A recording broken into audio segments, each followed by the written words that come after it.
Good morning. Good morning. Good morning. Most stocks are up with non-farm payrolls.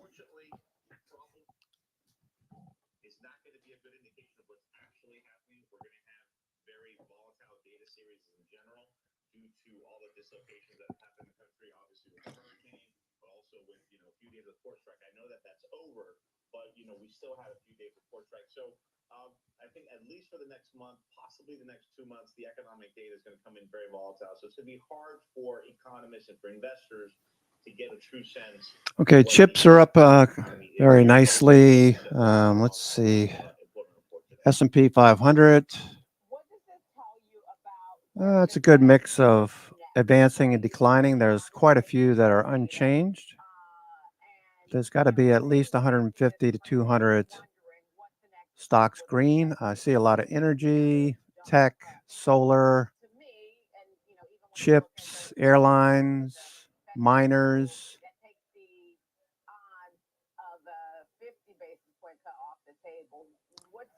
retailers, Amazon, Lulu. Okay, these are all looking good.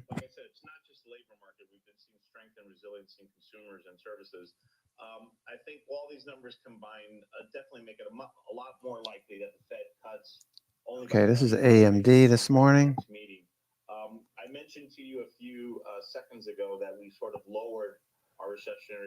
You can see AMD made quite a nice move. All right, AMD trading 166 and change, 166.80 AMD.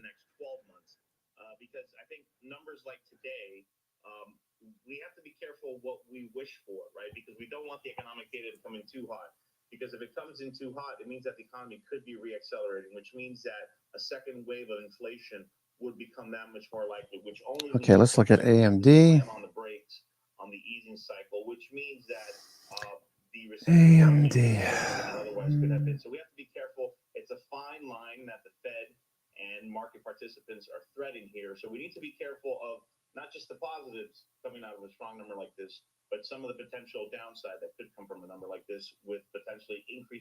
Okay, AMD is trying to clear this level. 168.75 would do it. And we have about a 20-point move up to the highs. They have a gap over here.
Okay, Meta dropped just now. Meta just pulled back.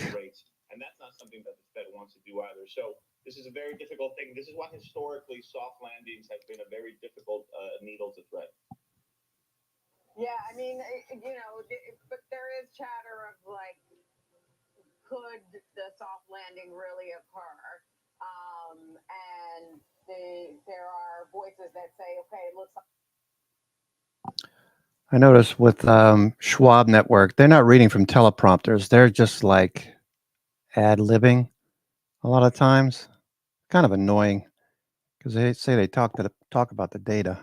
Might just be my perception, but I noticed that a lot. Not that it has anything to do with what we're trying to accomplish, but just something I noticed.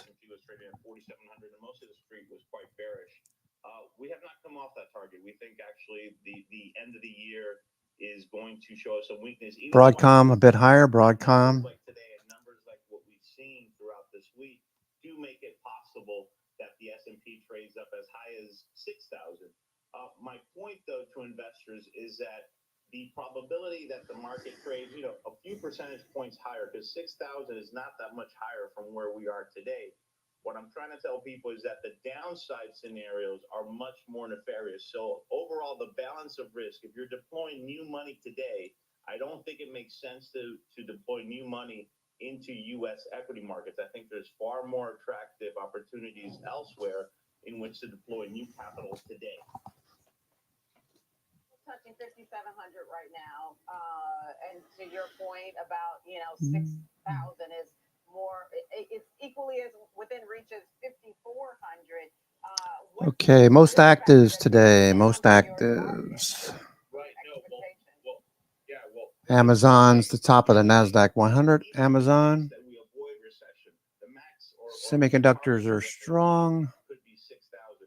But if we do go into recession, the market's downside is much more pronounced. Like we're looking at somewhere around 4,200 on the S&P in that case. So overall, you are foregoing a little bit of upside for potentially a lot of downside. That's why I'm talking about the asymmetry of risk right here. It doesn't make a lot of sense to me to deploy new capital into U.S. equity markets, given that there's limited upside risk, let's say in the best case, 6,000. But in some other possible scenarios out there, you could see the index down all the way to 4,200 or so in the case of a severe recession. So it doesn't make sense for us to deploy capital here, given the overall balance of risk into U.S. equity markets. But like I said, all right, we got 2 minutes to go. 2 minutes to go. I'm your host, Cousin Vinny, coming to you from theclosingprint.com. It's Friday, the 4th of October. First week of the new month. Emerging markets in China, I know they've had a strong rally, but I think Semis in focus, energy stocks in focus. I see a lot of security names, security stocks moving higher. Zscaler just popped up to the top of the list. What's going on with Zscaler? Okay. Zscaler up quite a bit. You nailed that 30 seconds. Ahmed Ariesco, Chief Investment Officer at Signal. Thank you so much. Thank you. Up next, so we will. Palo Alto was up yesterday, and CrowdStrike. Some of you trading both or one of these. CrowdStrike higher again this morning. CrowdStrike. Okay, chips are really hot this morning. Micron's up 2%. Micron. Looked at Micron in the evening session yesterday. That's up quite a bit. Micron.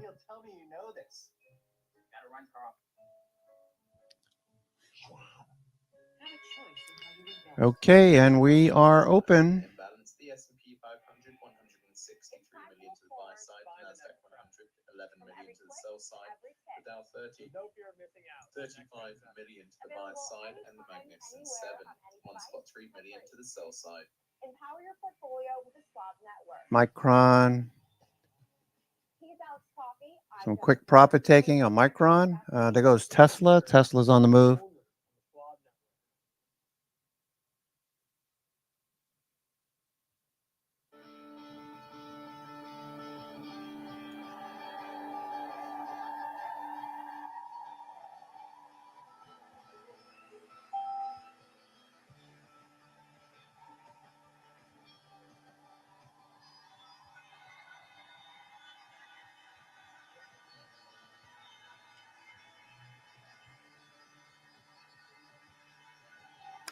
Palantir.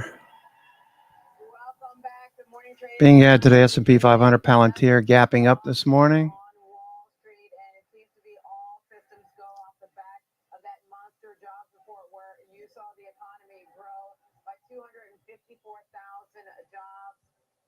The unemployment rate ticking down to 4.1%, sending a risk-on message to Wall Street. You're looking at the S&P 500 open higher by 44 points up, 0.75%. NASDAQ 100 rallying 233 points up, more than 1%. Dow gaining Apple up. 245 points rounding. Small caps catching a bid up AMD, nice follow through on AMD. 31 points. I want to welcome in senior markets correspondent Kevin Green now for insight on levels that we want to watch. Kevin, always great to hear your insight.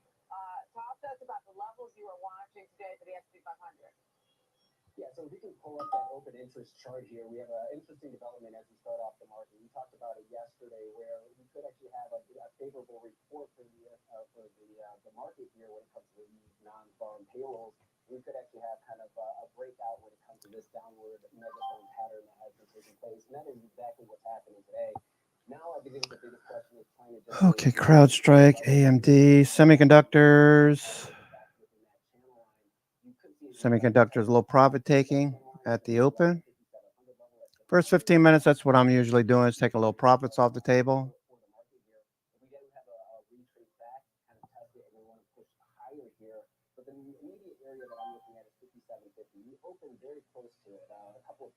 Tesla, looking for Tesla to move a bit more.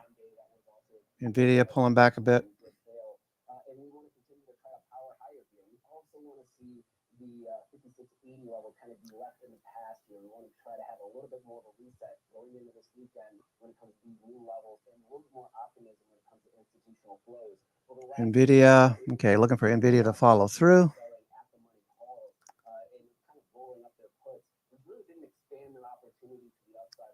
Gapping up, NVIDIA.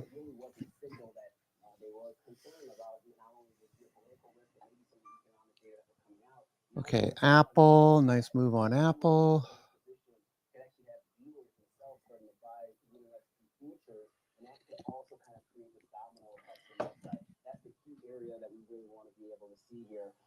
Okay, what are the Chinese stocks doing? Tiger pulling back a little bit. Win. Nice pop this morning. Baba and Baidu. Okay, those are fading from the highs. People taking profits. Baidu dropping back, filling the gap. Meta with a bounce. Meta.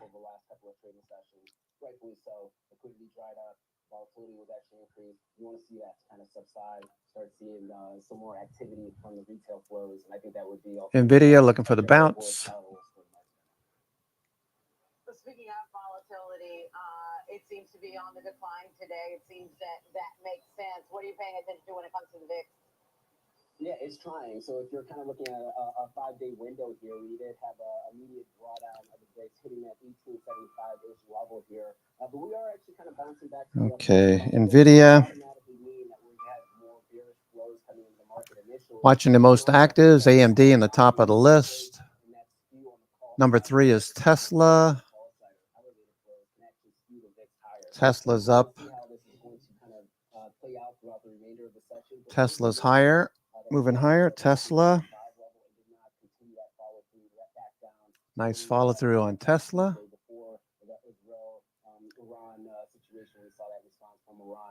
A lot of volatility this morning. People taking profits off. Nice bounce now. AMD, big bounce. AMD. Maybe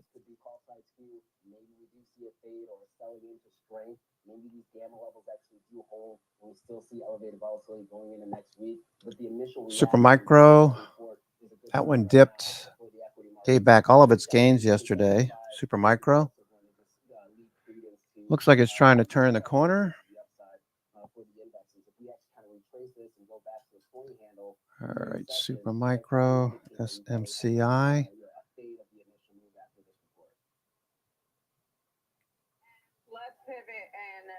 Tesla, a little profit taking.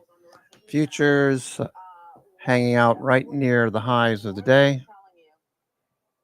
Yeah, so the Russell is going to be one of those risk-on type of indicators here. It's had a really tough time trying to break out of this range. Tesla's still going. Tesla. Basically since July here, where the 2294 area on the Russell 2000 futures has been an area of resistance. We are kind of flagging out. And I think right now the market's really going to be focusing on, do we come back to hit that area of support? Do we come back and try to hit, let's say, 2100 or 2085 before trying to push higher, or we're going to see an immediate reversal. And the big driver that it's going to be the regional banks. Those are going to be the big catalyst for them, and they're going to be on deck for earnings here in the next couple of weeks, and they're usually around 30% of the overall earning power for the Russell. So we have some optimism when it comes to the regionals. They start talking about you're seeing positive flows coming back in from some of the larger banks. Okay, Tesla. Credit quality is not as aggressively moving negative as the people thought.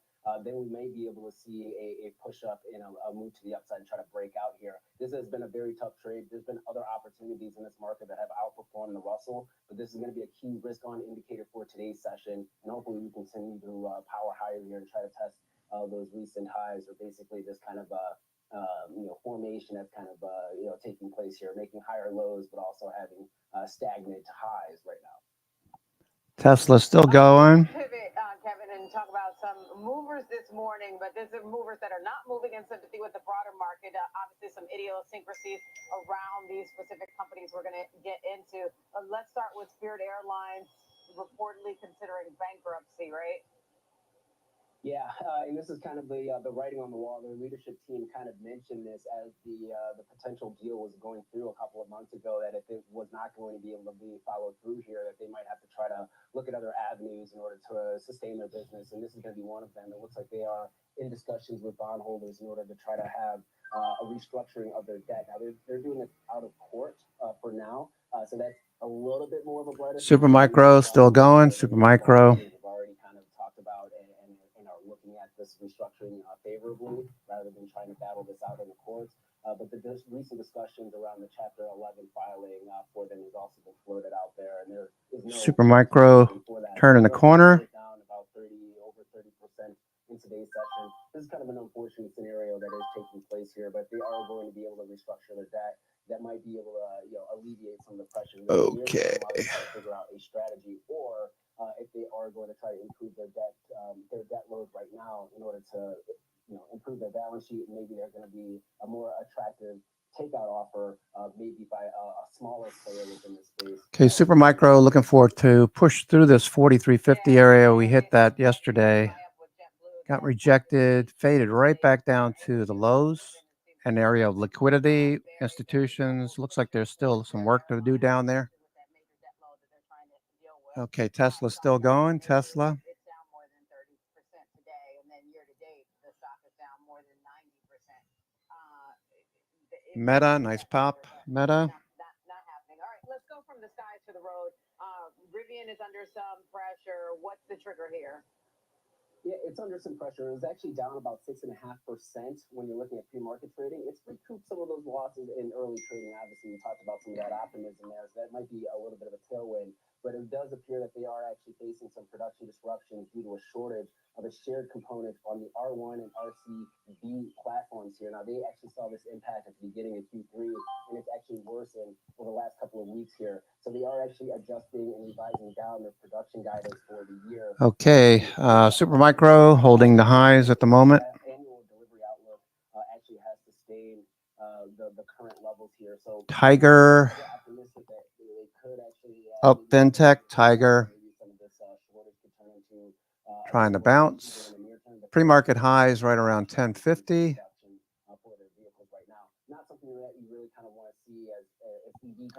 Nvidia looking for the bounce. AMD at the high of the day looks good. Tesla continuation. All right, Apple pulling back a little bit.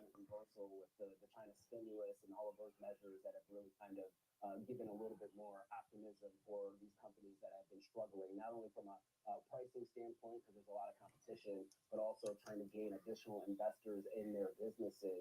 As when you're looking at monetary policy and when you're looking at credit lending, maybe that's going to be easing, and then maybe some larger investors might see this as an opportunity. So the chart doesn't look really great right now. This is an unfortunate event. Let's see if they're going to be able to turn this around over the next couple of months. Yeah, I mean, I wonder with Rivian if some of that recent issue with parts is also even. I know the port strike is over now, but there was some impact that has been said to auto parts. I wonder if some of that had to, increase the pressure with regard to components for Rivian.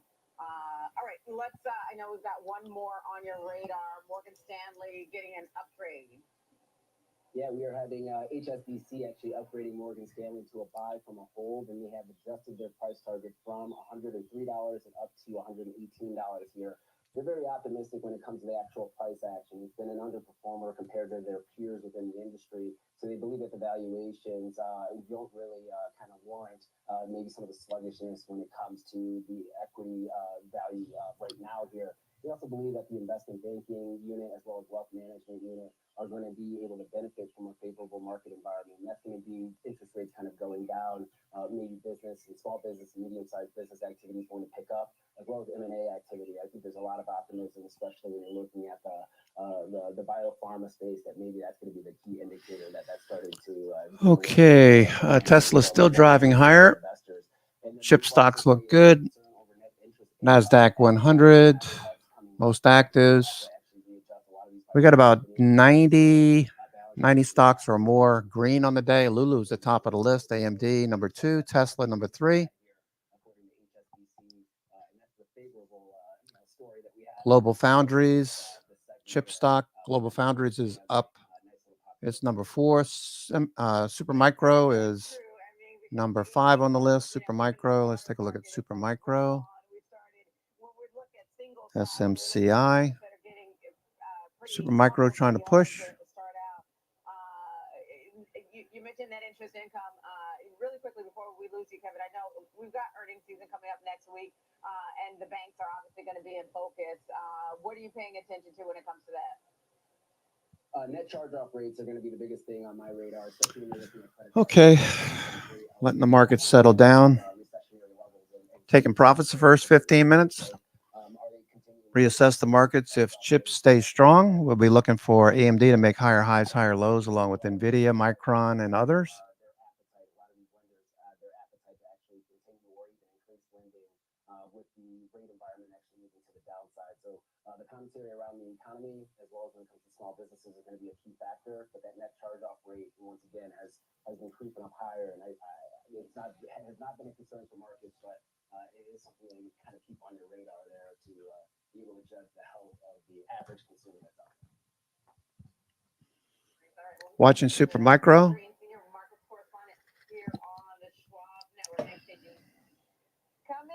Tesla still driving higher. Healthcare stocks and talk about why some names may be the best place to go in a volatile market. Morning Trade Live. We'll be right back after this break. JetBlue on the move.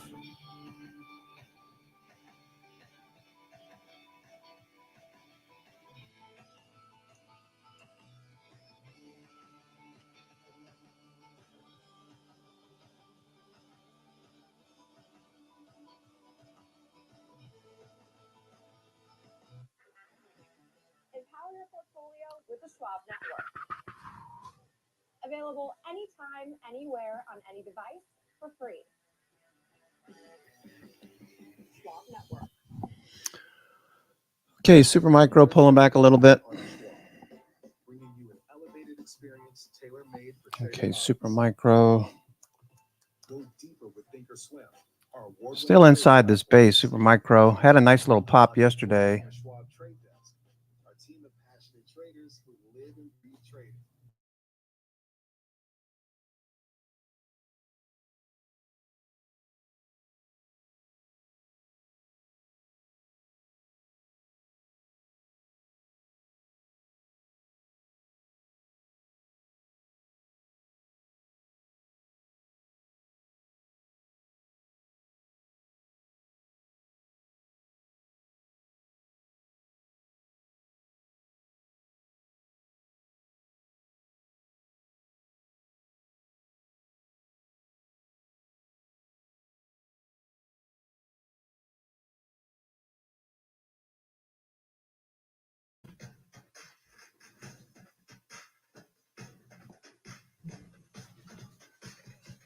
AMD and Tesla are still going, pushing.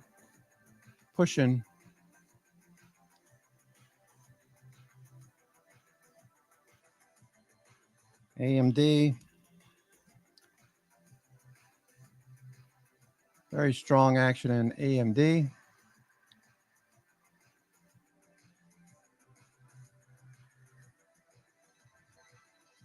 All right, we're trying to push through this area. AMD gets through 169.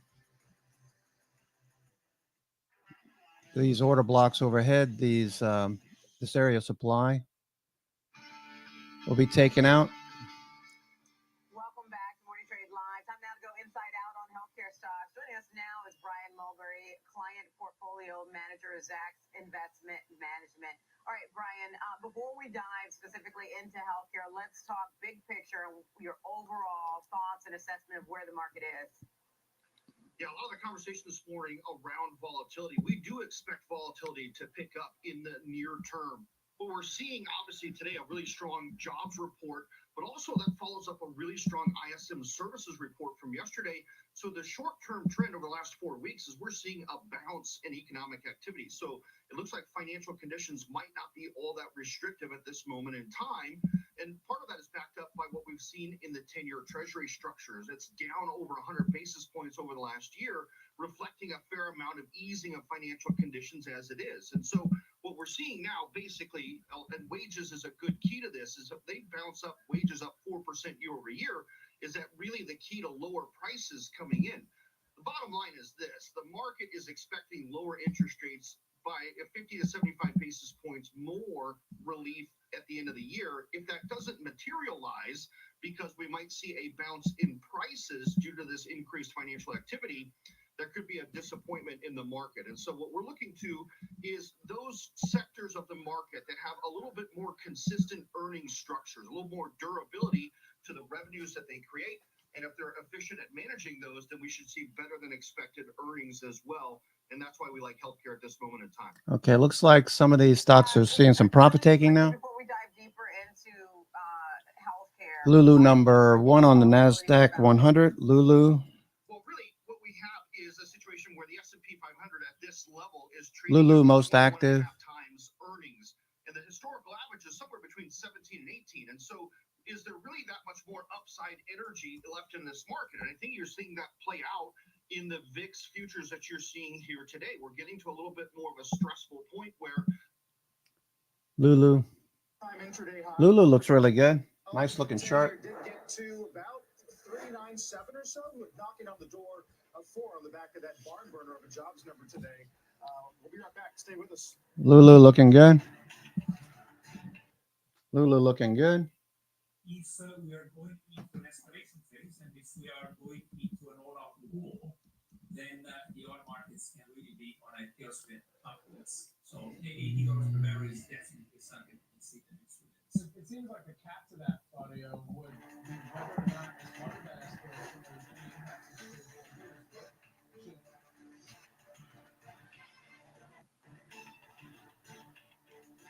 Super Micro. Super Micro. A little bit of a pullback there. AMD consolidating.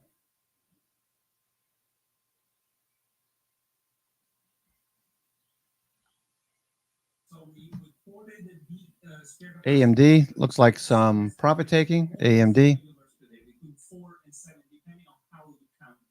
Tesla consolidating right at 249. Iran is clearly one of the two parties in this war, and they currently export 2 million barrels per day. So if Iran was to be impacted, then this could be addressed with the spare capacity coming from Saudi Arabia and UAE. Strait of Hormuz is on a different league. We're talking about 13 to 50 million barrels per day of oil going through the Strait of Hormuz, and this is just crude. On top of that, we will need to add LNG, we will need to add oil products. So if the Strait of Hormuz, which has been Nvidia still fading. Nvidia. for the past century, was to be impacted by the war, then all bets will be off because there's nothing that can then address basically a blockage of the Strait of Hormuz. 40 million barrels per day would be akin to more than 15% of crude production. So it would be completely unprecedented. Claudio, I know it's very, very hard to predict, especially in a situation like this, but I guess just in terms of what you're forecasting, how likely is that? That's that's extremely difficult to predict. We definitely are not in the business of predicting anything relating to military kind of escalation. But let's put it this way: if history is any guide, then very unlikely, right? So, as I said, for all the problems that we have seen in the Middle East for the past 8 years, the Strait of Hormuz has been working fine. And as I said, it's being patrolled by not just by US Navy, but primarily. Clearly we are facing, as I said at the beginning, a situation which is we have not seen in at least 40 years, I would say, and the possibility of of a direct war between Iran and the NATO, specifically Israel, is at this point quite likely. So that is something that the traders are now starting to SMH, Supermicro, SMH Semiconductors, holding the gap, just consolidating at the moment. $100 per barrel. That's clearly factoring in something of a big size, big proportion, big. Let's call it a big. Well, if you're going to look at some thematics for the week, you'd be thinking about energy and China. Certainly gets reflected in the week to date NDX gainers. There's Diamondback and PDD. By the way, oil trying to put together its best weekly gain in a couple of years. Dow's up 266. Stop trading with Jim is next.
Let's get to Jim and stop trading. When you stop trading, the same as a guest we have tonight, which is Constellation Brands. This is the maker of Modelo, number one brand, but Corona, which did slip. And there's just a huge dichotomy about people who believe that high-end spirits can come back or not. And I'm so glad that I have Bill Newlands. We talk about this in our top 10. The reason why I'm so glad is because, boy, we're looking for consumer packaged good companies that can thread the needle of GOP-1s, trying to make it so that they're more experiential. And we also have, there's a very, this indexes to Hispanics, looks like there's a big decline in immigration recently, and there's so much in play. But the most important thing is the tariff. If Trump wins, will the Mexican tariff hurt these guys? And so I'll talk to Bill Newlands about all these things, but I think that it's really rather incredible. If you put a tariff in on Mexico beer, then you start talking about, is the working person beer costing too much? It's number one beer. That is part of Harris's messaging. There's been TikTok videos about the tequila tax. Oh, no, this is all very. Okay, SMH pulling back a bit. Yeah, well, is he a coffee spirits? It's my wife's. How about mezcal? Yeah, she worries about everything. She's, worried about the Waymo. About the 60 minutes. Okay, Apple, quite a dip there on Apple. And that was sent to like Mars. That was sent to everybody. There wasn't anybody left out.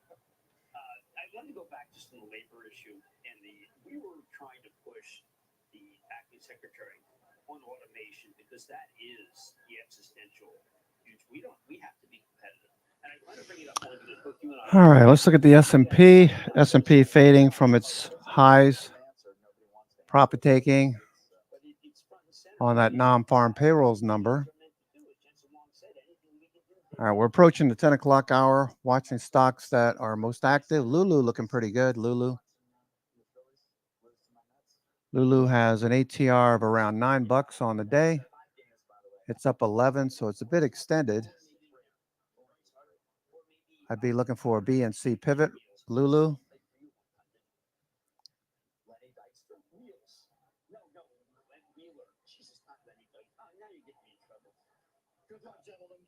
Lulu. Okay, coming back a bit. Lulu.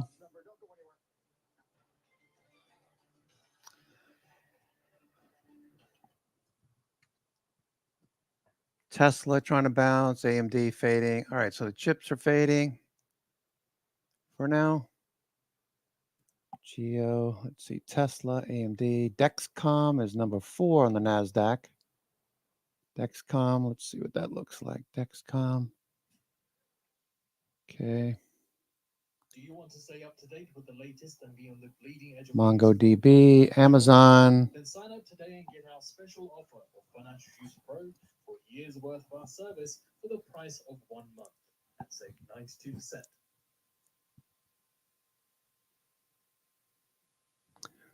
Okay, everything is fading at the moment.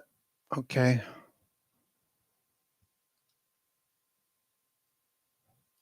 Nanonuclear chopping around. Right at 17. Nanonuclear, watching that one. Chinese stocks. Let's see what nanonuclear looks like. Nanonuclear.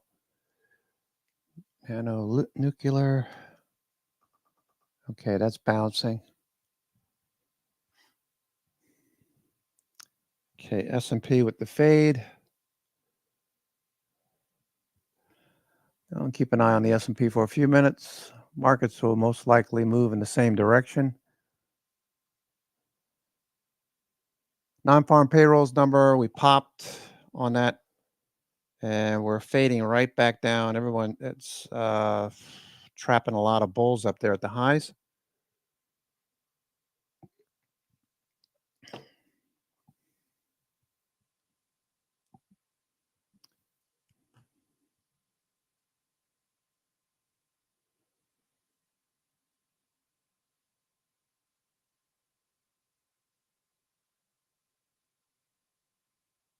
How could this election impact your credentials? It's going to be a crazy political week. Election trades are fraught with risk. No agenda, no hysteria, just good old-fashioned analysis of what policy means for your. All right, quick profit taking. That's the story this morning. Traders taking profits, looking for the bounce. Airbnb moving up the list. Airbnb.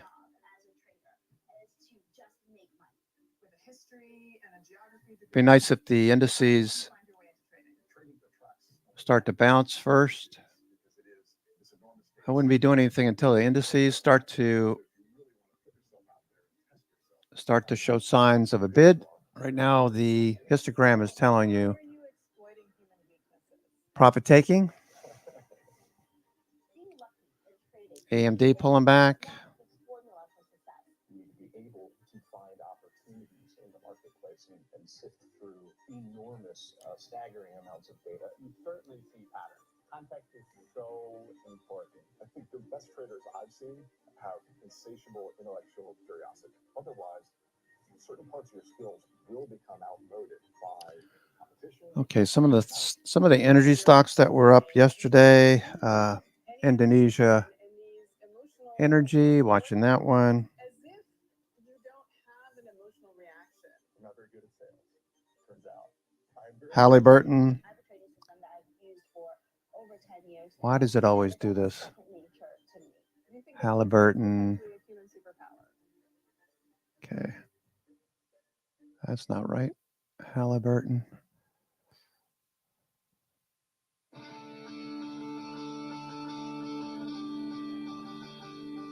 There we go. Halliburton. Looking for the follow through. Let's take a look at Halliburton. I believe, Frank, you looked at this one yesterday.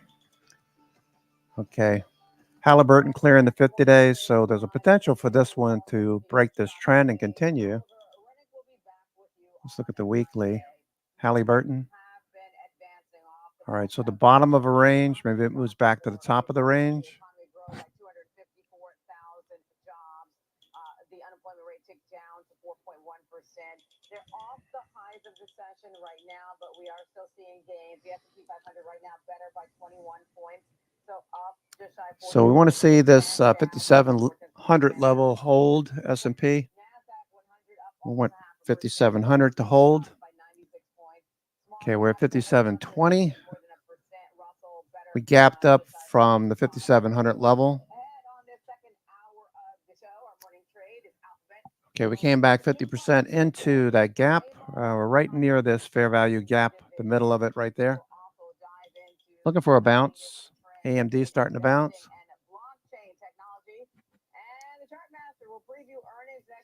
Okay, so early dips in a lot of these stocks. AMD, semiconductors. Let's just take a look at the NASDAQ again. NASDAQ is still 80% green, 20% red. Semis, although they have dipped a little bit, are seeing a bid. I'm going to wait a few minutes. Supermicro pulling back. Nonetheless, I mean, this is a remarkable report with the numbers coming in well above expectations in terms of new job creation. I think the other thing is that we're breaking that 12-month average trend, which is only about 203,000 in the labor market. As well as the constitutional labor market. If you look at the private payrolls, those were higher by about 223,000 versus 32,000 public. There were some concerns just going back a couple of reports ago that the public sector was growing much faster than the private sector. That seems to be flipped now or reversed, which is a good sign. Natural reaction, obviously. If you look at interest rates, Palantir. Over the past week or so, the dollar is firming up. The Japanese yen also is helping, I suggest, with this movement higher. Okay, Palantir. The Prime Minister actually declaring that looks like Palantir. Looks like these Bollinger Bands could start to open up. Watch Palantir. Is putting some tailwinds. Has some potential, Palantir. But obviously, the bonds are selling off today, and it's a stock bid day based on the report, and that's just a natural reaction. The other thing is, if you look at the constitution of the sectors that are moving, discretionaries and financials are moving because the 10s, the 5s to 30-year rates are actually widening out. While at the same time, you're actually seeing weakness in interest rate sensitive areas of the stock market like utilities and real estate. And then George, I want to ask you. Okay, futures trying to bounce in this area. S&P, we want to keep S&P above 5,700. We're at 5,728. What do you make of that reaction? 5,728. Well, I think if you look at the dollar, it's actually been moving pretty aggressively over the past. AMD still fading a bit. Okay, watch the histogram bars. This will give you an idea when, if you're thinking about a re-entry, check out AMD, for example. All right, you can see profit taking with these dark blue bars on the histogram. Okay, so wait for this to potentially cycle below. red and then turn yellow before you think about an entry. You can see this gap over here. Semiconductors, same idea, semiconductors. Okay, you can see it's already, semiconductors have already started to give you red bars. So we're looking for a red to go change to yellow. AMD, let's see. Dexcom, Lulu, same thing, hit the highs. Looking for a BNC pivot, watching your histogram. Dexcom's the top of the list. Dexcom. Okay, the 4-hour chart's showing a lot of momentum.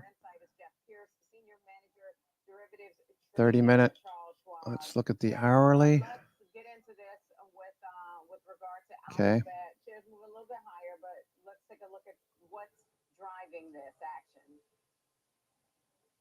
Yeah, potential here to move Waymo, Google's driving unit, over a little bit ahead on this robotaxi race. As we hear news that Hyundai and Waymo. Dexcom has been sitting at the lows,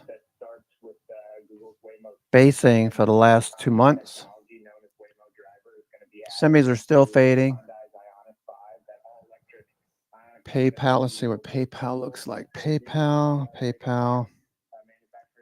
Okay, PayPal popping up. Let's see what that looks like. PayPal. PayPal. All right, you can see most charts that we pulled up so far. We had a nice pop, and we have some profit taking into strength. PayPal watching closely. Watching the histogram bars. AMD pulling back more. AMD.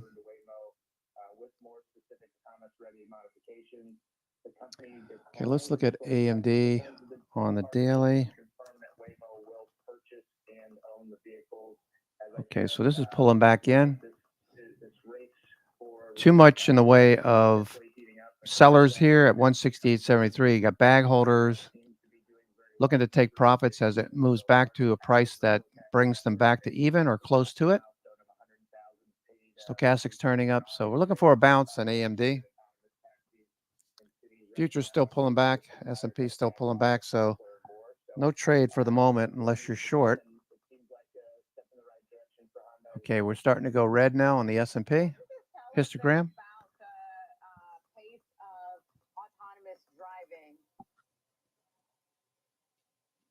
Yeah, I think it tells us that we're getting very close. I mean, if you look at what some of the commentary has been, for example, for Tesla, we've seen, American Airlines, United Airlines.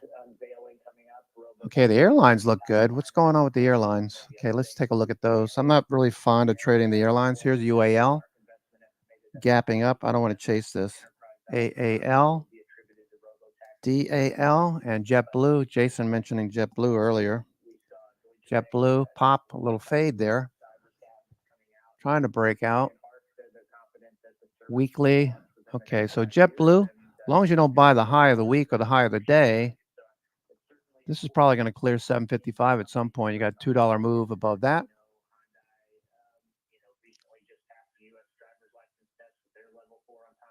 All right, let's see what JetBlue looks like. JetBlue. All right. Albemarle is back. Albemarle. Norwegian cruise line. The cruise lines again. Let's see what the cruise lines are doing. CCL. No.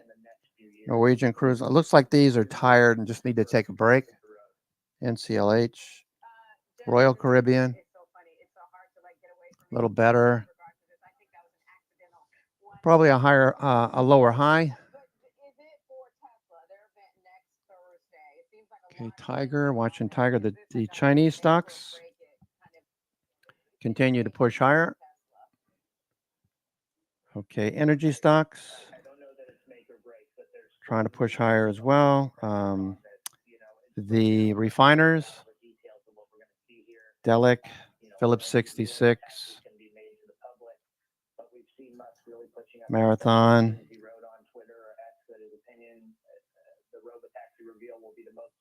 Okay, so semis had a good day yesterday on the NVIDIA comments. They're dipping at the moment. Probably going to give you an opportunity, I would think, on the pullback. We know that the robotaxi reveal will take place in Los Angeles, but they have not officially announced where the venue is going to be. They pushed back this event already. We saw hints in Q2 earnings that we could see other Southwest Airlines, Delta. Yeah, these are all a bit overbought right now. CVS, Deckers Outdoor.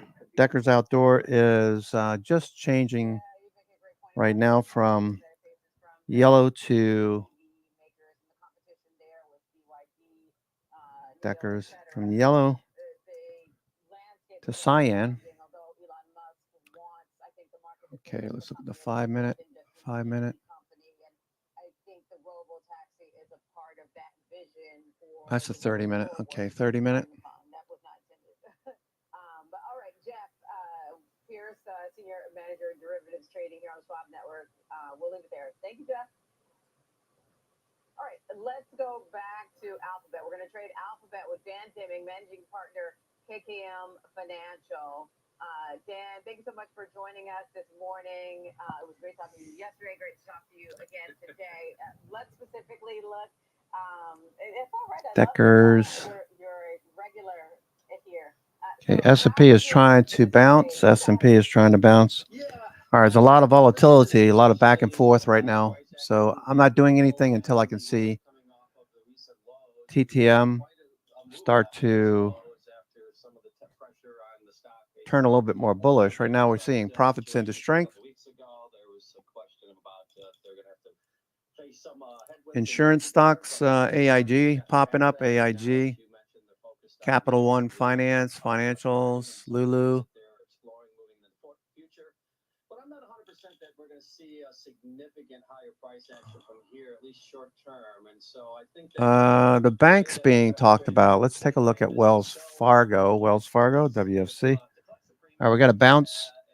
We have a bounce underway. Wells Fargo.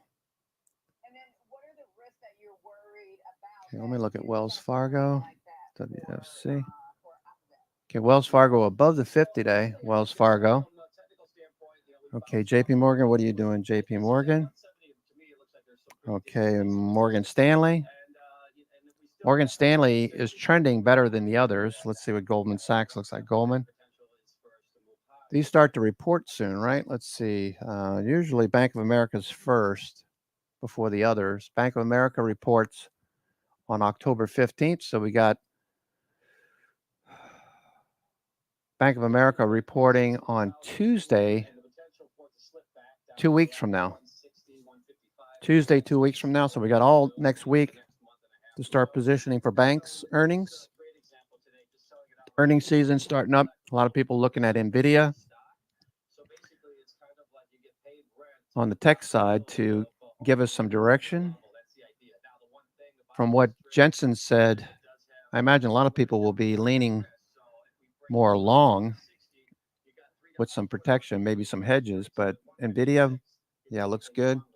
Wells Fargo, watching that one. Let me look at this one more time. Wells Fargo. Okay, Wells Fargo. Okay, note the 50-day is drifting lower. Now look at Morgan Stanley. 50-day is flat to slightly higher, turning up the green line. So while I wouldn't buy it up here at the high, I am going to keep an eye on the banks next week.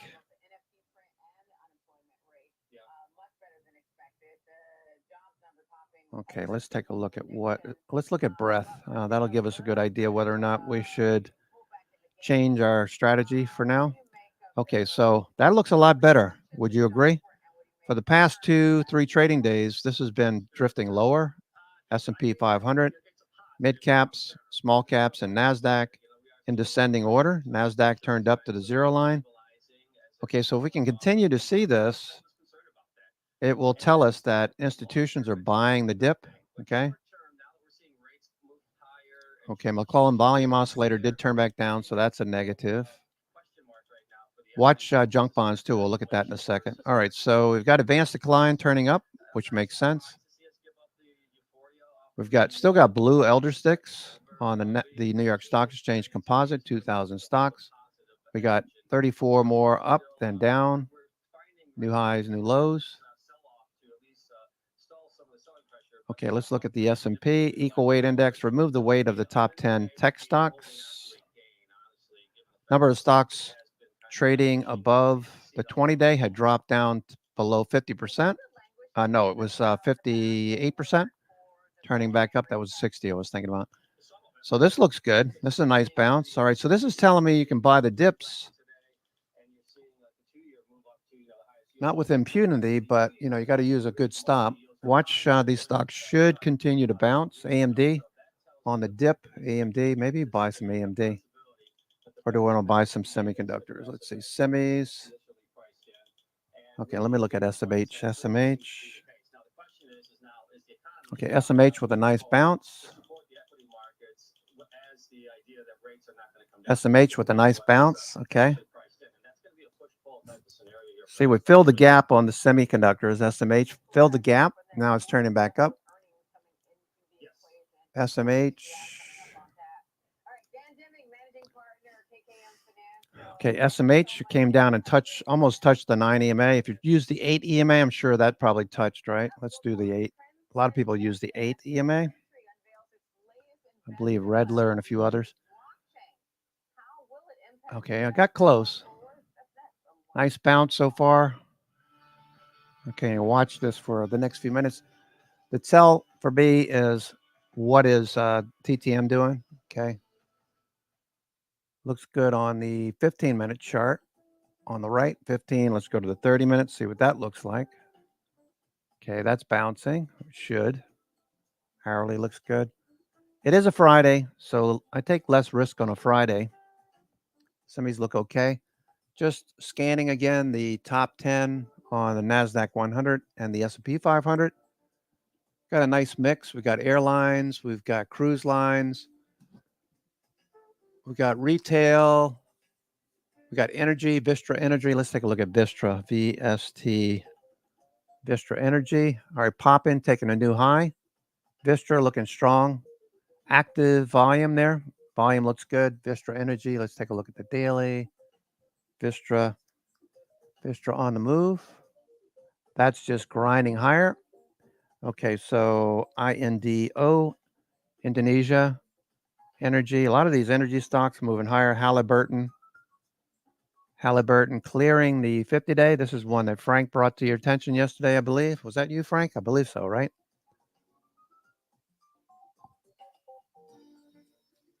Halliburton Energy.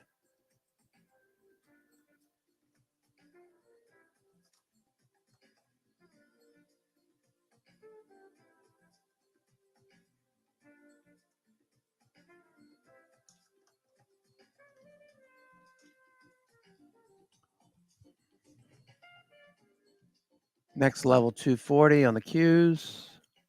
Okay, 50%. We retracing on the Qs.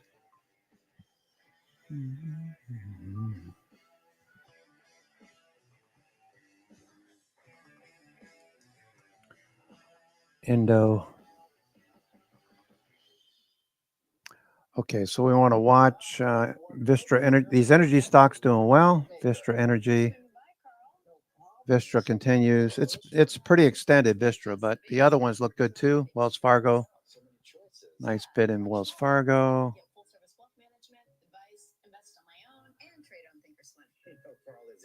Expedia moving higher.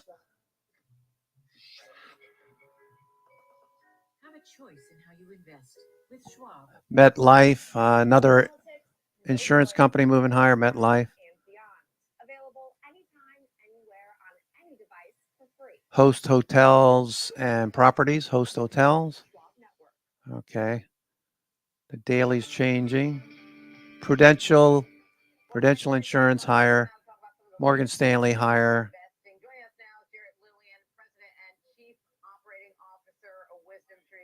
Jared, thank you so much for joining us today. Before we get into all of the trends, Invesco IVZ. Invesco IVZ. What is that doing? Invesco. All right, pushing higher. From our perspective, IVZ, Invesco. products that are there. Looking okay, Invesco. Is doing. So we have products that are there for a rising rate environment, a falling rate environment, a strong market, a strong economy, a weak economy. Note the histogram bars You know, all morning gapped up, following through. It's very strong. However, you'd be chasing up here. The likelihood is in the short term, like in the next hour, we could probably see this fade a little bit. Hourly looks fine. I'm looking for an advantage. We had some stocks pull back like AMD.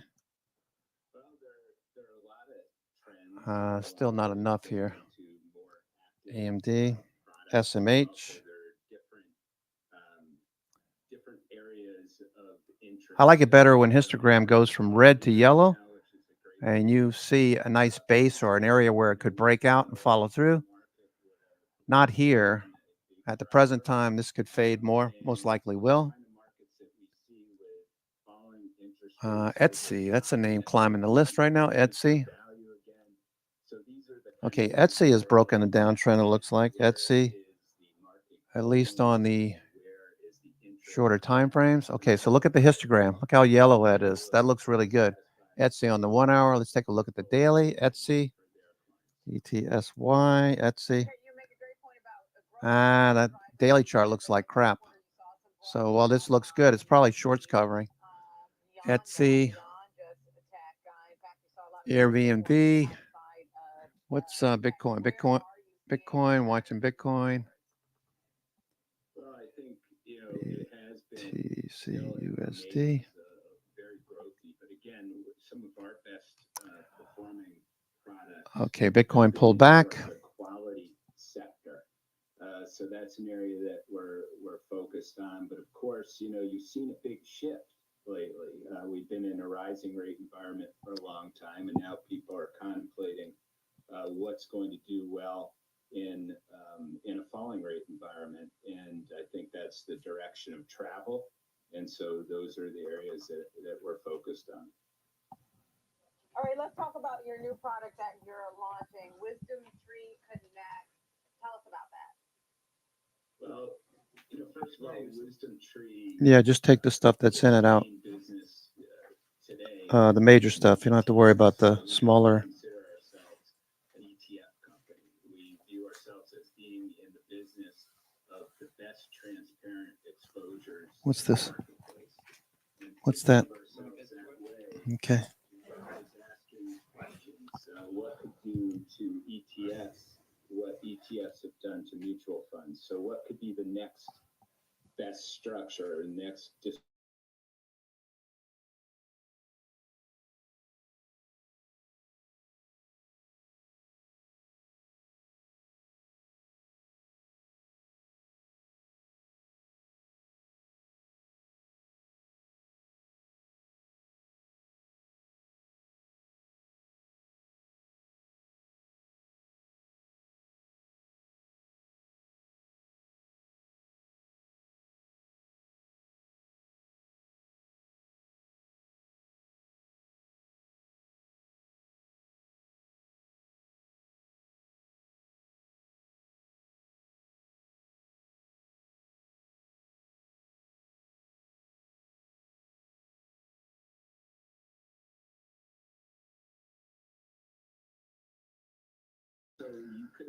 All right, so just watching Etsy. Not crazy about the base. It's just producing a base, but it's at the low. AMD. More transparency, more liquidity, more tax efficiency. So again, in this next wrapper, Okay, S&P 500 is 320 stocks advancing, 181 declining. So we have a dip buying opportunity. Watching semis. DoorDash moving up. I'm going to look at DoorDash. DoorDash is rising. Dash looks good. I'm a customer. One of the things I love about it is I can buy tokenized money market, but I can connect that to my debit card. DoorDash not bad at highs. When I use that debit card, I'm spending tokenized money market.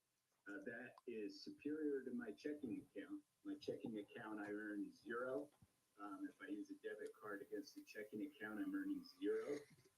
But with my WisdomTree Prime debit card, I'm actually earning 5% the yield of the tokenized money market fund. DoorDash, watching DoorDash. Okay, what's Uber doing? Uber, I know a few of you were talking Uber the other day. Uber. Energy, though, energy definitely looks like it'll stay in play for a while. Uber with a bounce. Okay. PACCAR.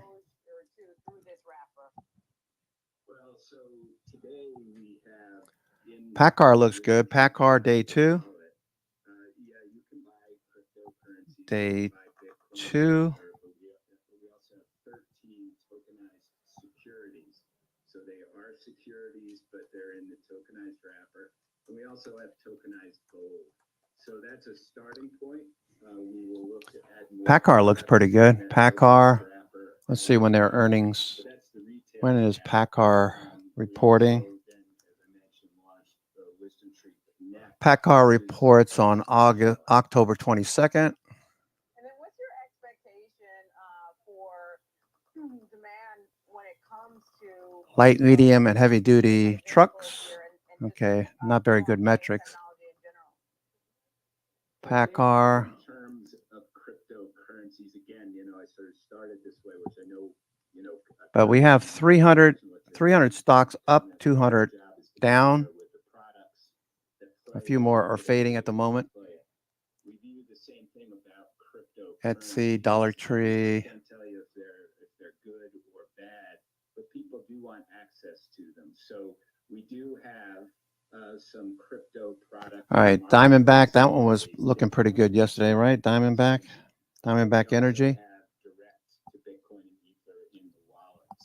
FANG, Diamondback Energy. Okay, that cleared the 50-day. A lot of these with the follow-through over the last 4 days. This looks 4 or 5 days. This looks like institutions. Okay, Diamondback.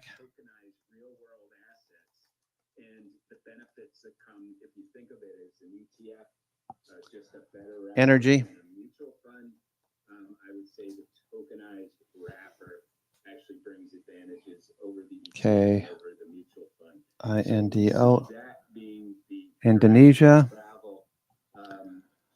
Okay, what else? Power, PWR. Quanta Services, PWR, higher. All right, let's look at the steel stocks. STLD, Steel Dynamics. Okay, that's clearing.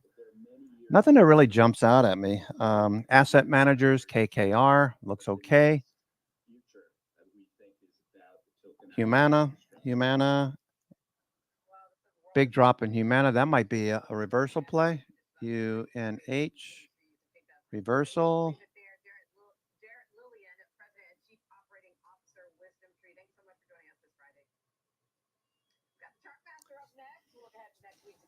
Mean reversion. UNH.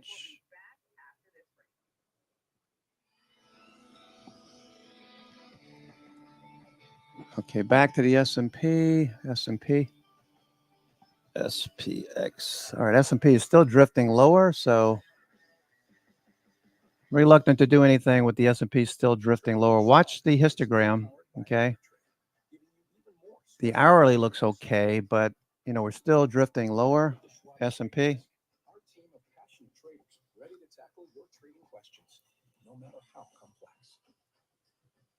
Plus, get 24/7 live help and access support by phone, email, and in-platform chat. Trade brilliantly with Schwab. UAL dipping. Deckers. Ready for you, ready to go. I'm Kevin Hicks. Catch me on Fast Market, weekdays at noon on the Schwab Network. Ethan. All right, still more selling. All right, so you don't want to get stuck in this. Just wait for the markets to bounce. Okay, Nano Nuclear trying to get back above 1725-ish. Currently 1690. Nano Nuclear. Let's see what that looks like. Nano Nuclear. Dip buyers, sell into strength. Okay, so we got a little supply overhead. All the market trends. Schwab Network is available anytime, anywhere, on any device for free. Okay, so breaker blocks are off. So that's a short up there. We got fair value gaps looking for a follow through. Nano Nuclear. All right, keep an eye on S&P. S&P, okay, we just shifted again. 316 stocks are advancing, 189 are dropping. Okay, so the breadth is improving. Let's see, tick cumulative is yet to cross over though.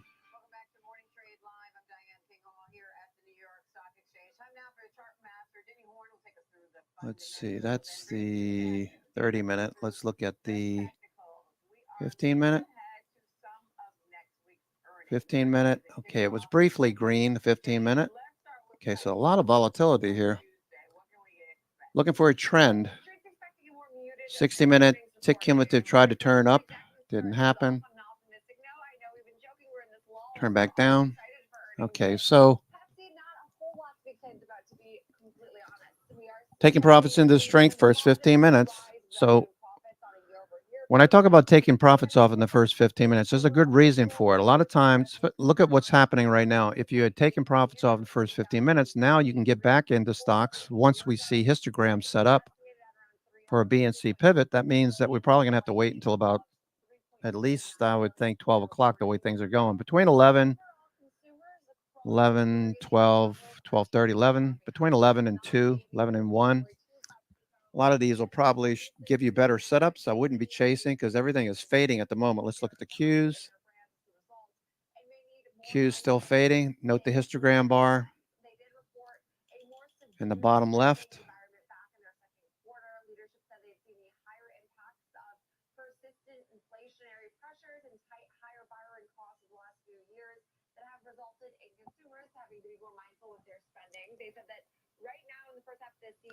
Okay, aerospace and defense. If you've been watching any news, okay, Raytheon just kind of sitting here. It's got a doji for now. Let's look at the other aerospace and defense names. Okay, Raytheon, Lockheed Martin. They're all doing the same thing. Northrop Grumman. The way I look at it is there's no hurry. It's a Friday. We got a nice pop up. A lot of people took profits. I did. I took some AMD off. I took some SMH off. Okay, where is okay, Bitcoin just keeps dropping here. Bitcoin. The Chinese stocks have been strong this week. So has energy. Semis were strong for one day. Let's see if they can bounce today. Palantir, okay, hit the highs and a fade there as well. Not surprising. All right, Tesla started to turn up. Tesla turning. All right, Tesla turning. So I give you an opportunity if you have options that expire this week or next. Robotaxis next week, right? Tuesday, Thursday, something like that. Robotaxi. Let's look at Tesla with the bounce. Tesla. Okay, so you got your first day bounce. You got Robotaxi next week. Do we bounce more or is it still too extended? Basically have a double top on Tesla. 50 days below. RSI rising. Okay. Scalps aside, let's see what the prices, what Tesla does today. Okay. Airlines still populate the top 10. American, United, JetBlue, Delta. Those are all in the top 10. Lulu's in the top 10. Lulu. Vistra energy stocks are still strong. Seems to be a theme in dip buying on the financials, credit card companies like Capital One. What's Visa doing? Visa's just consolidating. Capital One. Yeah, choppy, right? Synchrony Financial. Yeah, I just don't see it. I don't see anything really jumping out at me right here. Key Corp. That looks okay. ABCD pattern, most likely. Okay, right now it's moving off the highs, so I wouldn't be chasing it. Key. Okay, let's. That was the S&P 500. Let's go over and look at the Nasdaq 100. Got more tech stocks. MDB, MongoDB. Okay, trying to get back above the 50. So this is faded for the last few weeks. How many times have you been in a stock you bought it at the wrong time, only to sit and wait to get back to even? Instead of waiting for the pullback, RSI is now turning up. So this looks pretty good. MongoDB, when do they report MongoDB?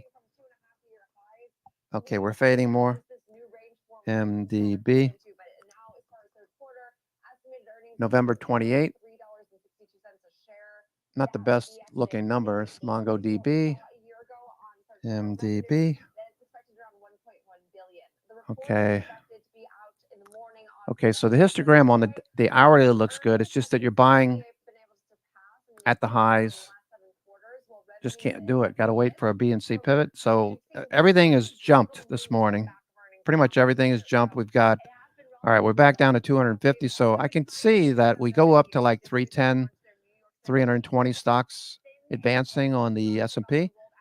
And we just dropped down to 260. So what is that telling me? That's telling me they're selling. People are selling into strength, taking profits. Okay, we're about even right now. We're 50-50 on the S&P 500. So I'm not doing anything until we see a better setup. Still looking for scalps.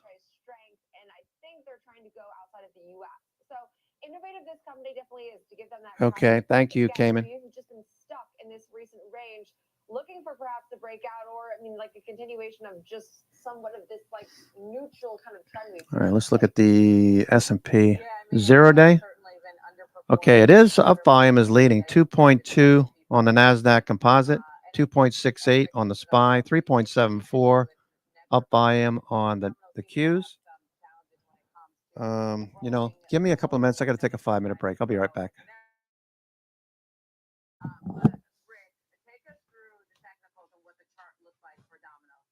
Jenny had mentioned recent range-bound trading. That's exactly the first point that I was going to make with this chart here, because you can see we had a nice rally for much of the past 52 weeks here, just kind of a nice consistent uptrend culminating with those highs.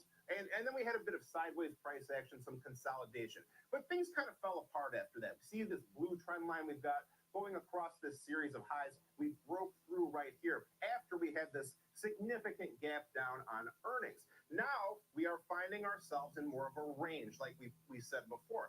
We've got this low point right here from all the way back in December, and that's about where we bottomed out more recently too. So that's a low end of our range here. The high point is the post gap down highs near 449.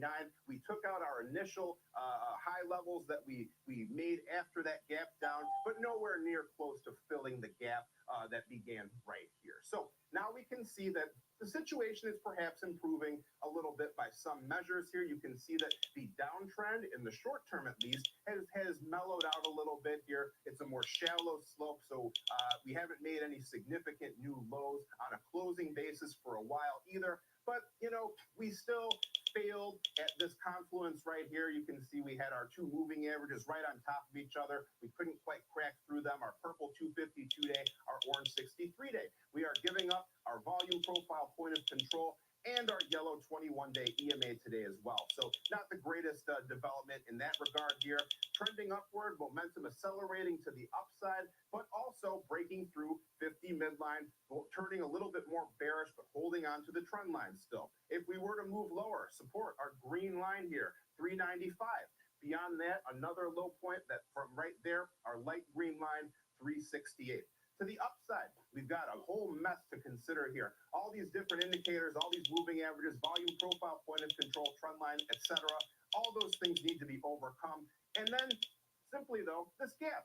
The gap points here, 449, 472, those are the marks to beat. We would fill the gap, and then we would kind of have to reassess what's going on then. Okay, and then we'd have to reassess there. All right, let's pivot and let's talk about outside of food and beverage. Let's go to one of the heavy hitters that we're watching out for next week. Delta Airlines really considered, one of the heavy hitters, especially with the actual kickoff of earning season. They're reporting next Thursday. The stock is higher today. It's had a pretty solid year when you compare it to, say, the S&P 500, especially compared to the other two that we were just looking at. Jenny, talk to us, set the stage for expectations for Delta Airlines report.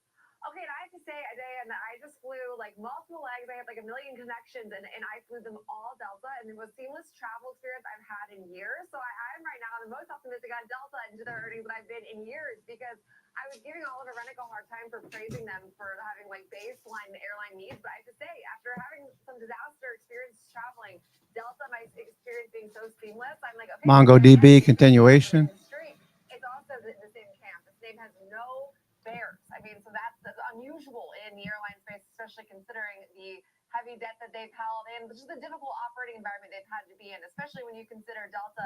This will be their first report since the July worldwide IT outage that was caused by. Okay, watch the S&P.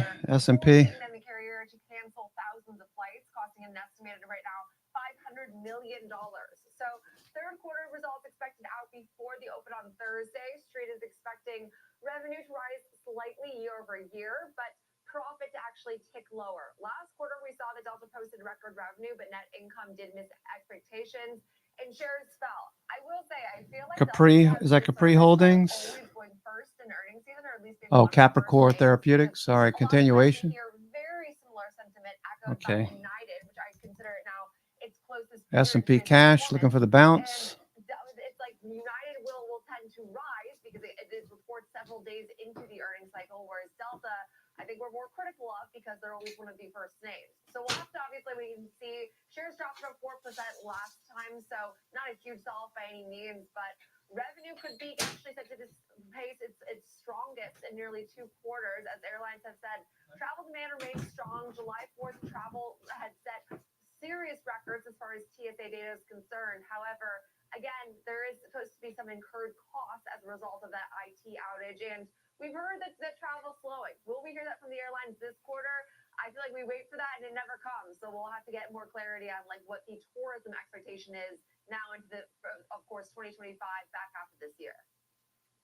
Yeah, I mean, look, it does seem like overall sentiment is bullish for Delta when you look at how analysts view the company. And it makes sense in terms of its customer base. They have a sticky customer base. They like Delta. I haven't followed Delta in a long time, but I've heard similar sentiment to what you're talking about, how they treat customers, and you can see why people come back to them.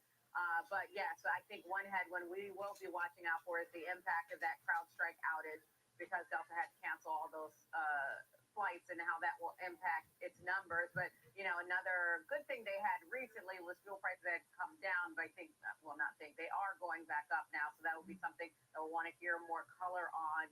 But Rick, before I get too far in the weeds, let's go into the weeds on the chart. Tell me what you're seeing for the chart for Delta. Exactly. So, an interesting chart here because we've had kind of a series of rapid turnarounds here. You can see that we had a nice sharp rally there. We once again culminated with our 52-week highs, and then then formed a downtrend in general here. But we really fell off pretty hard there. Then we have regrouped after hitting this bottom near about 30, 38 or so, trending upward here, crossed above all our moving averages once again here. However, we kind of failed at this high point right here. 52.45 is where things topped out. Now we can connect our trend line here from those highs to this next high point to give us a potential boundary to keep an eye on going forward here. But to be sure, a disappointment for the bulls that we couldn't quite take out those old highs. Now we have faltered a little bit. We are on pace for our, 7th red day in a row. We are up on the day though, so that's kind of not the greatest metric here, but we had a pretty sharp decline for a little over a week there here. However, we did find some support at our yellow 21-day exponential moving average there. We also had this green line here that represented some high points as well as a gap here. So we managed to stay above that area near 46.50 as well. RSI was also trending upward nicely, going pretty much straight from oversold to overbought here. Now, though, trend line is invalidated. We are back below the overbought area. We are getting closer to the 50 midline here. So a little bit of a bounce today, but we've still got a lot of heavy lifting to do before we get back to those highs. So our high point here, and then our yearly highs here between like 52.45 and 50, I can't see it. Sorry. I covered up my own drawing there, 53.86. And then we've also got to the downside, our green line, our moving average, our trend line. So between like 46 and 47 could be supportive to watch. Okay, that's the level to watch. Rick Ducat, Duke of Data, and Jenny Horn, markets correspondent here on the Schwab Network, co-host of Next Gen. Thank you, guys. Coming up, we've got our market meetup panel joining to discuss the fade in the market that we've seen in the opening, though we're now seeing some mixed market action. Morning Trade Live will be back after this break.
Accelerate your market knowledge and shift your perspective into full view.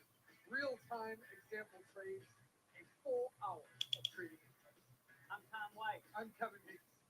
Catch me on Fast Market, weekdays at noon on the Schwab Network. Fast Market, ready for you, ready to go at 12 p.m. Eastern on the Schwab Network.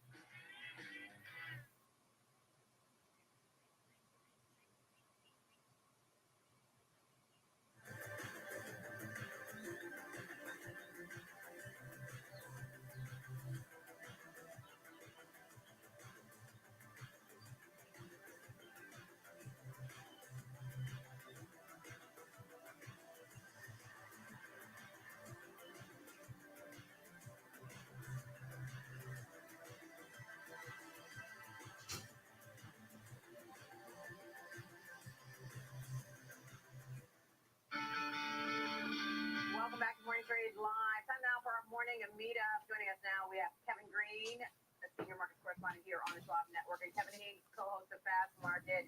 All right, S&P trying to bounce some more. Red histogram bars, red histogram bars. All right, let's start with you, Kevin Hayes. With the reaction, I mean, we first talked right at the open. We saw a big pop out the gate off the back of that job. Okay, S&P. You guys are looking at a long on S&P. Looks good. Rally on the upside, Diane. I would call this, if you're a bull and you saw this number come out and the initial reaction, you're incredibly disappointed by this price action. Most importantly, with 6 sectors of the S&P 500 up and 5 down, this is turning into a day. The question that's lingering is, what would it have taken the market to go up? Maybe they don't like the reaction in yields and the U.S. dollar. Maybe they don't like what they're seeing in crude oil that could add to inflation. Maybe the inflation narrative is S&P on the move. AMD starting to turn. this is a lukewarm response to a really strong number, Diane. It's a little now, this could be just a late morning sell-off that turns into a second half of the day rally, but so far, pretty disappointing. Okay, KG, earlier you talked about levels that you're paying attention to on the S&P 500. Remind us of the levels you're paying attention to and your reaction to what's happening now.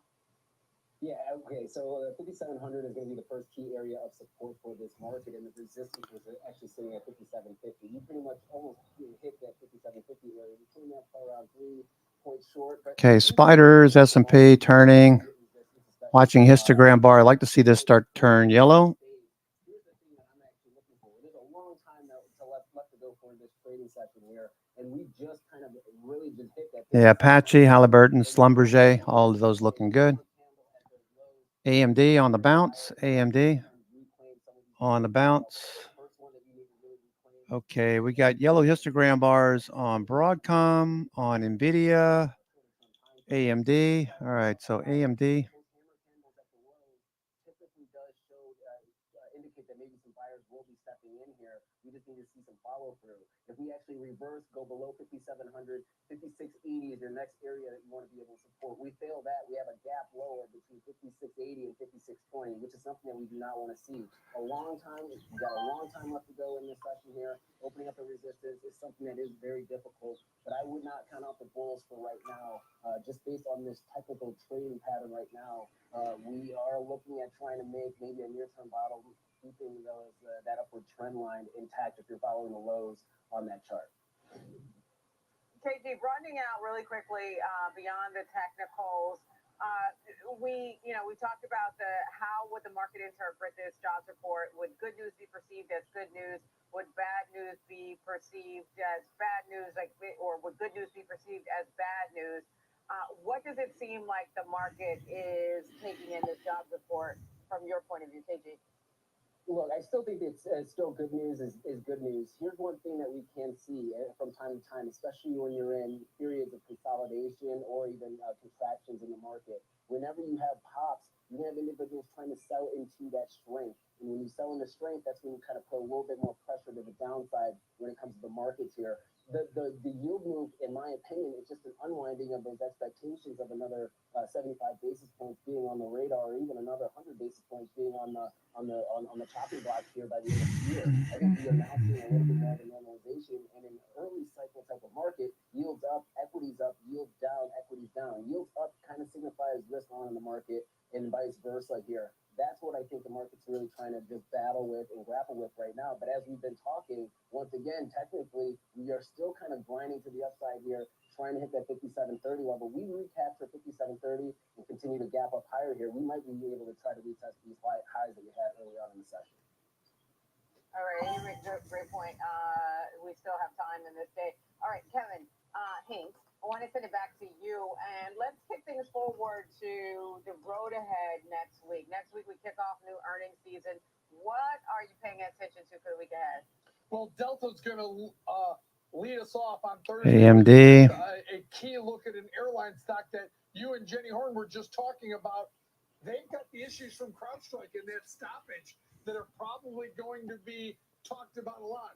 Then we'll get Microsoft turning, Apple turning. Okay, most of these stocks see histogram turning.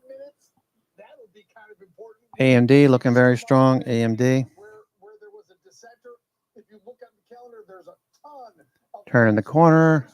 they're going to have to talk Hourly chart looks fine. elaborate on the number that we just got and how they're focused. What is the focus of the Fed right now? Because we almost hit, we were 0.2 away from being a 4% on unemployment. How does that change some of the narrative or thoughts from the Fed? So, yeah, there's plenty to get through. And then if you're a trader, you're looking at this underwhelming response to this number. You're like, what does that mean? What would it have taken for this market to rally? So I think Kevin Green's right. Second half of this day, pretty important to see if we recover and rally into the close here. Yeah, second half of the day is definitely important, and KG makes a great point about where you're seeing, some pushback on the bullish side when it comes to the technical level. So we'll certainly watch this throughout the day. Kevin Higgins, co-host of Fast Market, and Kevin Green, senior markets correspondent here on the Schwab Network. Thank you both, and thank you all for joining us here on Morning Trade Live. I'm Diane King Hall. Keep it locked here. Trading 360 with Nicole Petalides is coming up next here on the Schwab Network.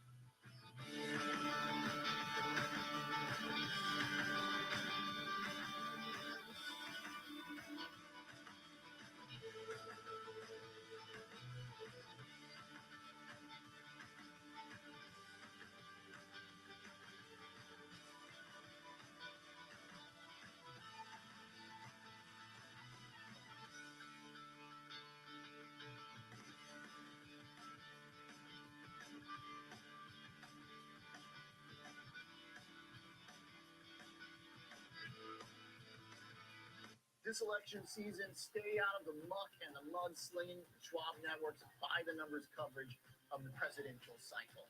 How could this election impact your financial future? Next week is going to be a crazy political week. Election trades are fraught with risk. No agenda, no hysteria, just good old-fashioned analysis of what policy means for your portfolio. Stay informed, stay ahead. Tune in to our election coverage on Schwab Network. AMD still rising. AMD semis. When there's profit there, you take it. That's always going through my head. My job as a trader is to just make money. With a history and a geography degree, how did you find your way into trading? Trading attracts a lot of the best and brightest students because it is this enormous data set. It is incredibly competitive. And so if you really want to put yourself out there and test yourself and find out how good you are, it is very attractive. So how are you exploiting human weaknesses? Snowflake. Trading is great, but it's not the formula for success. You need to be able to find opportunities. Type B bands. And sift through enormous, staggering amounts of data. You certainly see patterns. Context is so important. I think the best traders I've seen have insatiable intellectual curiosity. Otherwise, certain parts of your skills will become outmoded by competition or by technology. When we look at your whole brain, Yeah, Nick, the tight Bollinger Bands on Snowflake look really good. So this is going to make a move at some point. Looks like the move is going to be to the upside. RSI rising. Snowflake looks good. I have a trading system that I've used for over 10 years now, and it's almost second nature to me. do you think that this is potentially a human superpower?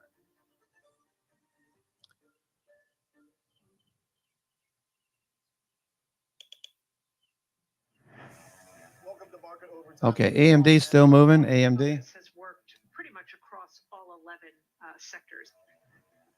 We deployed a fantastic array of new technology. The companies that are doing well are almost too big to fail. Have you set yourself up correctly? It's controversial. The old guard is saying, away off with their heads. AI feels controversial and it's going crazy right now. It is going crazy. So what does all of this mean for the market? As long as people want to buy it, the price can go up. Oh my goodness, the Fed cannot do everything they used to do to save this market. Instead of taking cues, set the cues. There's nowhere else I would want my money. No more than 5% in any one stock, no more than 20% in any one sector. Now there's a market for every single one of these people. There's a market for you. Market Overtime on the Schwab Network. Thanks for tuning in.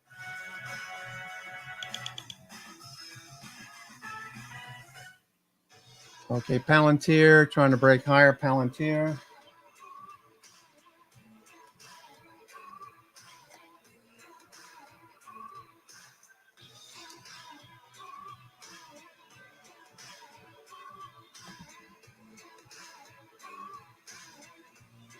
Tesla with new highs on the day. Tesla.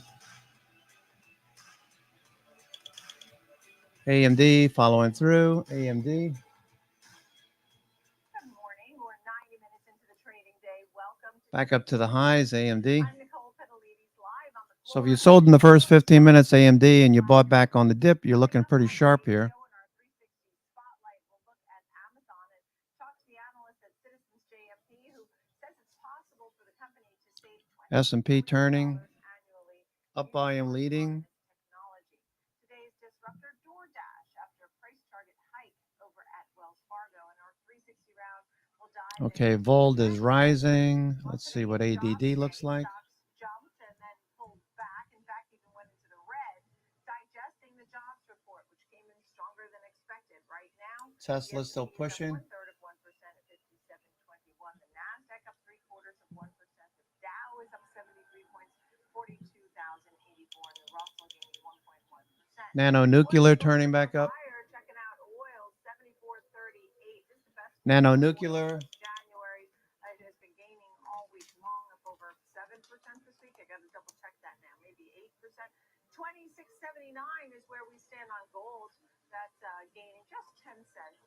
Bitcoin 61,500 and US dollar 102.26. And the VIX pulls back at 19.28.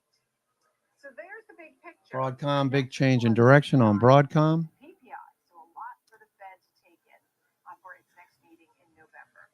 In the meantime, Okay, looks good. Apple's starting to bounce. Semiconductors turning. taking a look and starting off with Rivian, the delivery numbers and some parts issues too. Let's hear a little bit about this.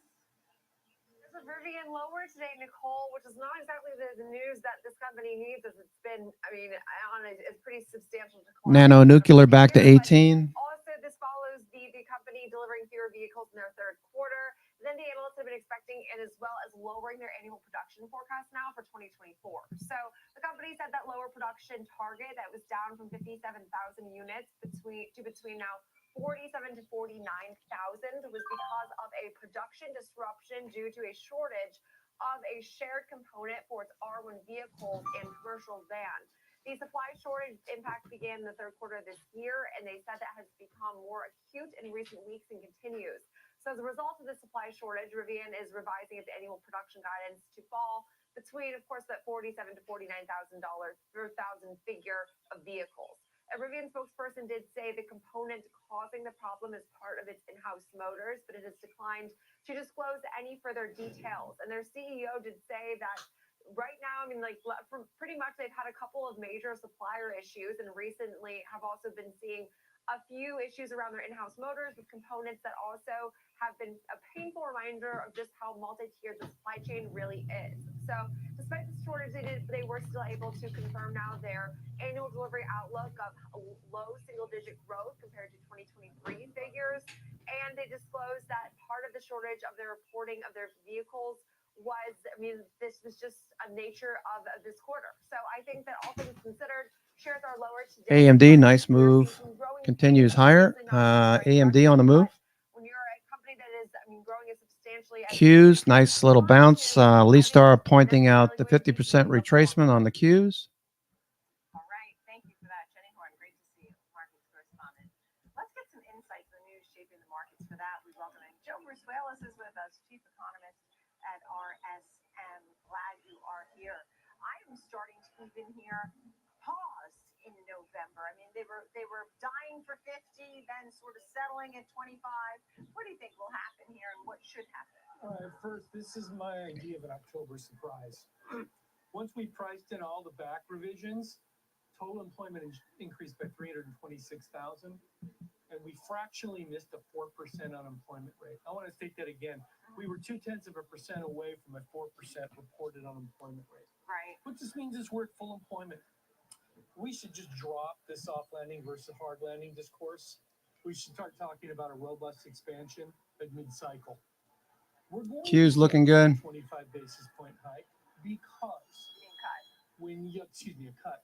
When you see where we're going on top line inflation, whether it be CPI or PCE, we're soon going to be back at target. When we get that CPI next week, right? We're going to see 0.1% month over month on the top line, 2.3% year over year, driven by falling oil and gasoline prices during the sampling period. Now, we're going to extract data from that allow us to predict what's going to go on PCE. Right. Looks to me like we're going to be at 2% on the PCE, the Fed's target, over the next 90 days. At that point, where the Fed policy rate is completely inappropriate relative to where inflation is. All you're seeing is a classic overreaction here in markets this morning. By the time we get up on Monday morning, that'll all be corrected. So recession, no recession. We are not No anywhere near recession, recession. no way, no how. It's just not happening right now. Not happening. Mhm. Okay, so that's out. Even the soft landing, you don't even I'm not interested. entertain that. I'm no longer interested in that Qs discussion. looking very We see strong. Robust economy expanding at or above a 3% clip. Tell you what the risk is. It's not that they won't. Tesla continuation. It's Tesla. that stairway to heaven the market priced in by the end of next year. Tesla's still following through. Outperforming. You'll Nice get move a higher on Tesla. shallower rate cut path. Yeah. Right. And I think what we're hearing this morning is, at least amongst the institutional traders, the big banks, a more sophisticated discussion about, hey guys, maybe we just read this business cycle wrong, and we need to begin to reassess where we're going. I mean, I was looking, believe it or not, and I thought it was interesting. We're showing which kinds of jobs we're gaining: hospitality, healthcare, Yeah. social assistance, construction, government. Always, that's always one. But I found yesterday some details about the upcoming holiday season. Yep. And Nvidia, last nice. holiday season, people were saying, "Oh, it's terrible," and people were thinking maybe it would even be negative, and that came in at over 4% growth. Now I saw that there are some very, Adobe has even 8.5% as an estimate. I saw a 7% estimate. Deloitte was a little more, tepid in theirs. They had 2.3 to 3.3. But I don't know. What do you think is going to happen over the holidays now? So we're expecting over 500,000 jobs to be generated in anticipation of dealing with the surge in holiday demand. Since you and I last talked, not only was the GDP revised up by 294 billion over the past couple of years, think about that. That's almost the size of the Chilean economy. But personal disposable income was revised up by 800 billion, and the savings rate increased to 5.2%. We simply are now seeing an economy that's corrected for the inflation shock. Wages are above where they were in 2019. We're now growing at a very solid clip. The holidays, it looks to me, are going to be quite strong. After all, firms did pull forward a lot of inventory in anticipation of that port strike that got solved last night. That could help them. That 4% increase in year-over-year wages is going to absorb that. So I think, what we really need to be talking about is somewhere around 5 to 8% as a baseline. Okay. And the consumer knows what it's doing. It'll do well. 4 fewer days too Yeah. between Thanksgiving and Christmas, because that's like the key time, right? So, yeah. that always makes a difference sometimes. It I mean, does, it doesn't. Oh, I will never say it never and always, right? But it could make a difference. Well, Before shopping days make a difference sometimes. Let's have some fun with this. We were at the Home Depot. My wife's buying that 12-foot skeleton to put in front of our house for Halloween. And right next to her, across the aisle from that, the Christmas stuff was already out. So I'm not so Okay, sure Palantir pushing a bit higher. Palantir. I have verticals on Palantir. They just get it out there the minute it's not 85 degrees. That being said, the labor picture, I see it better. I mean, I see some good news within this, but there's still talk about how it's harder to get a job. It's not fantastic in some ways, right? So this is where people like you and me, who've got a lot of experience in this business, Yeah. I think can add some value. Thank you for asking that question. You guys out there, there's nobody out there in your career arc that understands what full employment means or what an economy looks like at full employment. It makes sense with the economy growing at 3% and productivity rising at a 2.7% clip, that firms should slow down the pace of hiring. It makes sense that jobs are going to be a little bit harder to get, right? Because we are at full employment. The economy is booming right now. So this isn't the post-pandemic recovery period. We should be moving along between 150 to 200,000 a month. And I think that's a good baseline to set going forward. It makes sense that you're seeing part-time employment go up. Firms are going to be very circumspect in offering full-time employment at these levels, right? And it's just, it's a new thing, and we're all going to get through this together. We could view the JOLTS as a positive report, right? There were more openings for jobs than had been anticipated, so those potentially could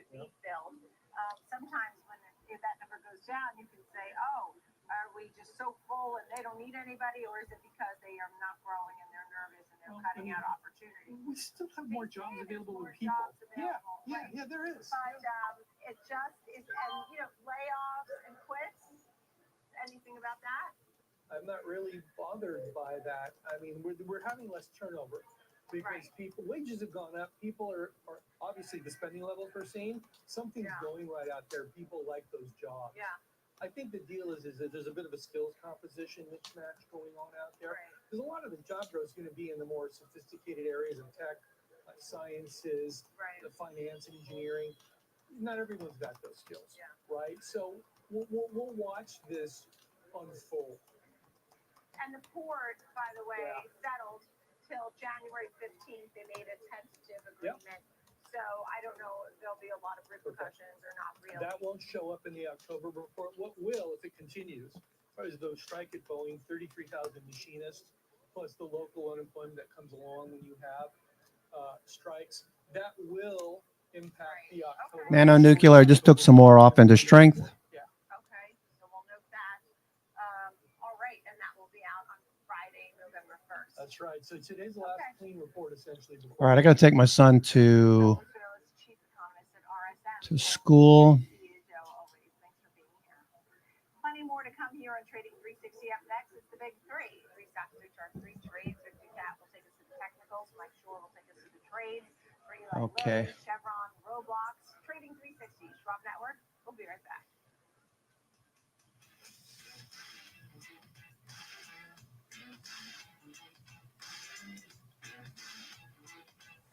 All right, let me just move this so you can see the histogram. Okay, so I can see it too while I'm out.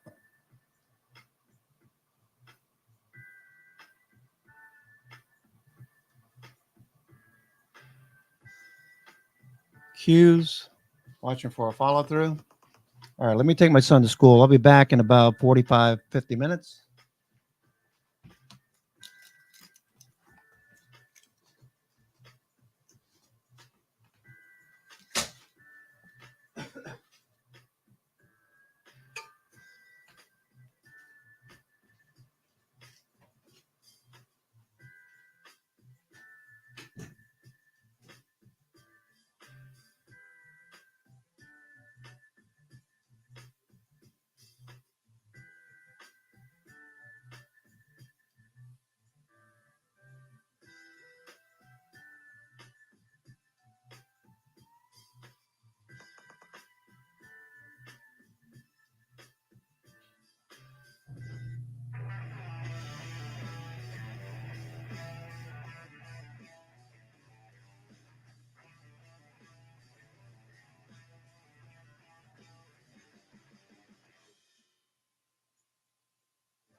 He's Alex Coffey. I'm Jenny Horn. Join us for Next Gen Investing. 1 p.m. Eastern, only on the Schwab Network.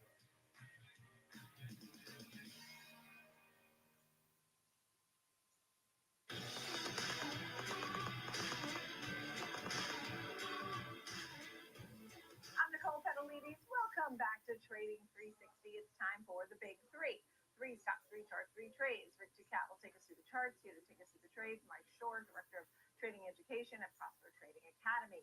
So glad you are both here on this Friday. Mike, just a quick thought on the market before we get to Eli Lilly. It's a slippery little market here. I mean, it's a bullish market. It's a bullish market that's being driven by, if you go through a bunch of the different names, there's just a bunch of names that just aren't doing a whole lot, and then there are names that are driving this market up. And the question is, something's got to give. Either The Big Seven's got to come back, or the little guys and girls have to get lifted up with this, and that's kind of the difficult thing, and that's why I continue to be bullish on the indices. Picking the names inside of those is a little bit more difficult. Squeeze. Names, people are turning their attention and over to pharma in a big way. Eli Lilly on your radar. Yeah. Why is that? Purely on a technical basis. I'm a technical trader. I don't try and be smarter than the complete rooms of analysts out there. I'm looking for a breakout above the 50-day moving average there, though. And what I'm looking at is if we can get above basically 900, but 993, if you want to be exact about that, which is, it's about 2% away right now. But if we can get back above that 50-day moving average, I really like the 950 call calendar. Okay, let's hear what Rick Ducat has to say about the Eli Lilly chart today, please, Rick. Yeah, long gone are the days of those COVID highs when everyone was, scrambling for vaccines and everything. But when you look at this chart here during the past year, pretty darn solid. Pretty much just straight up for a while. Our low point was almost exactly a year ago here. Recent price action trending upward within a channel. We drew one line going across the lows here, just a conventional trend line, and then we extrapolated it and put it across the highs. Fit pretty nicely here. We did have this notable downside excursion, though, this rather severe fall off there, but we stabilized and we came back up quite quickly here. Now, after that rally, though, we did not succeed at making a close significantly beyond our old high point there for the year here. So we did top out at 972.53, but really struggled. Now we have a ceiling there to keep an eye on at this red line, 966 around that area or so. From there, downward sloping short-term trend line between our two white dashed lines here, giving up our longer-term trend line. We broke through it to the downside. We closed significantly below it. We've also given up our two moving averages, yellow 21-day, orange 63-day exponential moving averages. We have attempted several times this week to get back above that orange 63-day EMA with no success. Now we can see also RSI trending downward, momentum waning below the 50 midline now. However, we are still hanging on. We've got a green trend line here starting with this low point. We have not broken through it yet. So even though we're a bit down in terms of momentum, we're not out yet here. So there's still some hope. But for support and resistance, if we were to break through our channel to the downside, this low point right here, we had a gap up, and then the subsequent low point, 825.24, one area to watch. Then the next set of lows around 747. To the upside, our moving averages, our old trend line, all that stuff, those are all hurdles to clear here. But the notable point is this ceiling near about 966 or so. That's really the point to watch to the upside. All right. There are some stories still about the lawsuits that are still going on about inflated insulin prices. Eli Lilly, CVS are named in those. That's not an overhang in your mind, Mike, at least not for right now, right? No. It's not. There's always going to be litigation and stuff and things along those natures, and I understand that, and I think that is already baked in. But like I said, I'm a technical trader, and I fully believe that is baked into the price already, and I just see it. More room to the upside than there is to the downside in Lilly. All right, let's check out CVX today, down about 0.25%. We've seen oil spiking. We have seen this particular chart coming up off the lows from the 135 level and now at around 150. Mike, some of your thoughts on Chevron? Yeah, this is more of a kind of a risk premium type of play. Oil has been a bit depressed, and certainly more room to the upside. And let's just not forget that not everything is well in the world, and it wouldn't take much for oil to spike. I mean, I've heard some crazy numbers, and I don't really subscribe to crazy numbers, but the possibility of even a short-term supply, squeeze, which is going to increase margins for people like Chevron. But again, I'm waiting for the market to show me that, and so I do want that breakout. I want to get above 152.67. Okay, so we'll watch for that. Not subscribing to the crazy prices, nothing too extreme. Rick Ducat, the technicals, please. Sure. So Chevron, we have a situation here where we have been trending down. We had this high point right here. We kind of had this double top type pattern here where we touched that same area twice and then kind of fell off here. So now we connect our trend line to these highs here. We're a good bit away from this longer term blue trend line, the more recent price pattern, upward channel here, starting with these yearly lows. We are up about 11% or so from that point. So a decent recovery. And one thing that stands out to me right away is if you look here, neckline, shoulder, head, shoulder, reverse head and shoulders pattern here, more of a bullish type pattern. It's looking like at this point it could be playing out to the upside here, but we've still got some work to do here. Take a look at this RSI here. So this is another more positive sign here, broke above 50 midline after kind of bouncing back and forth between our two competing trend lines, but pushed above that red line here. So momentum favoring the bulls right now, even though we have a situation here that could be rather thorny to get above here. We've got this red line representing a small gap and some subsequent low points. That's about where we are right now.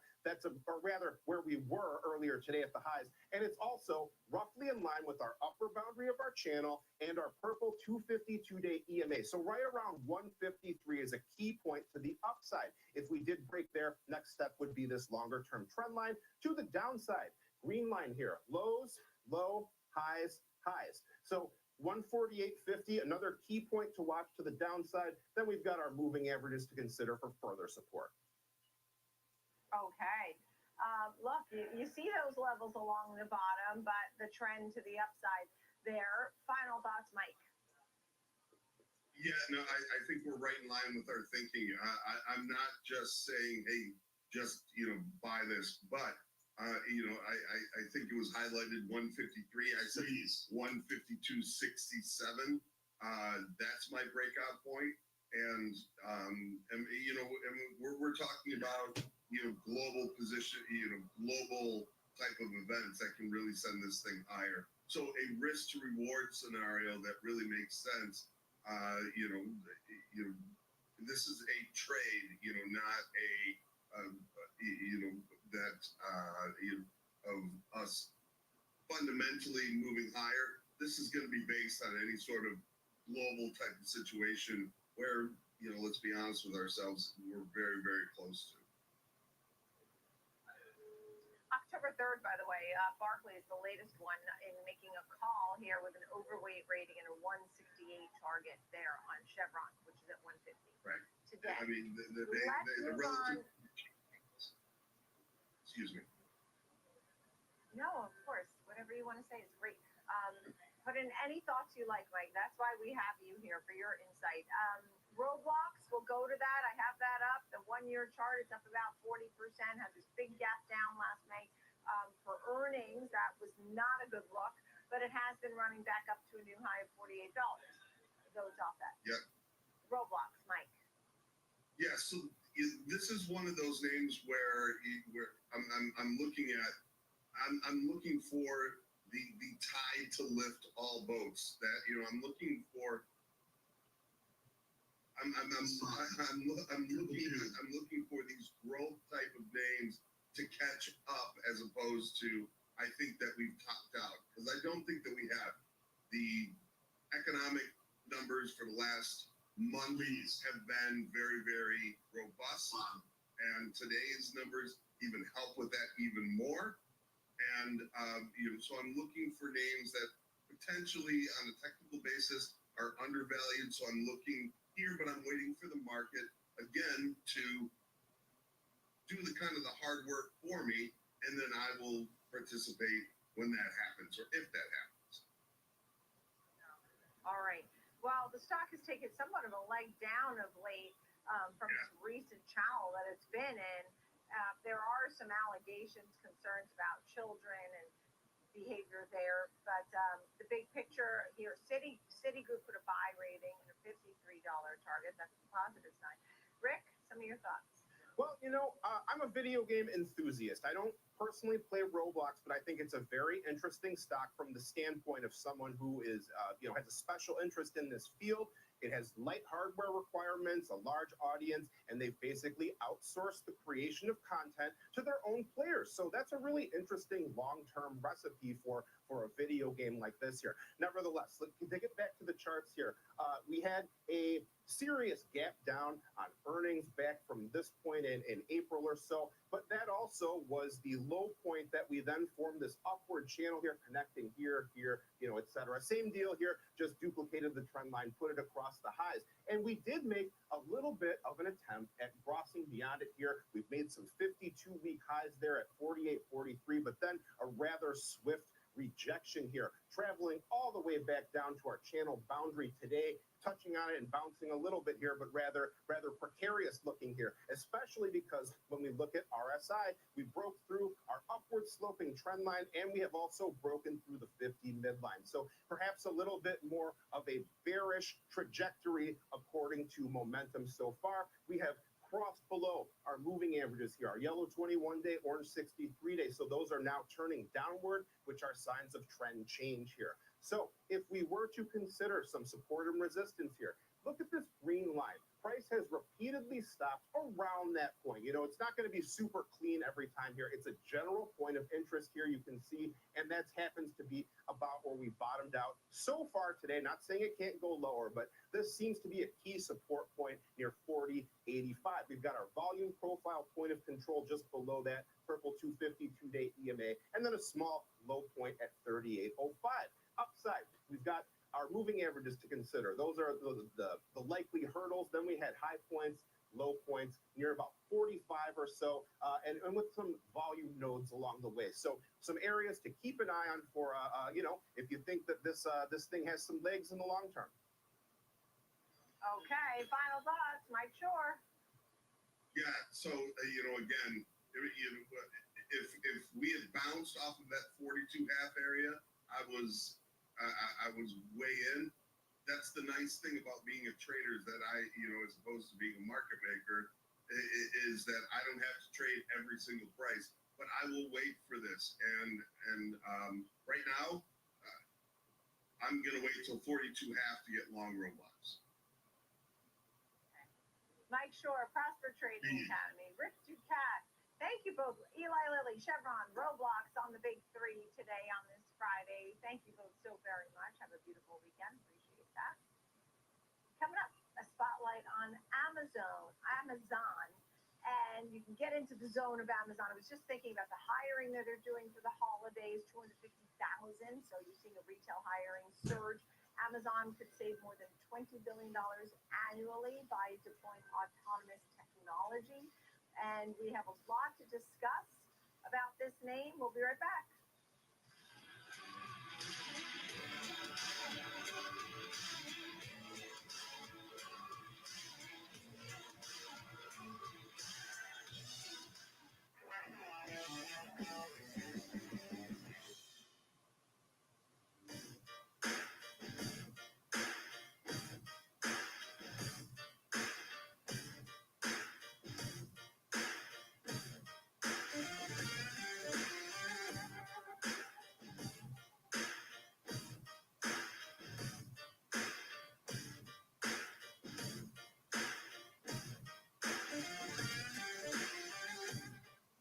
Ameritrade is now part of Schwab, bringing you an elevated experience tailor-made for trader minds.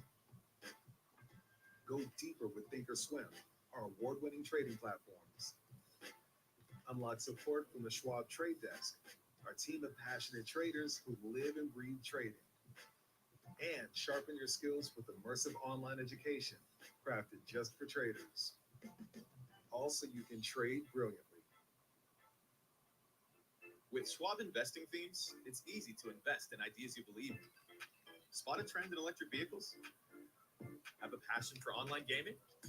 Or want to explore the space economy? Choose from over 40 themes, each with up to 25 stocks identified by our unique algorithm. Buy it as is or customize to align with your goals. All at your fingertips. Schwab investing themes, 40 customizable themes, up to 25 stocks in just a few clicks. Cut the cord on the way you get market news. It's Market on Close. Join me, Oliver Rennick, for the biggest earnings coverage, insights from the smartest minds on Wall Street. Monday through Friday, 3 p.m. Eastern, available anytime, anywhere, on any device for free. Only on the Schwab Network.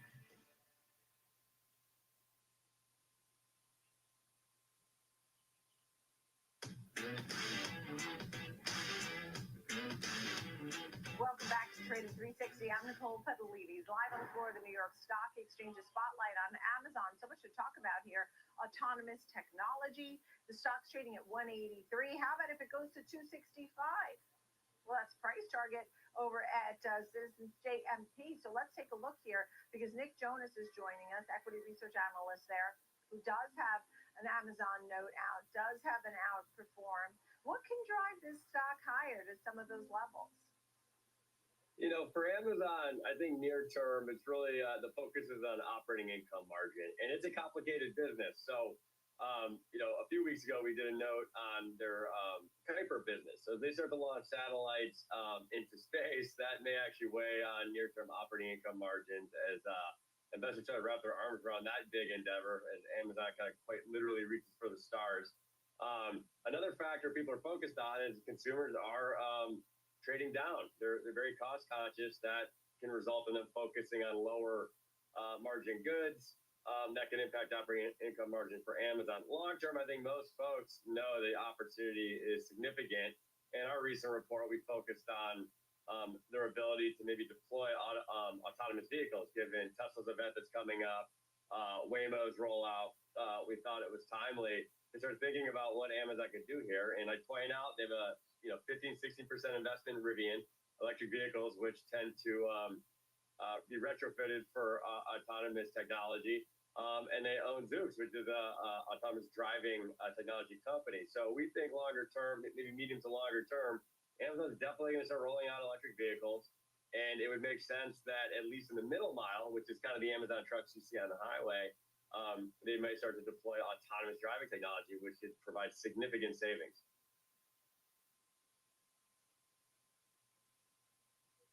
And do you think they're going to talk about that and that is a major possibility for Tesla sooner than later? I missed the first half of the question. Oh, it just, I know you're not here to talk about Tesla, but they're supposed to be talking about full self-driving next week. Same concept. I know Waymo's already doing it. Is that possible? You think it's likely that we're going to hear more about that successfully happening?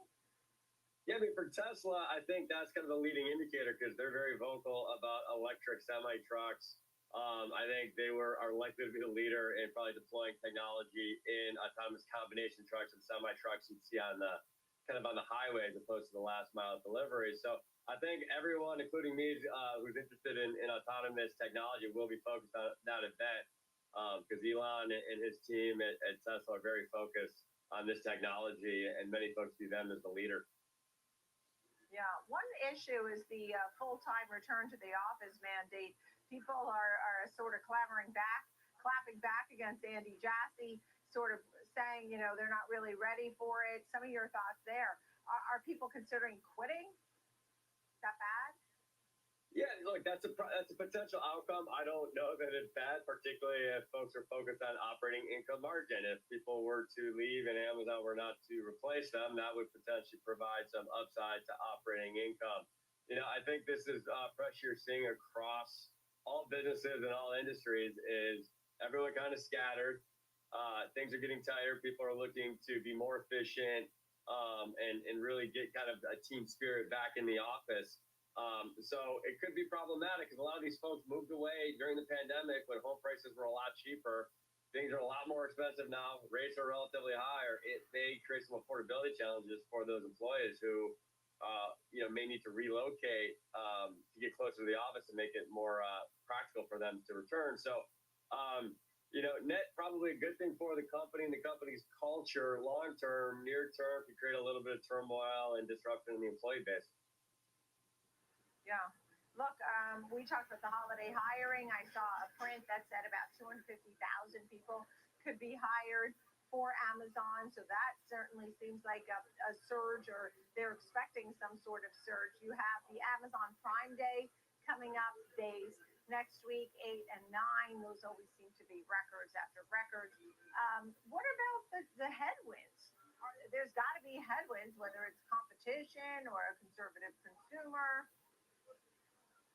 There's certainly more competition, but there's I would say there's crosswinds happening right now. So you have competition, Walmart's always a competitor, Target, but then you also have Temu and Shein, who are also going kind of for these value customers. But what Amazon can offer that really no one else can is same day, 1 day, 2 day delivery with certainty. So as the holiday season comes and their early sales days that are going to start next week, that is a great event to essentially pull forward demand for the holiday season. It helps them elongate the holiday season, get people thinking about purchasing sooner. They can leverage the logistics better. So there's certainly competition. But what we've seen in the industry is wallet consolidation. Consumers are being more practical, but they're going for certainty and kind of consumer experience where they can also get value. And Amazon may be the best company out there to be able to serve that for customers. So while there's certainly competition, it's going to be very hard to compete with the same day, 1 day, 2 day delivery and the prices Amazon's able to offer, when some of these other platforms like Temu may take a week or two to get what you're looking for. And particularly with some consternation around the ports, although that's gotten pushed out till January. Amazon, if you need it, you're probably going there. Yeah. Look, and it's worth noting too, a lot of folks always still follow what Jeff Bezos is doing, moved to the third spot as far as how rich they are. Mark Zuckerberg took over the second spot. And of course, the number one is Elon Musk. So there you have it. So we did have a switch over the last 24 hours in the billionaires lineup. Thank you so much. Nick Jones at Citizens JMP. Good luck there at Amazon. And a target of 265. Coming up next, George Stillis is standing by for the disruptors. He's taking a look at DoorDash. Wells Fargo raising the price target there. So he'll have details. He'll have an example trade for us. Don't miss it. Trading 360. We'll be right back.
Cut the cord on the way you get market news.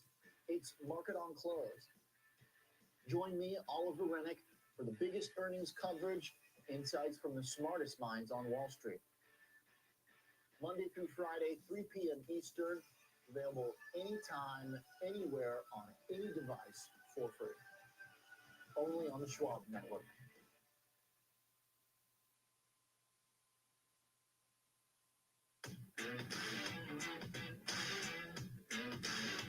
Welcome back to Trading 360.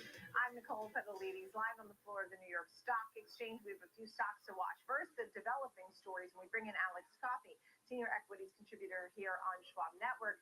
We're watching CVS. One of the brokerage houses saying there's 35% upside. Tell us about the upgrade, the call here.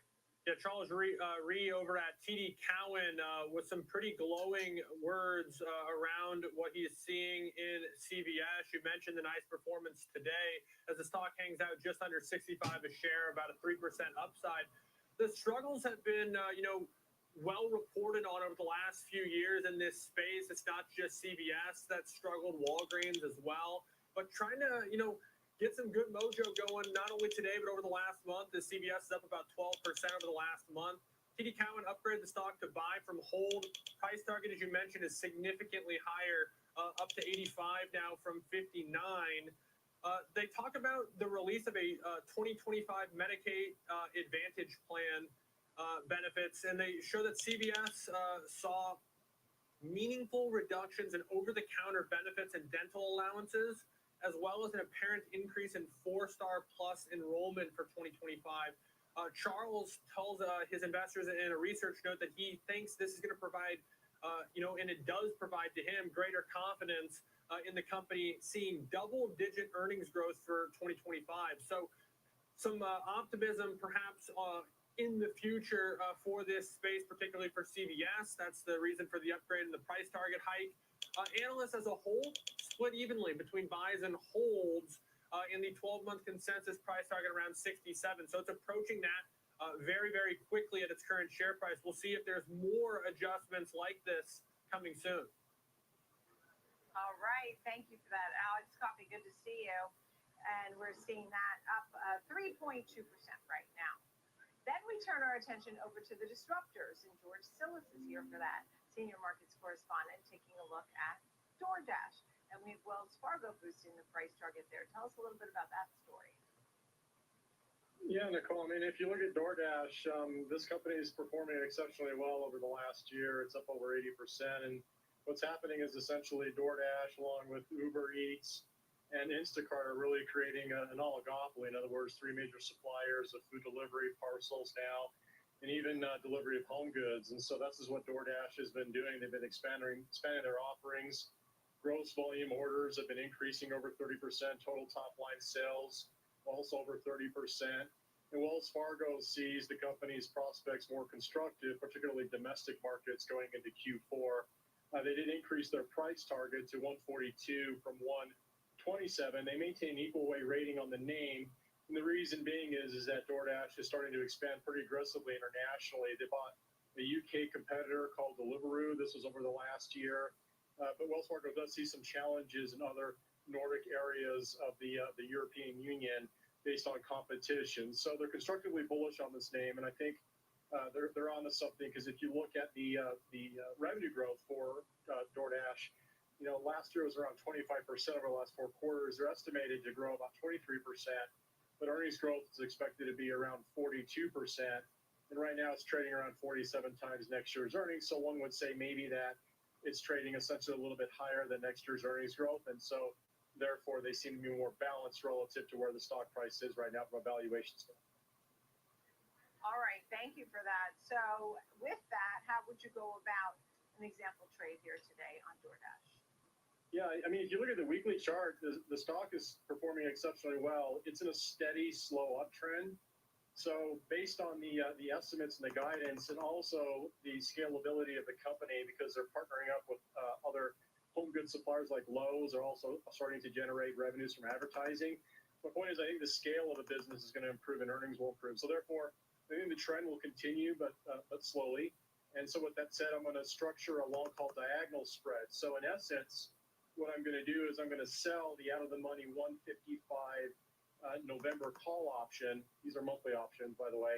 And then I'm going to use the proceeds for that, and I'm going to buy a December in the money 135 call option. So altogether, this spread is bought for about $12 a share, $1,200 a contract. So in essence, we're using the November proceeds, the out of the money option, to help finance the December option. It helps eliminate some of the theta decay or time decay in this position. Your break even, if you do hold with the December, is essentially $147, but the sweet spot of this position is 155 by the November contract in 42 days. So in essence, it's bullish, but you're capped to 155 if the stock hits that or higher by expiration of November. But if that November option expires worthless, then this position is unencumbered with an unlimited profit potential. Okay. Thank you for that. A great explanation. George Sillis every day on our disruptors, looking at DoorDash today. Thank you, George Sillis. Coming up next, our 360 round. We're diving into the defense sector. We'll find out which stocks in this space are interesting to take a look at, what lies ahead for this group. Of course, you have Middle East tensions could be driving things even more so. Trading 360. We'll be right back.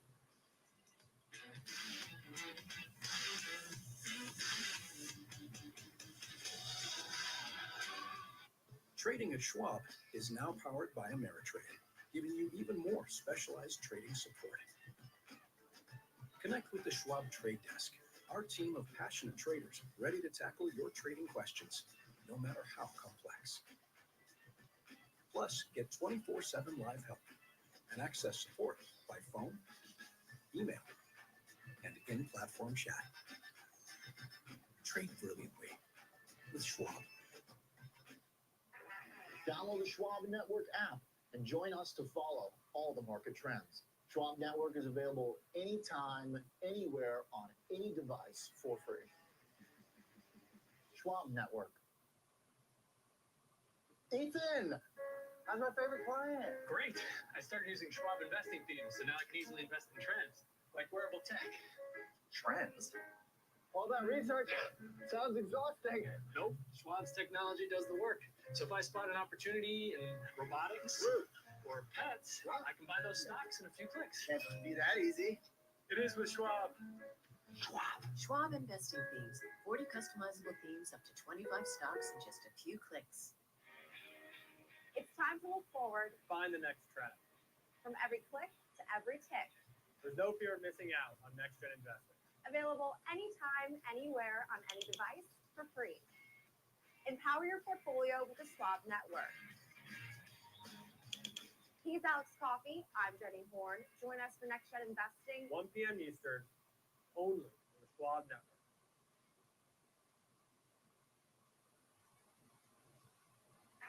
No politics, no noise, from bell to bell and beyond. Schwab Network is available anytime, anywhere, on any device for free. Schwab Network.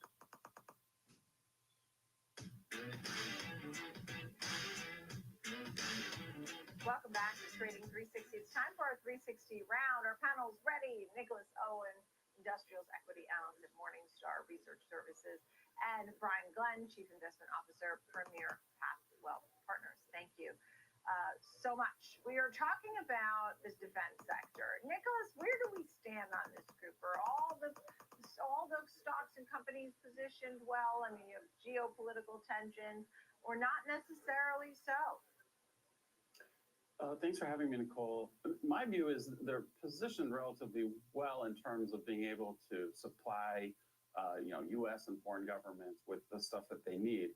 I would not see there being a kind of incremental trade or opportunity in these stocks, which in my view are fully valued today, if not verging on overvalue in a few cases, where escalation of the conflict in the Middle East doesn't change the fact that with Ukraine and Taiwan, geopolitical risk, I would say the story is already out there, and incremental demand from, say, European governments or replenishing stocks of artillery, those stories are already out there. That's my view.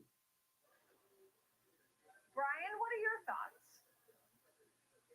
I think they're roughly consistent. I think it's well known that U.S. stockpiles are depleted over the last few years, and this is before sending weaponry to Ukraine. A bigger trend that we're paying attention to at Premier Pathwell Partners is the cost of defense. So it's about half of discretionary spending for the U.S. government right now. And if you look at the trend, you have an F-35 that's $100 million per jet. We're all familiar with the Predator and Reaper drones that are about 20 to 30 million.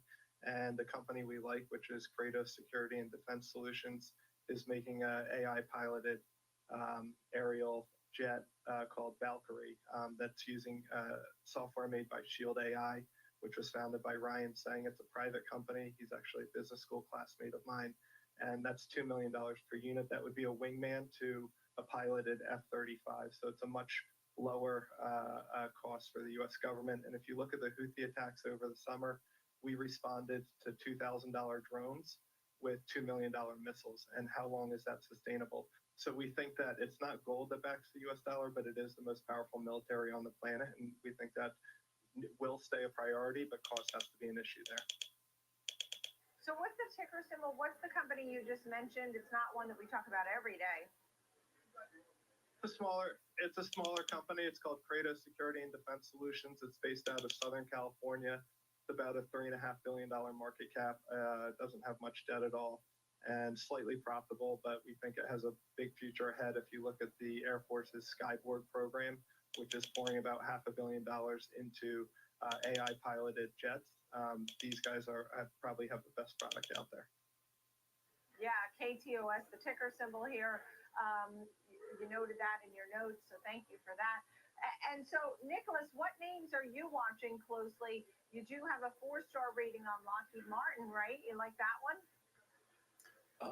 Actually, that one's appreciated quite a bit in the last while. So it's in our current rating, it's 2 stars. So Lockheed Martin is, they had some production disruption on the F-35, and people were worried that timeline would slip. But I think they managed through it, and so I think the folks are back on board with Lockheed. Again, though, like in terms of, is there some connection between recent headlines and these stocks? I don't see that. The trend towards unmanned and sort of joining autonomous vehicles with piloted vehicles is a really interesting one, and a lot of the firms that I cover, the bigger top 5 type contractors, are active in those areas as well. So what names in those areas do you like best? Well, I mean, I like, the Northrops and General Dynamics. To me, those are sort of tried and true and very disciplined operators. They're a little smaller than, say, a Lockheed. But again, today, they're fairly valued, so I'm not going to pound the table on them today. I see. So Lockheed has run up, to your point, right? Year to date is up 32%. In 6 months, it's up the 32%. So has certainly had a nice run up. It hit 611. And you said both General Dynamics and Northrop Grumman are fairly valued. I start to think about how this group expands. AI, we have electric vertical takeoff, we have government funding. Do you have more or less military budget? Those types of things will really factor in.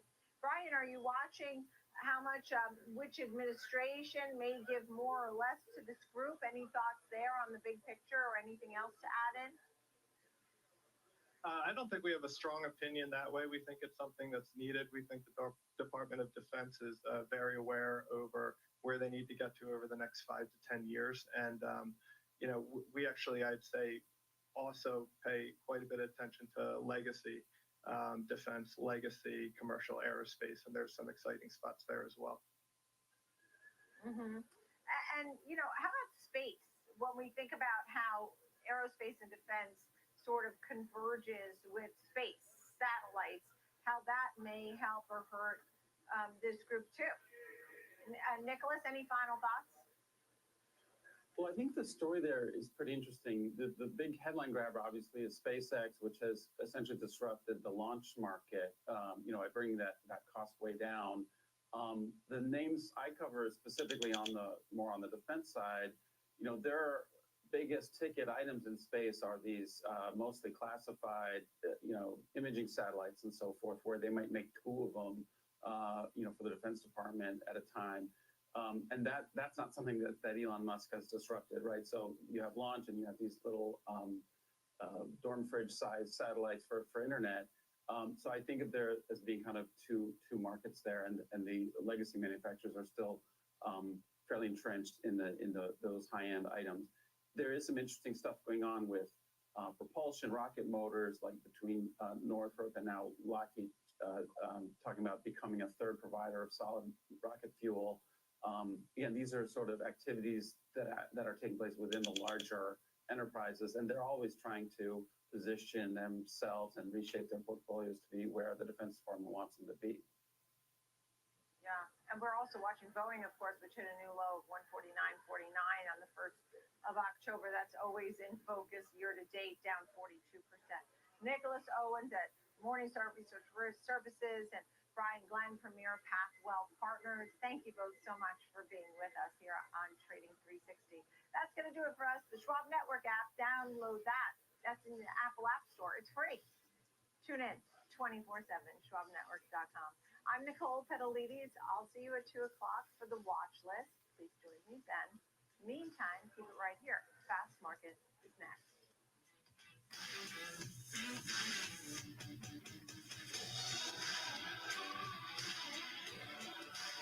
This election season, stay out of the muck and the mudslinging. Schwab Network's by the numbers coverage of the presidential cycle. How could this election impact your financial future? Next week is going to be a crazy political week. Election trades are fraught with risk. No agenda, no hysteria, just good old-fashioned analysis of what policy means for your portfolio. Stay informed. Stay ahead. Tune in to our election coverage on Schwab Network. The market is a multi-trillion-dollar beast. When there's profit there, you take it. That's always going through my head. My job as a trader is to just make money. With a history and a geography degree, how did you find your way into trading? Trading attracts a lot of the best and brightest students because it is this enormous data set.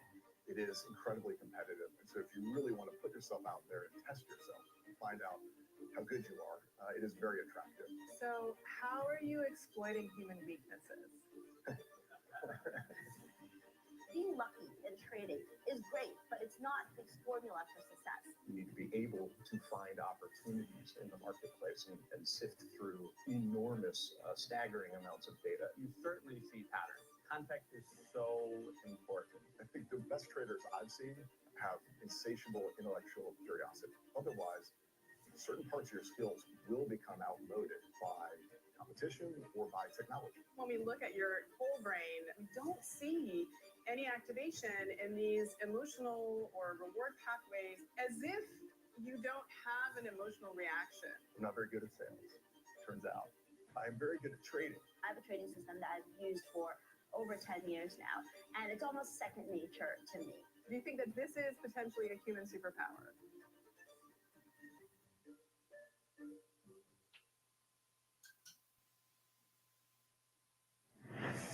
Welcome to Market Overtime on the Schwab Network. Quality Focus has worked pretty much across all 11 sectors. We deployed a fantastic array of new technology. The companies that are doing well are almost too big to fail. Have you set yourself up correctly? It's controversial. The old guard is saying, oh, wait, off with their heads. AI feels controversial and it's going crazy right now. It is going crazy.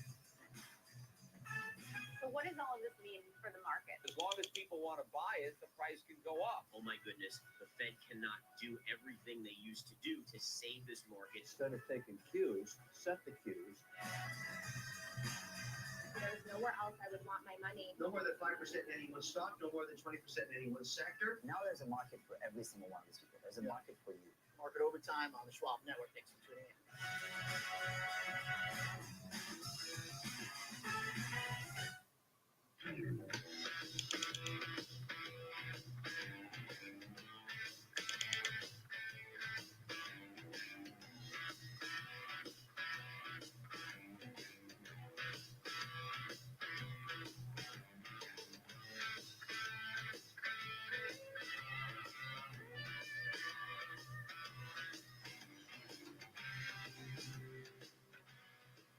Good afternoon, traders, and welcome to Fast Market here on the Schwab Network. I'm Tom White. We've got a great show for you, too, today. We're going to have discussions on the markets, jobs data, We're going to have some option strategies. We're going to look at big tech. Got Meta Platforms, which is hitting another all-time high today. And also AMD, which has been consolidating after falling sharply from those all-time highs that we saw last March. And like Foley will break down consumer sentiment data in Amazon, e-commerce, and cloud stocks, attempting to snap a 7-session losing streak today. Now let's take a look at the major averages, which are off of those session highs that we saw post the jobs report. S&P 500 up 0.4%, the Dow up just over 130 points, or 0.3%. The Nasdaq 100 up 0.75%, and leading to the upside, despite that rise in yields, the Russell 2000 small caps up over 1.1%. Help me break down this market action and give us a breakdown of the jobs report. My co-host, that's Kevin Hinks. Kevin, blowout numbers. I don't think anybody had these estimates above 250,000 for jobs added, and then they actually added 72,000 more from the weaker than expected July and August reports. So what's more surprising? The number that came out, the revisions, the entirety of the package of the economic data, or the muted response post-open? That's just as surprising to me. Yeah. NVIDIA was down almost $1 at one point today. Right. Based on the news that NVIDIA put out, this is not the NVIDIA show, right, but it's certainly, there's some head-scratching lack of momentum on the upside based on this number. So is it because yields have spiked? Is it because the dollar and crude oil have all spiked? That might be it. There might be a macro kind of a roof on its ability to be strong, but good Lord, that was a strong number.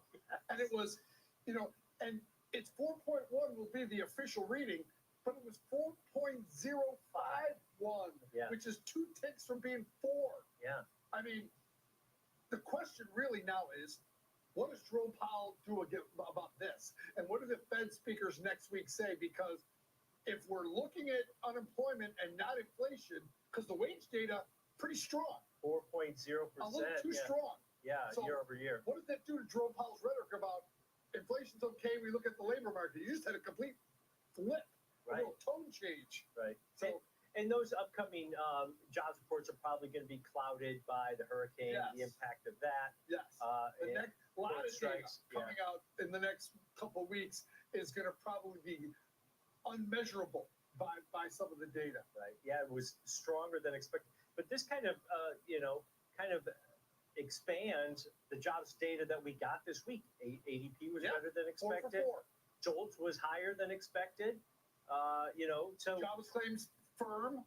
question is, why'd they go 50 basis points if they're worried about jobs? And it was, look at this. Well, I'll tell you what, we should know for sure. He doesn't see the number ahead of time. Yeah, That ruled out that whole scenario. Yeah, that's true. If he would have seen this number, maybe they would have only done that 25 basis point maintenance cut. But let's expand on this conversation, bring in our next guest. It's going to be Joe Mazzola. He's joining us from Charles Schwab Derivatives, a strategist here. Joe, when you look at this data, better than expected, blowout number to the upside, unemployment rate comes down. Hey, all the other jobs reports this week were pretty solid too. What's Fed Chair Powell and these Fed members worried about? I don't know. I mean, this was a blowout number, as you mentioned. I think what was also important, what Kevin mentioned, the idea that there was some revisions to last month's, where there was definitely some consternation around that number. A couple takeaways. I mean, when you look at kind of where we saw gains, they were across the board. I think the only sector that seems still sluggish is manufacturing. And look, that's not a new story. We've been talking about the ISM and PMI numbers and contraction, where it's at. So, we still need to see some expansion within that sector, but everything else was really solid. You saw the yields, pop on that, as you guys mentioned, and you also saw the probability of a 50 basis point rate that basically go to zero for the next meeting. I think it's maybe sub 10 or something right now. Last time I looked. So all that kind of sets up for, what do we have to look forward to over the next couple of weeks? And that's earnings. I mean, that's really what we should be paying attention to. I heard you guys talk about, and, Kevin mentioned this idea, well, why aren't we moving higher? I still think there's some concern around kind of a macro. All right, we're back. Q's back up, moving a bit higher. AMD, After a little dip, bounce, AMD. Hedging into that number. I think the idea was that maybe it was that number that people were hedging. We saw a lot of big call spreads trading this week, upwards of like 200,000 within the last couple days. And they were Okay, AMD. All right, back up to the highs. Looks like Nano Nuclear made another leg higher, 19. All right, so I'll be looking for another entry on that one. But it could be these call buyers could have been looking to maybe protect, against some tensions in the Middle East. And I think that's probably why you're seeing this reaction a little bit muted. And I think that's probably why you're seeing volatility still elevated, because people don't really want to add much going into this weekend should more tensions and more bombings and missile strikes occur. Yeah, Israel not going to back down, and they said they're going to retaliate. But Joe, you mentioned expectations of a Fed rate cut in November. It's about 96% that we're going to get that quarter basis point cut that Fed Chair Powell's kind of laid out for us. But it's flipped where the 50 basis point isn't even on there anymore. There's a 4% chance of no rate cut in November now, based on this data that we've seen today, Jeff. The trend now is to go from 25 to 50, from 25 to 0. Right? And watch that percentage. That's something worth monitoring over the next week or so, because next week we get CPI, PPI. All right. If there's any firming up there, that number could whittle away as well. And boy, I just think AMD. next week the Fed speakers, you already saw Austin Goolsbee was on Bloomberg today trying to do it. Uber Dove. Palantir. Exactly clear. Tigers up, 15, 16 cent, 16%. Tagged 1080, Tiger, Ventec, up Ventec. All right, so Palantir at the highs, Nano Nuclear, nice move on Nano Nuclear. NVIDIA, nice bounce in NVIDIA. Jobs report, Joe. I mean, takeaway. He's the Uber Dove, right? Chicago. NVIDIA. Getting an Uber Dove view here out of. November calls for NVIDIA, NVIDIA 124, 124, 130. Wages going up, unemployment rate down to between 4 and 4.1%. I mean, hey, this sounds like a soft landing narrative to me, even if they don't cut 25 basis point in November. It does right now, but the Fed is very data dependent, and they'll get, as Kevin mentioned, they'll get some of that inflation data next week and see what that looks like. It was interesting that Goolsbee did make the call that. Okay, AMD looking good. AMD. I guess we'll see. Need to break through this area of supply overhead. AMD. Other than that, though, it looks pretty good. Semiconductor is doing well after a dip this morning. Okay, looking for AMD to get above this 169, 170 zone. Let's see. Let's take a look at Money Magic levels. Money Magic. But I mean, look, what could have been a really dicey end of the week between the non-farm payrolls, between the labor AMD. which ended last night. So thank goodness for that. And then of course what we talked about over the weekend, there could be some more geopolitical tensions that arise. What really could have been a big stinker for the market today really just kind of set up for a nice little Goldilocks trade. 165, 167.50. All right, so 167.50 is the upper call wall on AMD. If it can manage to get above this level right in here, look for calls to roll up and out. The buyers did step in a little bit. When I think in terms of kind of breadth, what I've seen this week, look, the S&P 500. Okay, so the top of the S&P 500, top 20, still some of the same names: Albemarle, American Airlines, Vistra Energy. Okay, some more insurance names like AIG. We've got Synchrony Financial, Discover Financial, Capital One Financial. A lot of the credit card companies looking better in the top 10 S&P. Diamondback Energy, Vistra Energy names up. We got Halliburton,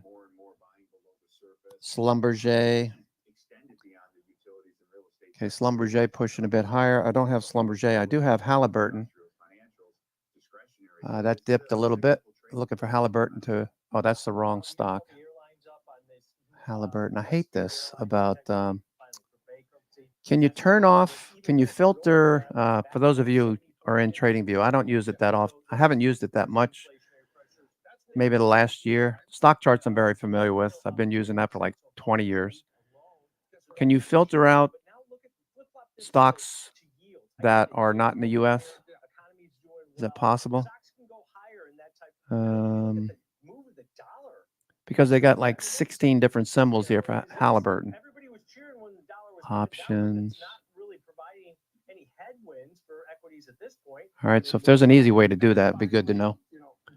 Halliburton at the highs. Halliburton doing well. Gold has, held up there pretty firm, even with a dollar that's moved up this week. Okay, Nanonuclear is up nearly 10%. Nanonuclear pulling back a little bit now, a little profit taking. So I didn't get the absolute high of the day, shy about 60 cents, but majority position looking good. The correlation is getting higher and higher. That should work against gold, but it doesn't always. Yeah, but gold it's almost like the central banks are kind of ignoring the dollar at this point. They're pushing in. Okay, so NVIDIA, 123 and 125 are the call walls. NVIDIA, Microsoft, call walls, 420 is the high. Tesla, 250. AMD, we talked about 227. AMD, 167.50. Amazon. Okay, watching Amazon. Supermicro pulling back a little bit today. Supermicro. You were talking about the dollar being almost a safe haven. I mean, I still think gold is. I still think that's why, even though you're. Okay, NASDAQ 100. A few more red. It's about 80-20. 80 green. 80 green, 20 red. Let's see. Let's go to the NASDAQ and check it out. NASDAQ 100. We always talk about this idea that there's competing markets for dollars, right? And not U.S. dollars, but dollars in general. And you're starting to see NASDAQ 100. We got 72. 72 advancing. 28 are declining. So let's look at, let's see what the 0-day looks like. 0-day squeezing over the last hour. Up volume is leading though. Advanced decline line is rising. Volt is above 0 and trending bullish. The difference between advancing and declining stocks moving higher. Okay, that looks good. So breadth is definitely bullish. We got TTM is bullish at the moment for the S&P. TTM cyan bars over the last 15 minutes. All right, not bad. And we know that advanced decline percent has been rising. Let's take a look at junk bonds. Yesterday, junk bonds moved below the 9 EMA. Junk bonds. Okay, so this is looking a little bit more sketchy. We do have more stocks advancing than declining, but the fact that junk bonds are back here, the 21-day, middle of the Bollinger Bands, may be nothing, but we're below the 9 EMA. All it would take is a loss of the 21-day or the 20 middle of the Bollinger Bands. A loss of that would indicate that junk bond traders are exiting the market. So that's something we want to watch. We don't want it to turn into what we had back in April. April, we had junk bond traders exiting the markets over here. March, April. Okay. So far, it just looks looks bullish, but we are drifting a bit lower. So the risk is getting a little bit higher as junk bonds push lower. Okay, AMD above PMZ, pre-market zone, AMZ above PMZ, and bullish. Looking for a break above 167.50. We're currently above 167.50. I'd like to see a move towards 170. 170 is the next level overhead. Probably would see some options shift to that level. 167.50 is a large open interest level. If you're using Money Magic levels to gear your risk, all right, if you like $2 below the call wall and you start to see bullish action, cyan bars on TTM, then you know you probably got a couple of bucks to the upside potentially, to the upper call wall, given TTM. Okay, so you can see TTM changed direction right around 11 o'clock. AMD ran back up to the highs. So we're trying to break out above 167.50. Call wall is 167.50. Let me just note that on the chart. Every trade, always live. Expert earnings analysis, in-depth technical insights on every changing trend in markets. Available anytime, anywhere, on any device for free. 167.50 upper call wall.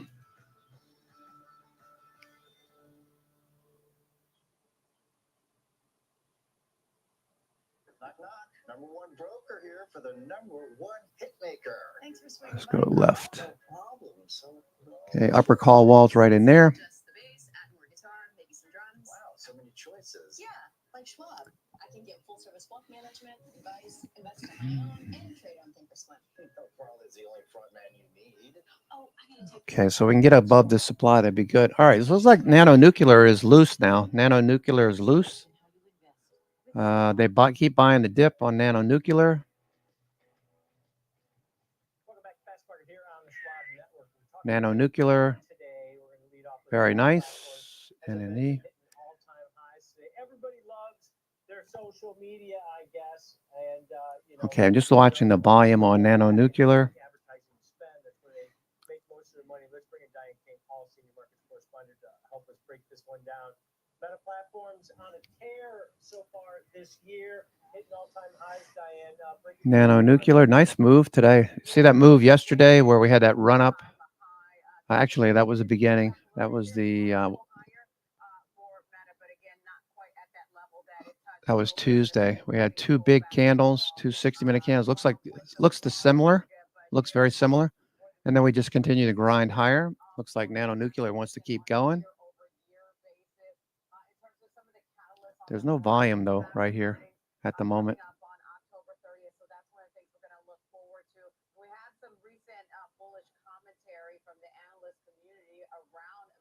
Nano Nuclear.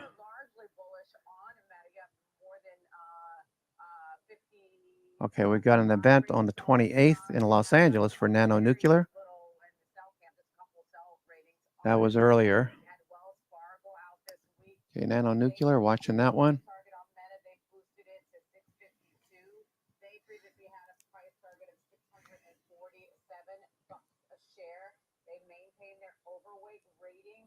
Nano Nuclear. Watching Nano Nuclear, watching time and sales. There's not a whole lot going on today. It's a Friday. After that run up, selling into strength. I missed the top. I sold into strength, so you're not always going to get the top when you're selling into strength. Nano Nuclear. But now that it's above, clearly above resistance levels, Nano Nuclear looking very strong. Nano, NNE. Okay, so you can see what we've been planning on Nano Nuclear. As it moves through these resistance zones, previous pivots over here on the left, previous pivots, you can see what happens. They keep buying the dip. The 20 EMA on the 60-minute is what the green line represents. The 20 EMA on the daily is a dotted red line that's rising up as well. So as it comes back down to the 20 EMA, you look for buyers to show up, start to buy, and then sell into strength. This looks like they want to break out. Looks like they want to break this out again. Okay, looks like Nano Nuclear might go. Okay, looking for a follow through. Nano Nuclear. Nice breakout. RSI is rising. I think it's getting a better reception because they're spending on AI, not metaverse. I think that's a more popular place for them to spend their money. But their ad spending, 95% of their revenue just keeps getting stronger. They're going through a great cyclical wave in ad spending and just riding it. Don't screw it up by spending too much and ignoring all these other things. But boy, this guy, what a run it's been on. Yeah, it has been, and I do think to your point. Okay, nuclear looking good. That's being shown to Meta because again, the spin is in the Gen AI space, and we know that Grace has been shown to the companies. Okay, NNE looking good. Nano nuclear looks like it wants to go again. You got a gap. You got a fair value gap. Nano nuclear. What's Tiger doing? Tiger is up 18.5%. Micron trying to get back up to the highs. Micron. Bitcoin. Watch Bitcoin. They've priced it, they had reduced the price some, so those are expected to sell well. And Meta on their last earnings call, they had said that production was demand looks so strong. Treasury 2-year yield rises 20 basis points on the day to 3.91%. Okay. Thank you, Jason. All right. So for charts, I need to go here. Stocks. Oh, I see. Okay. Duh. Thank you. Great. That's perfect. Perfect. Thank you. Thanks, Jason.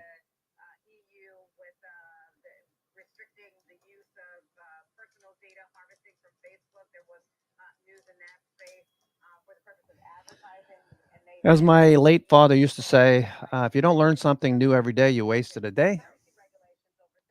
I just, thanks to Jason. It's pretty straightforward if you actually look at. Okay, so USA, not all countries. Okay, that looks good. All right, so now if I'm looking for Halliburton, that's all I'm going to see is Halliburton, right? Yeah, that's better. Oh, it's still, what's that? Why is this? Hindustan. Hindustan? What the hell is that? As far as growth in advertising, the margins are increasing. In valuation, compared to the other Mag 7. Okay. Halliburton breaking out. Halliburton. Okay, there goes Halliburton. Hallie. It's not expensive by any stretch of the imagination, right? No, I mean, look, you can have a forward PE of 28 with profit margins of 35%. That's that's a formula for success. And the one thing is a little bit high is maybe the PEG ratio is around 2, but it's not something that I would look at this and say that it's exceedingly high. Here's the thing that Meta's been able to do. Meta's been able, and specifically Mark Zuckerberg, and the way that he's kind of changed how. Okay, Halliburton looking good. All right. Nano nuclear at the highs of the day. Okay, trying to break out. There goes Halliburton. Halliburton moving. Okay, Halliburton looking good. Energy stocks working. Halliburton.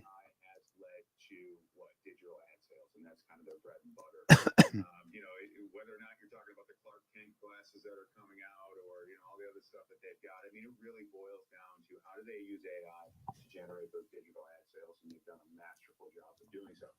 That being said, that the stock is at an all-time high, and it's something that, look, it's not to say they can't go any. Halliburton looking good. I'm looking at it in terms of this trade.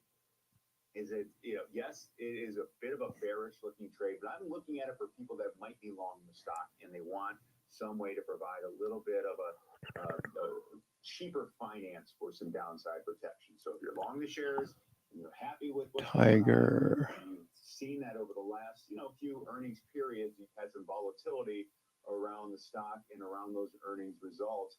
This might be a decent opportunity for what I consider a little bit of a cheaper hedge, because the bottom line is that if you just go out and buy puts on the stock right now, where it's currently trading at a 73% IB percentile, you're paying a lot for that. Right.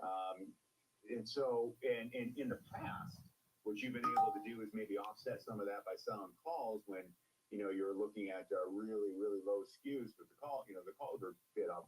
That's not the case that much anymore. That's come down. That's come down in the tech sector as a whole. So this trade that I'm looking at is what we call a broken wing butterfly, and it is in the November 1st expiration. So yes, it's definitely got earnings built into it. All right, so Halliburton looking good. What I'm trying to do, or what somebody might consider doing, maybe that's a better way to put it. Nvidia. If they are long those shares and they want to have some way to give a And looking for a higher low and a higher high in Nvidia. AMD looking for the same. One of the ways that I kind of constructed this is I looked at what's the expectations for the move and what's been the expectations for the move over the last couple quarters. It's around 9 to 10% of the expectation for the move. We haven't really gotten that to that extent. It's kind of stayed within that level, that 9 or 10% level. And I'm kind of looking at where we're at. Okay, Nano Nuclear. All right, so this one. Okay, Nano. 570, 550, 540 foot strikes. Now the reason it's broken wing is you'll notice the strikes are not equidistant, right? You've got 20 on the top side and only 10 on the downside. So that has a little bit of a bearish skew to it, and it gives you the ability to actually continue to profit on this broken wing butterfly should the shares go down below that 550 strike. Whereas if the 540 strike is a better way to put it. Whereas if you were to do a regular butterfly, at that point you would no longer be making money. So it gives you a little bit more of a cushion. Right when I look at $4, I think it's probably a little bit higher now, maybe 420, 430 or something like that. But it gives you a break even around 566, which it's going to take a move to get there. But like I said, I look at this more of a hedge. Yeah, let's break this one down. On the November 1st weekly cycle, so you're going to capture that earnings event at the end of October. You got to keep that in mind also. Might be a catalyst to the downside. Buying an unbalanced or broken wing put butterfly, buying one of the 570 puts, selling two of the 550 puts, and buying one of the 540 strike puts, paying roughly about a 420 debit on it. There's your risk, $420 at break even just below 565 or 566 to the downside, Kev. But even if this thing falls below 540, Kevin, because you made a broken wing, it's more than a double as far as profitability. And on a percentage basis on a $580 stock, you don't need that massive of a move to the downside. And Joe offset some costs because he mentioned you buy a put outright, implied volatility or the IV percentile rank is really elevated at this point.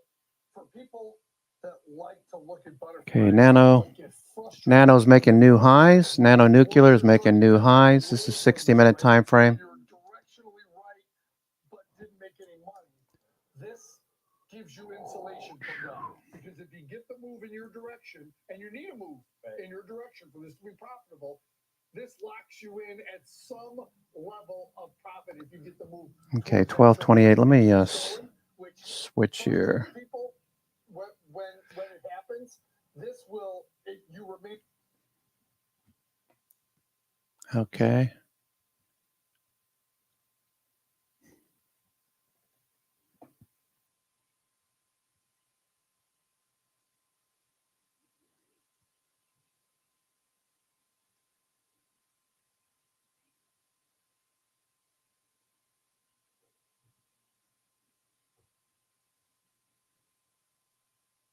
Sana.com.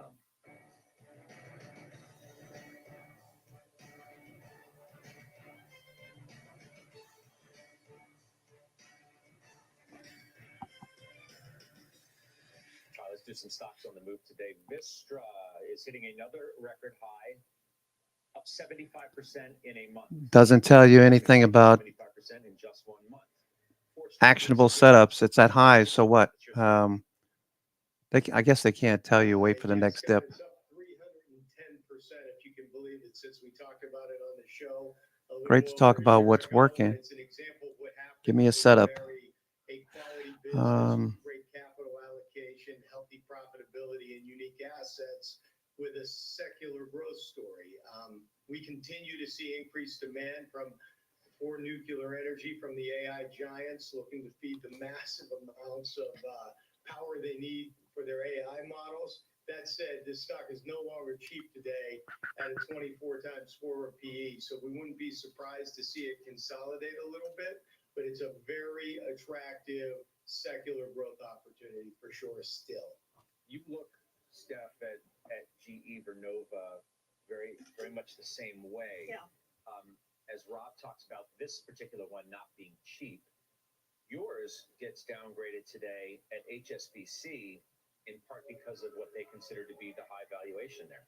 It is a high valuation. It's up 96% since it was spun. All right, Nano Nuclear looking good. Not about spin-outs and how they work. This one absolutely has Okay, Nano trying to get trying to take out highs. Next level's around 2030. Okay, so we could see another dollar or so. If this spurts higher, we could shoot above it and come back in a little bit. So watch Nano Nuclear. Halliburton looking good. Halliburton's still going. Let's talk about ExxonMobil, as there's been an awful lot of focus this week on oil and the energy market. New record high for Exxon today. They did pre-earnings 8K for the Okay, so Jim, you on the stock? Give me first. I know Steph does too, but I want to hear from you first. So when you read the 8K last night, you'd say, okay, this is negative for the stock. Stock should go down. It's up today, as you pointed out. Scott. okay, what's Micron doing? Micron. Energy prices are high. And I think that when you look Micron. Okay, an area of liquidity. It looks like they're maybe buying in this area. Okay, Nano Nuclear. Okay, looks good. say that OPEC sees demand growing through 2050. That's at odds with the International Energy Agency. My point in this is that we're going to have this debate about wither energy prices, and there's a lot of room for them to go higher, and with it, Exxon's earnings. Let's do Apollo, which is said to be nearing a deal to acquire aerospace parts maker Barnes Group for $45 a share. Jay's private equity. Hit Apollo for me. Yeah, no, listen, I really like private equity, especially in this environment. It's up 19% in the last month, 9% in the last week. Fee-related earnings, steady to grow up to 20%, compounded into 2029. They'll probably have around 1.5 trillion in assets under management by that time. You see the acquisition of the Barnes, but they've been really busy in the industrial space. So there's other companies that they've acquired. So I just think activity, net realizations will continue to pick up as we work through this easing cycle. Okay. Let's get the headlines now with Bertha Coombs. Hi, Bertha. Hey, Scott. The Supreme Court today. Nano Nuclear pushing a bit higher. Nano. Aimed at reducing the oil and gas industry's methane emissions. Nano Nuclear. States and industry groups had There it goes. Nice bullish action. arguing that the EPA overstepped its authority with unachievable standards. California health officials are monitoring workers on 2 dairy farms after the CDC confirmed 2 employees tested positive for bird flu. A CDC official said the workers had pink eye, but neither reported respiratory symptoms. 16 human bird flu cases have been reported in the U.S. this year. 15 were workers at infected poultry or dairy farms. Okay, there goes Nano Nuclear. Nano Nuclear going. Okay, cool. Here we go. Nano Nuclear pressing higher. Sensors will be built into Ioniq 5 vehicles at a new Hyundai plant in Georgia. The company said initial on-road testing with the vehicles will start. There goes Nano Nuclear. All right. Bertha, thank you very much. That's Bertha Coombs. Up next, Mike Santoli has his midday word. What does he make of the jobs report today and its influence on where stocks go from here? He'll tell us next.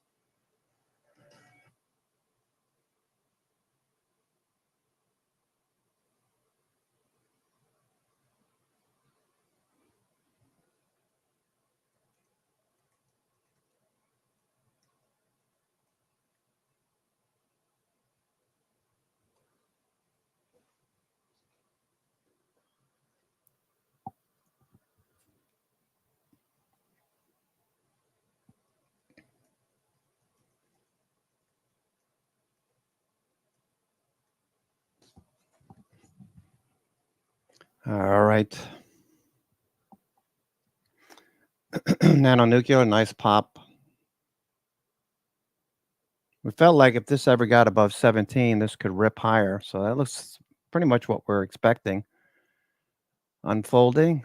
Good job. 20, 30 is the next, somewhere around 20 is the next pivot.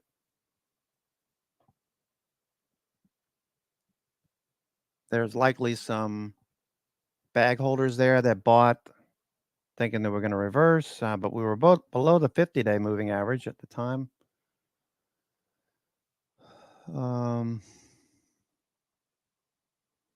look at the daily, nanonuclear daily.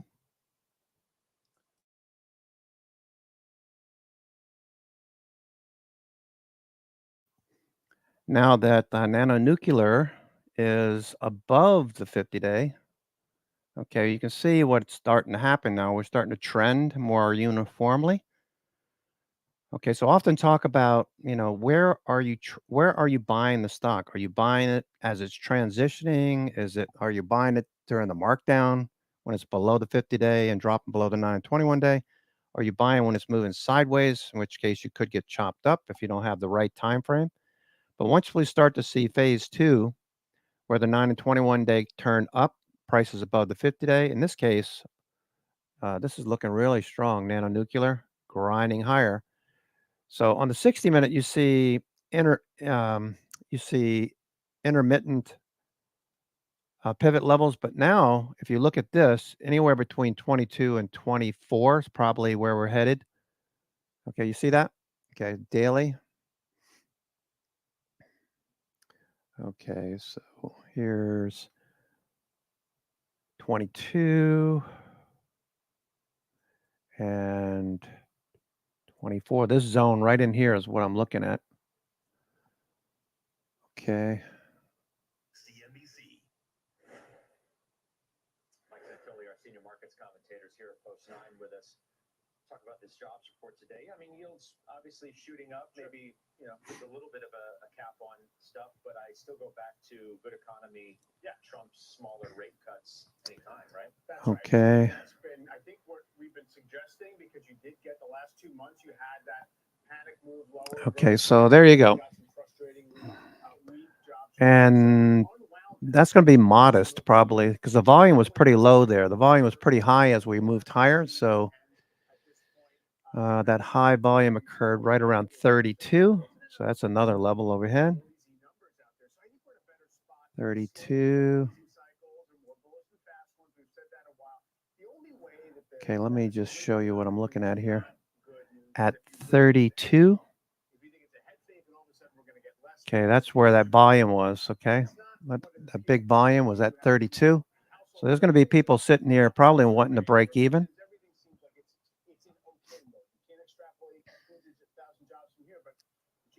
Okay.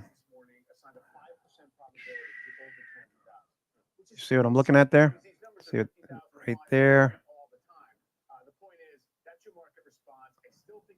Okay, 2 big days. So let me bring this down here. 2 big days. That's where a lot of the volume is. All right, so we're into this candle now. See what I'm looking at? These 2 bullish candles right here. The dip and the move back up to IPO highs. There's a lot of volume right there. So that's probably where we're going to run into some resistance. Okay, so Nano looks pretty good.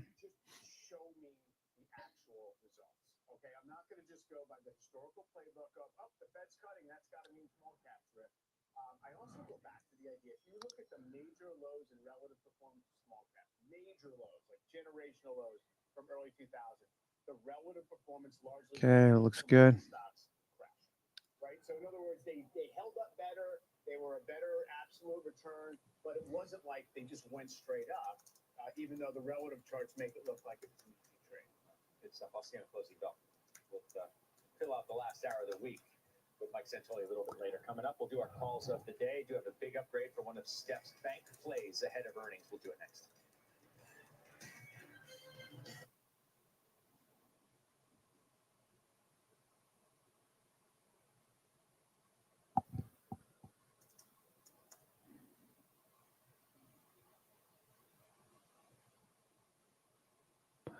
All righty.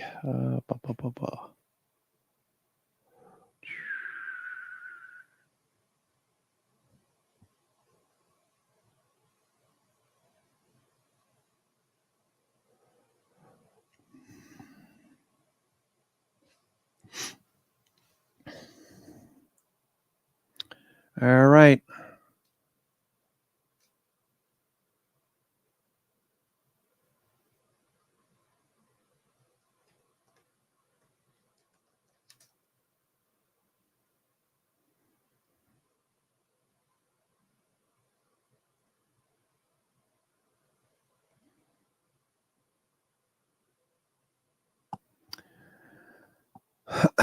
Okay.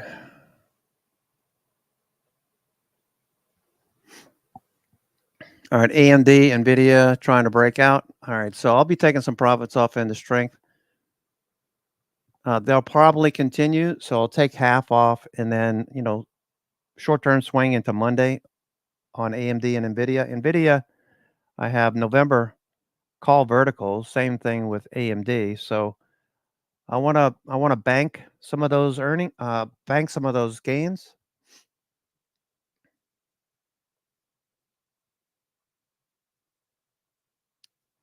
And then see if I can get more next week. Junk bonds is the main thing that I'm looking at. Junk bonds.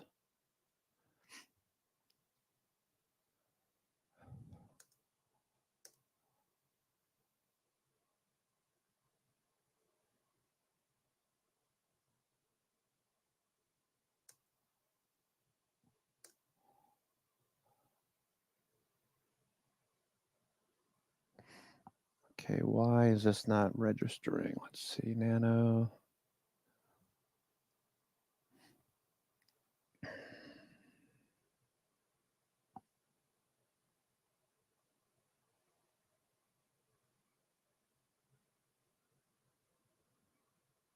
There it is. Okay, that's why.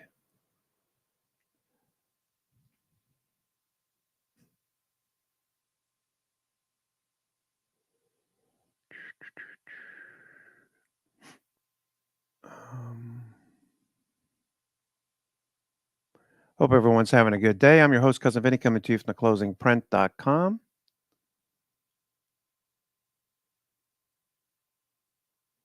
Download the app. It is Friday. We're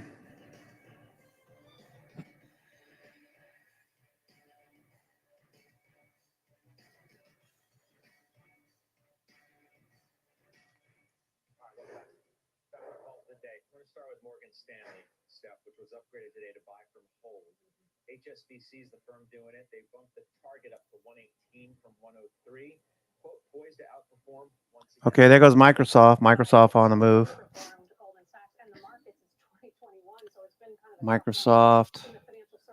Okay, Nano, a little profit taking. SMH. I keep saying Super Micro. SMH turning. Okay, looking for it to clear this level right here.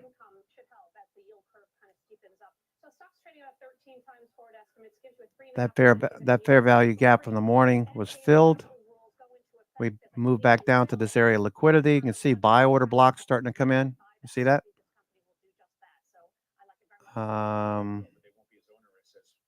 Okay. Looking for a break above 247.75 would be good on semis, SMH.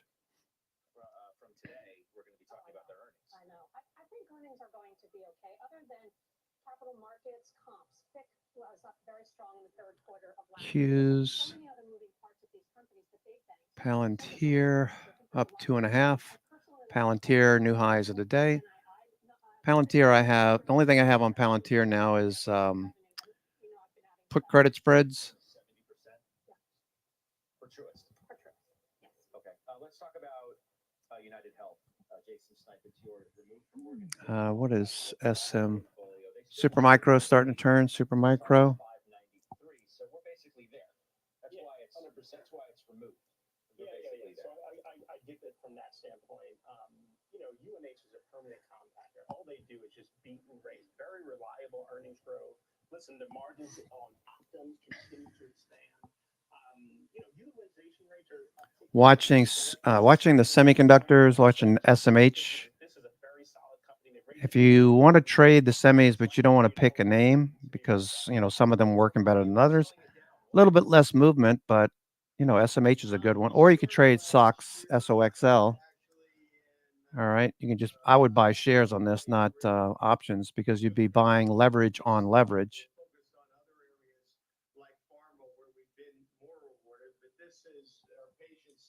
Okay, Microsoft looks good. Tesla, a little dip and a bounce. Okay, Meta's dip and bounce on Meta. Meta's trying to take out the high. You know, I think we're going to maintain this stuff and see what we ultimately do. Steph, Home Depot's woken up. The target got raised to 450 from 390, reiterate by Guggenheim.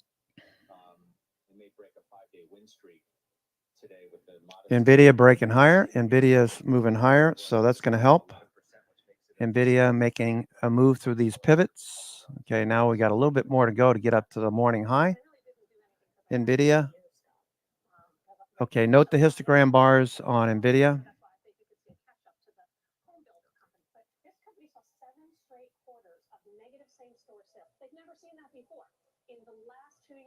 Q's moving up through PMZ. That was a good call, Cayman. That was a good call earlier. PMZ green to start the day. We dipped below it. Now we're pushing back up through it. AMD pushing higher. All right, looking good. Looking good.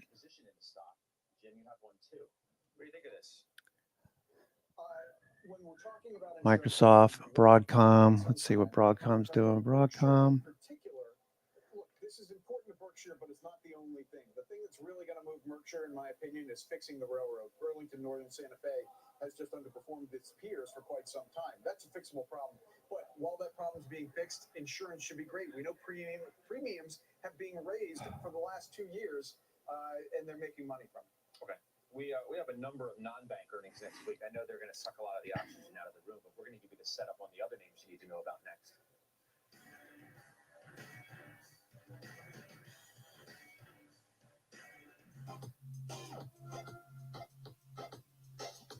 Let's look at Intel. I had some options on Intel that just went to zero.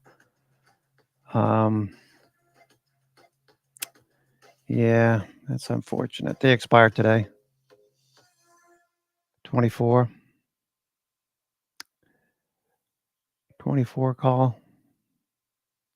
All right. NVIDIA, though. NVIDIA looking good. AMD. That's what I get for playing with Intel. Was a small bet. Intel. FedEx. What are you doing, FedEx?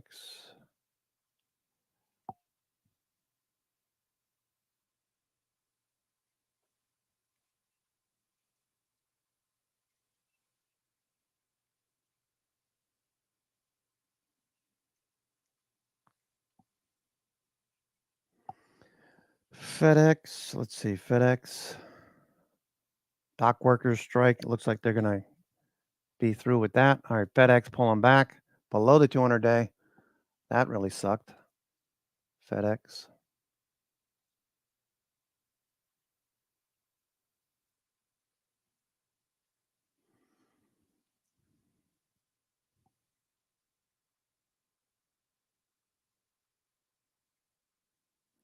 FedEx.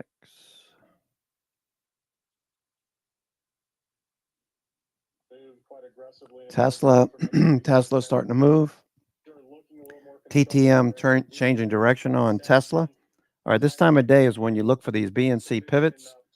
Look at the histogram in the lower panel. Okay, this looks like it's going to go into next week, maybe. Tesla going to pop. For data centers, NVIDIA is still, of course, the leader. They got 9% market share.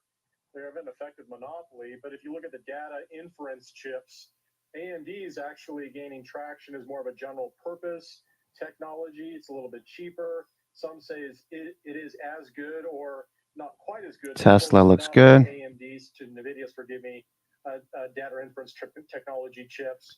But nonetheless, the core business for AMD is still CPUs. But they also have their industrial chip segment, Xilinx acquisition, which again. Okay, Tesla grinding a bit higher. What's Nano? Nano pulling back a little bit. Okay. Tiger looks like it wants to break out. Up Fintech, TIGR, Tiger. George, Oracle adopting the MI300X was good news for AMD. They've got 3 products coming out. I'll give you a bunch of numbers. MI325X, MI350, MI400. Okay, Broadcom's trying to break higher. Broadcom. Put them on the map in terms of AI. They've said that before, and NVIDIA keeps extending its lead, it appears. Are they finally ready to compete with NVIDIA and be a true competitor? Or are they just, if NVIDIA's all sold out? What's IWM doing? IWM today. IWM. Okay, nice pop on IWM.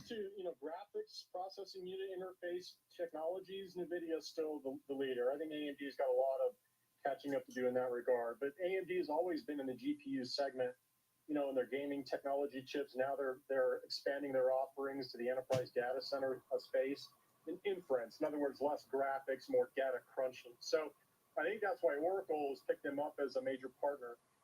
And they're expected to continue to grow their sales as a business going forward. When you look at them numbers wise, it's about 25 to 30%.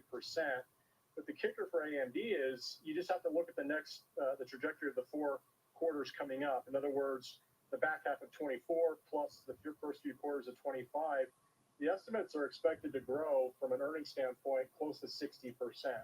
Now, that's still less than NVIDIA, both in sales and in earnings estimates. But one of the interesting things about AMD and NVIDIA is if you look at them relative on a PE basis compared to each other on a next year's numbers, they're both trading around 30 times forward earnings. So, looking at the comparisons of both these companies, NVIDIA is still cheaper, but if you compare the estimates for earnings for AMD, assuming all else equal, there's no market pullback. Okay, Q's trying to push a bit higher. Q's. But AMD looks like it's got some promising movement going forward as it starts to earn more into its price versus price. Watch Tesla. Tesla trying to push Tesla.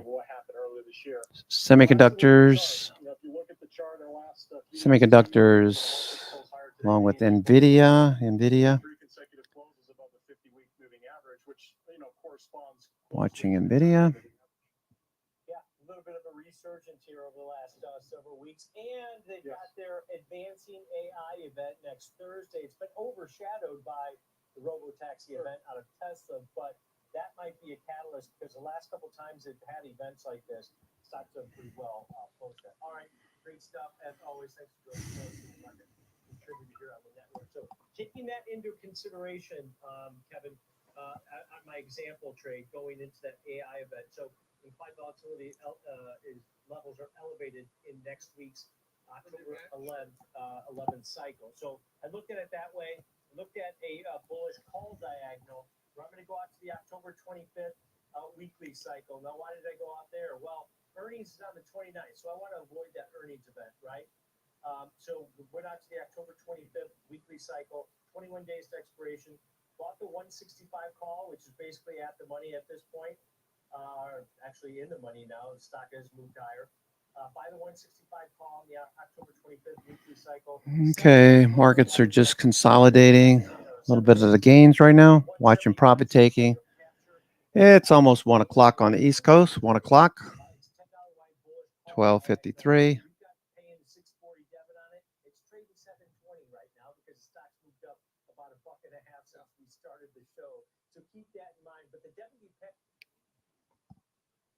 Okay, they're talking an AMD trade on Schwab.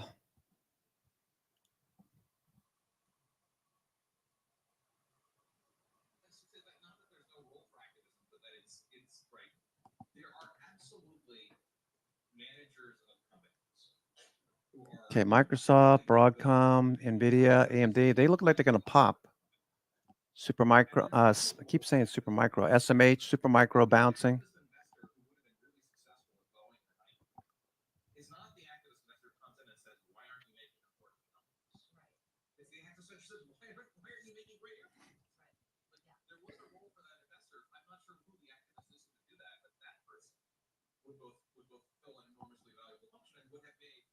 AMD trying to break higher. AMD trying to break higher. At the high of the day. Note the histogram bar, bottom left. Where, and this refers back to what you were saying about Sam Altman being a master of the dark arts, perhaps. We write about how some CEOs are psychopaths, but you don't. And this sounds weird, but you don't mean it in a negative way necessarily. So explain to people what you mean by that. Okay, we need to get above that high right there. Advanced micro, trying to push through this area of supply. You can see it flickering off and on over here on the right. Okay, as we push through this area, this will disappear. That's a breaker block. From previously, it'll disappear.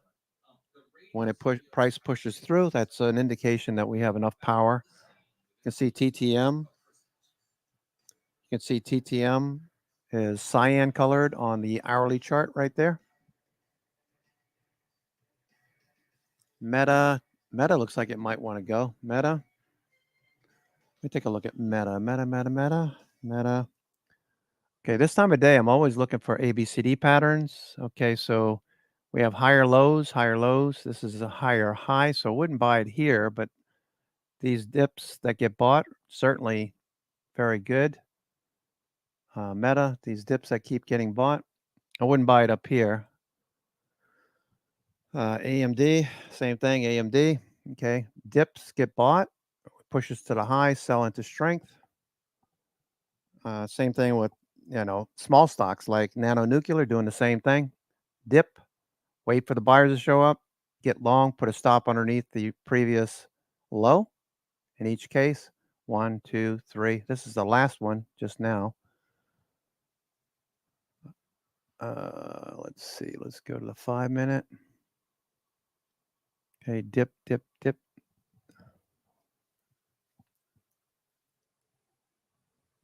NVIDIA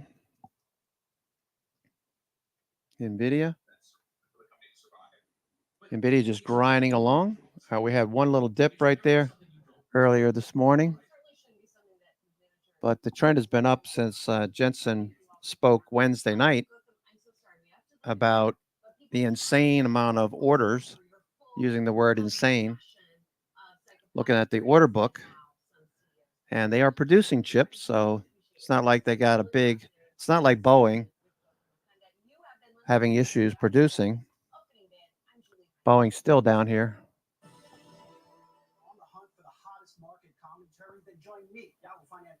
Yeah. Okay. Look at your whole brain. Don't see Okay, Meta, emotional or reward IWM. you don't have an emotional Tesla looks like it wants to go right here. Tesla, cyan color bars on Tesla. Okay, Tesla ABCD pattern. Okay, here's A, here's B, C. You got a dip right there. Stop underneath 247, say 247.60 or so. 247.75. Look for it to push higher. Tesla. Okay, watch Tesla. See if we can follow through. The only issue I have is that it's a Friday and it's in the afternoon session.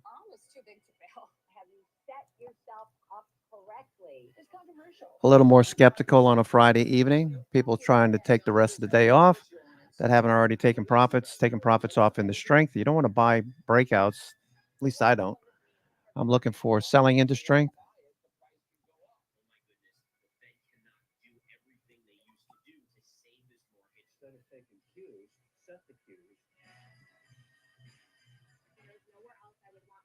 No more than 5% in any one stock, no more than 20% in any one sector. Now there's a market for every single one of these people. There's a market for you. Market Overtime on the Schwab Network. Thanks for tuning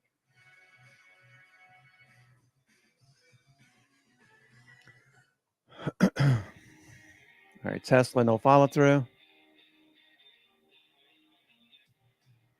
I like to see some fair value gaps. All right, so we got some on AMD. You see these fair value gaps as we push higher.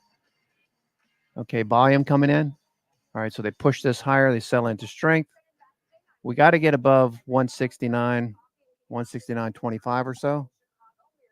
And this area of liquidity or supply over here on the right. Let me change that to the 2 hour and see if there's more. 2 hour. Let's go to the 4 hour. Okay, 4 hour. Okay, you can see where the supply is overhead. 160, 182, 182.50, 183. So if NVIDIA can make, if AMD can make it through this area, that'd be awesome.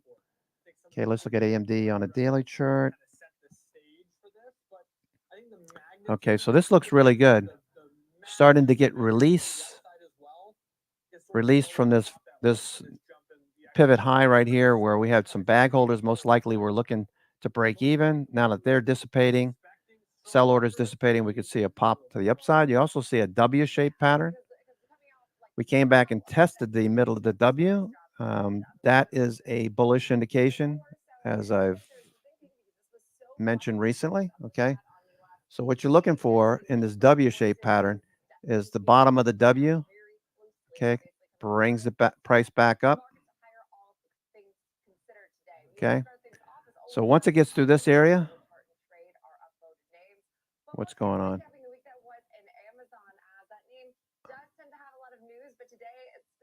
There we go. Stock chart's a little slow there.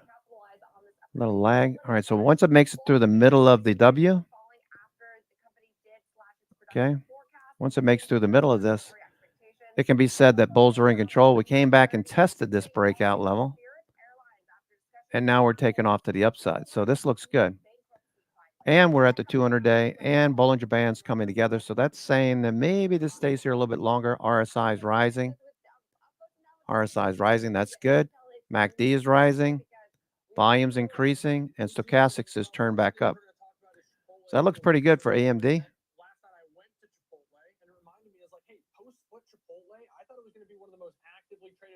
Though it's a Friday, and it looks like people are taking profits off in the strength with $5.70.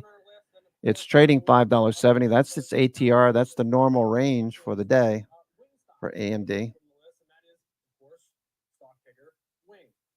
Wingstop, I believe, of all of these brands, is considerably here our best performer and by a nice margin. Yeah, it's up 61.5% on the year. So it has pulled back, about 4.5% from its highs, but up 142.5% off of lows. This has been a staggeringly good chart in a difficult AMD. environment. So Citi today raised their price target on Wingstop. All right, just a little bit higher, AMD. I'd be selling some AMD into strength.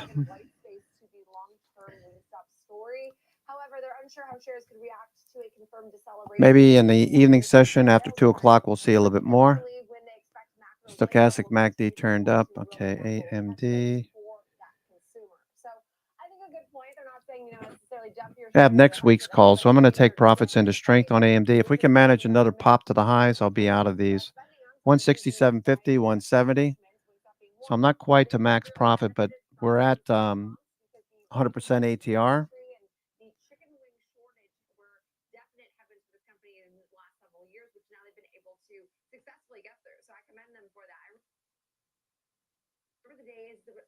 Stores rebranded to Thigh Stop. That was madness. That was like pandemic madness, though. Okay. Jumia, that's the Amazon of Africa, right? Yeah, that looks pretty good. Looks pretty good. It's got an ATR of 40 cents, Jason. Yeah, ATR of 40 cents. But look at the Kirby over here on the left. There's hardly any volume traded over here. So once this gets above 6, this should go. I like the ABCD pattern if we have one. Okay, this is starting to drift a bit lower. Okay, Tesla trying to push higher now. Tesla. I'm looking for one more pop to the highs, maybe into 2 o'clock and then higher, maybe. Okay, Nanonuclear trying to push a bit higher. Nanonuclear. Bitcoin pushing higher. Bitcoin.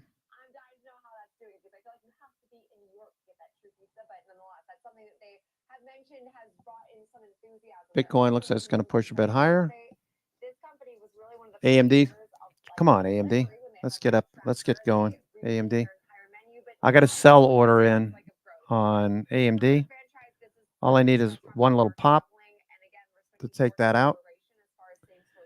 I'm selling the 167.50 call vertical, 167.50, 170.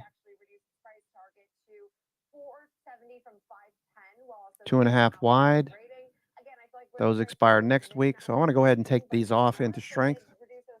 AMD looks good. And we can see the bounce off the 200-day is very successful. Volume picking up, so that's good. Stochastics, MACD, RSI, everything looks good for AMD for a little bit higher. Problem is we're 100% of ATR. I don't know if they're tired of trading this. 573 versus stock up $5.80. Looks like people taking profits off. Let me bring my order down maybe a couple of pennies.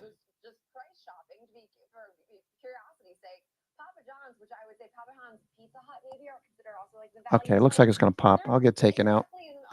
AMD. I'm not sure what pizza you can get for cheaper. That's honestly what drives me to Domino's, because it's cheaper than buying some of the local chain pizzas. But they also removed the same from their best ideas list. I just think it's an interesting narrative. Like, to me, we'd have to be lots of open interest at 170. 170 has the most open interest for AMD. AMD.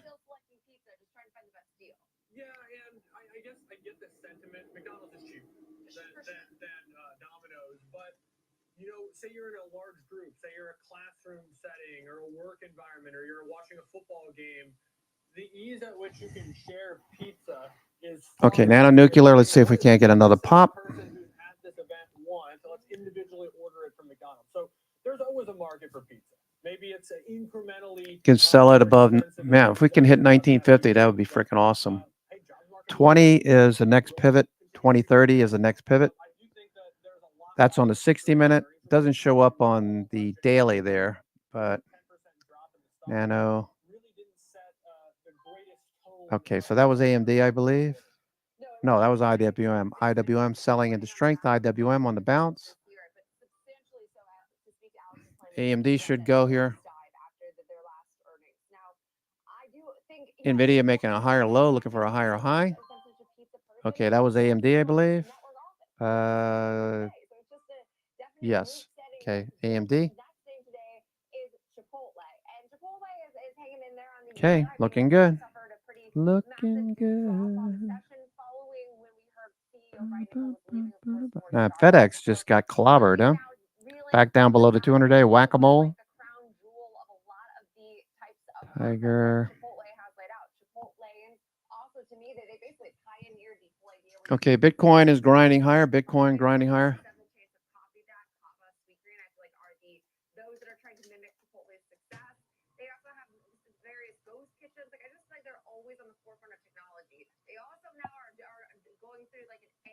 All right, Bitcoin moving higher. It's kind of a boring trade.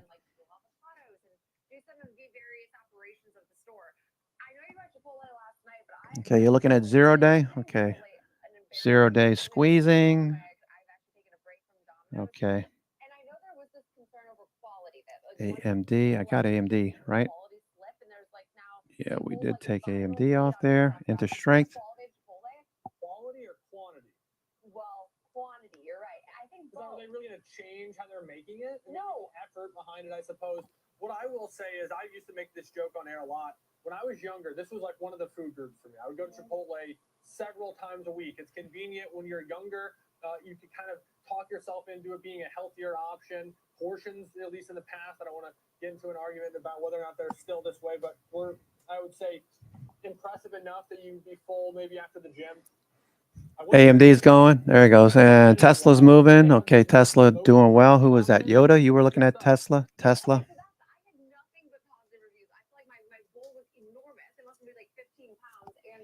All right, Tesla trying to go. AMD. New high.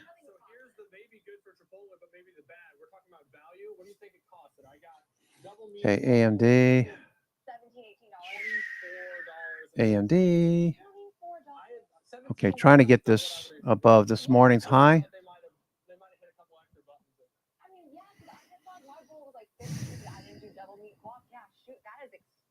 SMH. Okay, Supermicro turning the corner. Supermicro.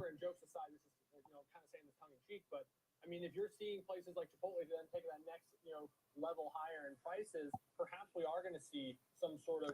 Okay, let's look at the number of stocks. green on the NASDAQ 100. It's about 70%. Let's see.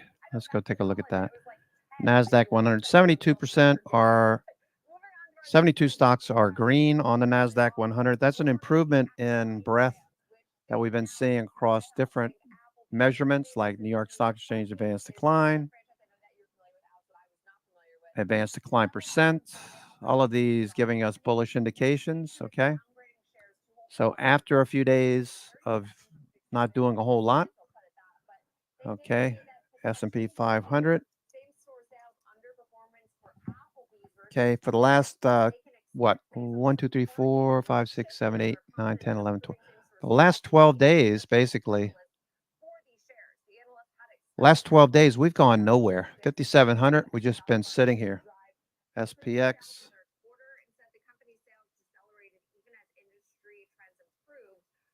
5,700.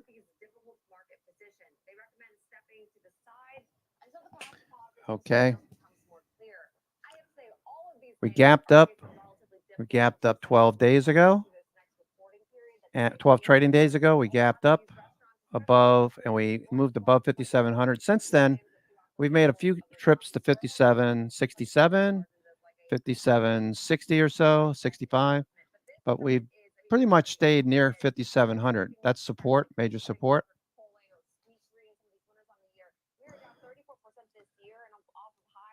Okay, so I'm trying to take a few things off. It's just my trading account, short-term trading. I just want to reduce my risk going into next week. And I'll show you why. I'll show you why. We did see some rotation. Okay, we did see some rotation midweek. Okay, we came right back down to the 21-day EMA. Tech. Okay, Tech got bought on Wednesday. Thursday, we tried to push higher. Today, we are higher. And value is now bouncing too. So, you know, who's going to stand out next week? Is it going to be energy, XLE? Is it going to be financials, industrials? What is it going to be? Tech? I don't know. So I want to collect some cash into strength because we've had a good week. Semiconductors gave us, there goes nanonuclear again. Nanonuclear is going to go. So I want to collect some cash just in my trading account. My kids' accounts, their swings, wife's account, the business account, those are all longer term. So I don't focus on those as much. Trading account. Okay, there goes nanonuclear. Nanonuclear breaking out. Nanonuclear breaking out. There it goes. There it goes. Okay, breaking out. Break a structure. You see that right there? Okay, break a structure. Okay, can you see that over there on the no, it's behind the okay. Break a structure right there, BOS. Okay. Let me see if I can get that here. Yeah, that should do it. How can I zoom into the there you go. Break a structure. You see it right there? Okay, so that could have been a liquidity grab. Okay, they could have taken out some stops and pulled it back. Now, if this keeps going, that's a good indication for a scalp to the high, to a new high. Okay, so watch this very closely. Okay, watching this very closely. Nanonuclear. AMD going. All right, there it goes. Cool. AMD. Pow. AMD gone. Boom. Okay. So understand, I am still bullish AMD. I'm still bullish. I'm just taking trades off that expire next week. I wanted to have enough time. I didn't want to buy this week's calls because I felt like AMD could continue, but you saw what AMD did yesterday. It pulled back. It looked like it wasn't going to break out. Today it's breaking out. So I'm going to go ahead and take off. I already taken off some of these calls for next week, 167.50, 170. 170 is the largest open interest for next week. So it looks like a lot of people are looking for 170. It's not too far away. Here we go. AMD's going. Let's move higher for Angela. And for those of you trading, I know, Steven, this is like probably one of your favorites, it seems like, right? All right, liquidity grab right there. You see that liquidity grab? See that wick with the rectangle around it? That's an indication that institutions just took liquidity right there, the stops that are overhead. We need to negate that and push higher. If it does, look at the buy order block right there. Only 9% of today's volume. Looking for it to break above 1931. If it does and we do it on volume, it should be a good play. Okay. Looking good. Nanonuclear.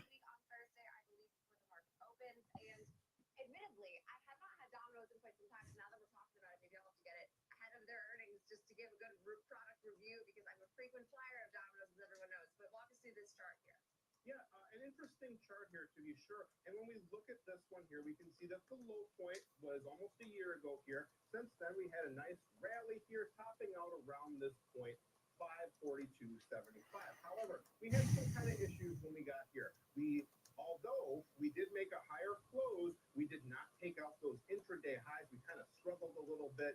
And then we eventually had a rather severe drop-off, kind of capstone by this huge decline on earnings here. So since then, you can see we kind of have established a range. Even though we have been kind of meandering sideways here, we broke through our downward sloping trend line, but really we don't have much of an uptrend to speak of at all because we've made a series of lower highs and lower lows. So even though it's the overall picture is range bound, maybe perhaps a little bit of bias to the downside here. When we look at the more recent price action here, we have this shallow sloping. All right, AMD is going. There goes AMD. Beautiful. All right, so let's get, all right, you can see those order blocks disappearing as we push higher on nanonuclear. Okay.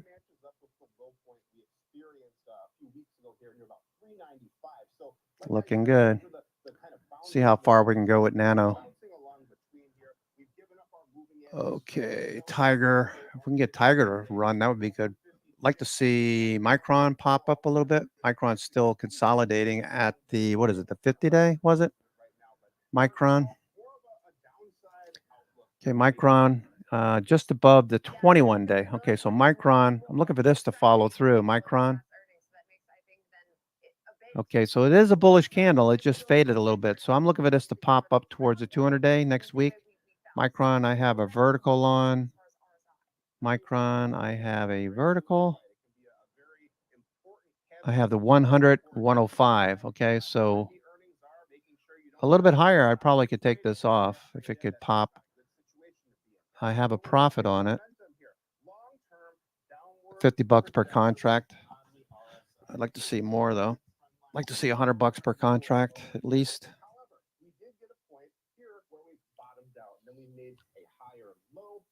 AMD, nice move. Meta's going. In terms of upside lift here, we kind of just bottomed out near roughly the same place. However, we did break through our red downward sloping trend line. We made a push above that 50 midline for a little bit here, couldn't quite hang on. Now we are drifting below it once more as price has struggled to break above, the previous highs that we established there. So kind of a question mark here for the RSI for momentum. Slight bias toward the downside because we are below that 50 midline. Okay, and a good point there. We slightly, ever so slightly just slipped into green territory, then flipped back to red. So Domino's doing a whole lot of nothing today. But as far as now these levels, we are watching moving forward. Walk us through what we should keep on our radar. Sure. So when we look at this one here, the upside, there's a lot going on. We've got our confluence of our two longer-term moving averages, 63 and 252-day exponential moving averages. We've also got this short-term trend line here. We've only got 2 points that we're connecting here, so it's not the most important trend line or anything, but it still does serve as a boundary to the upside. Our range highs come in right here, 449 or so, and then what bulls would probably be looking for would be for price to break out and at least fill this gap near 472. This point right here is where our gap down began on our last rather severe drop off after earnings here. So that would be the point to beat to the upside. To the downside here, we are looking to hold on to this yellow 21-day exponential moving average here. Then our green line, the recent lows in that previous low all the way back. Yeah, Jason, I'm never happy. I've been doing this for 38 years. I'm never happy. Never happy with everything. Have patience. Yeah, You know, some bad timing, but that's okay. I mean, you get that over time. If you get a system down, I have to tell you, these Lux Algos, order blocks, super trend, all these scripts really work well.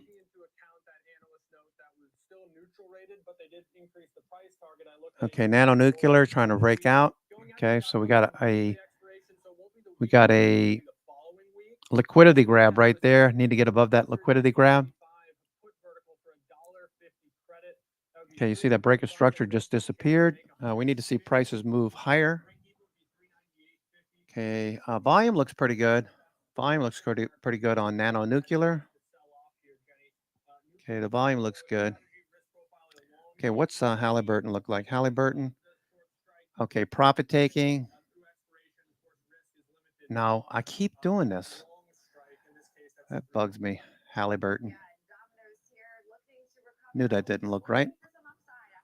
That didn't look right. Nano Nuclear. Okay, watching this closely. Nano.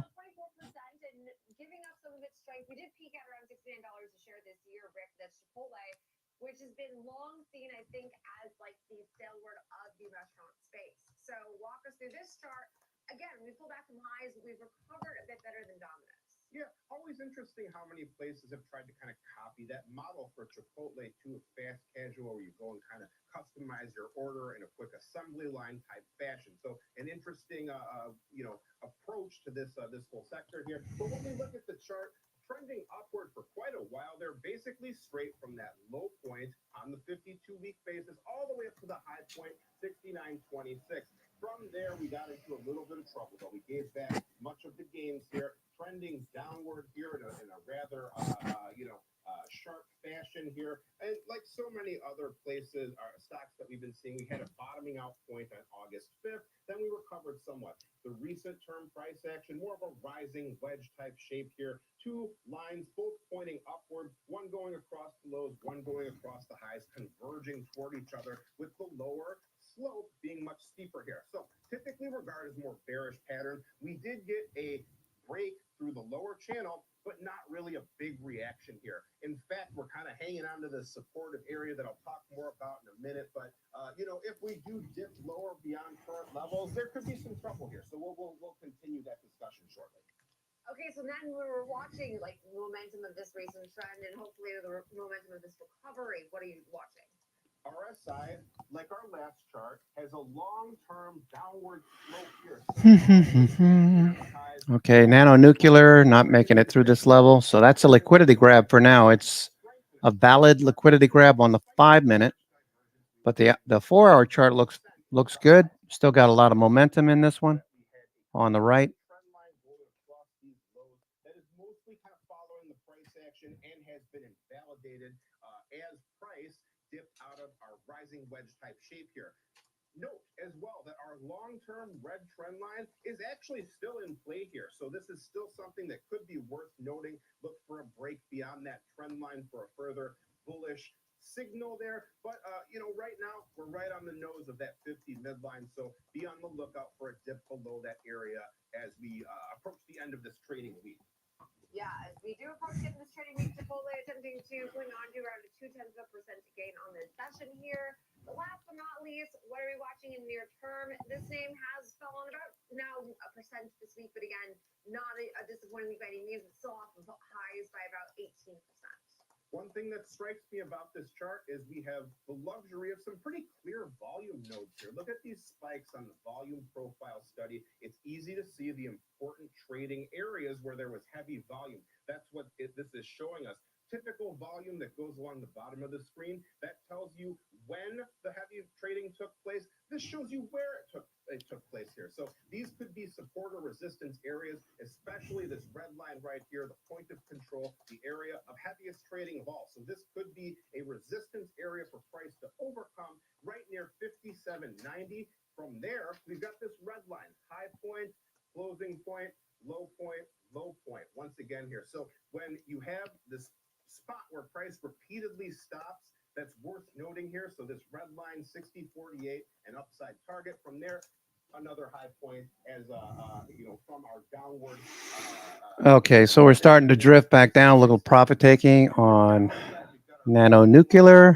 Topped out several times, bottomed out there recently. Also very close to two of our Nvidia. which are basically on top of each other. So Okay, so if markets feel a little tired right now, they feel a little tired.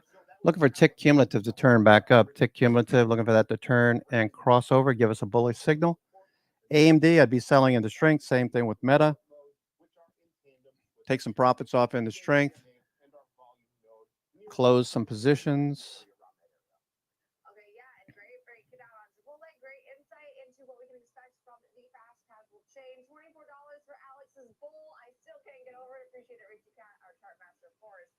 So with this in mind, Alex, I mean, I think we were both pretty optimistic on our Chipotle experiences this week. Minus the cost of your Chipotle. But walk us through how you think about trading. Yeah, I think most importantly now post split, it's a much more accessible name in the 50s as opposed to the 3000s or wherever it had been pre-split. So Palantir what I looked at was buying up 2% on the day. Palantir. bullish strategy in which we're buying one strike slightly in the money and then selling one 35 put. We're short the 35 put. Long the 30 put. That's a nice credit. That one was posted in the spreads channel yesterday. Okay.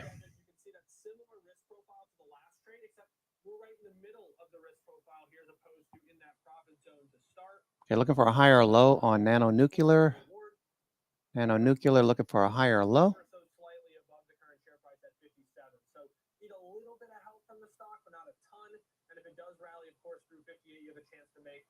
Upwards of $100. Yeah, and Chipotle here, obviously, we have earnings coming in. Apple, Amazon. Amazon, ABCD pattern on Amazon. Okay, it's starting to fade a little bit right now. Broadcom. Looking at the histogram on the left, if I'm going to take a trade, I'm watching that histogram, see if it's moving from yellow to cyan or from cyan to dark blue or from dark blue to red. Okay, so I only want to go long when I'm seeing cyan color bars after yellow has changed direction. As you can see here with Google, you had a brief trade there. Really wasn't much to be speaking of. Let's see, Microsoft, a little bit more. You can see changing from red to yellow into cyan. You can see how you got a good trade off of this one.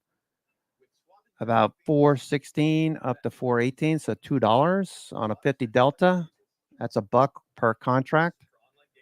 Okay, so if you buy an at the money call,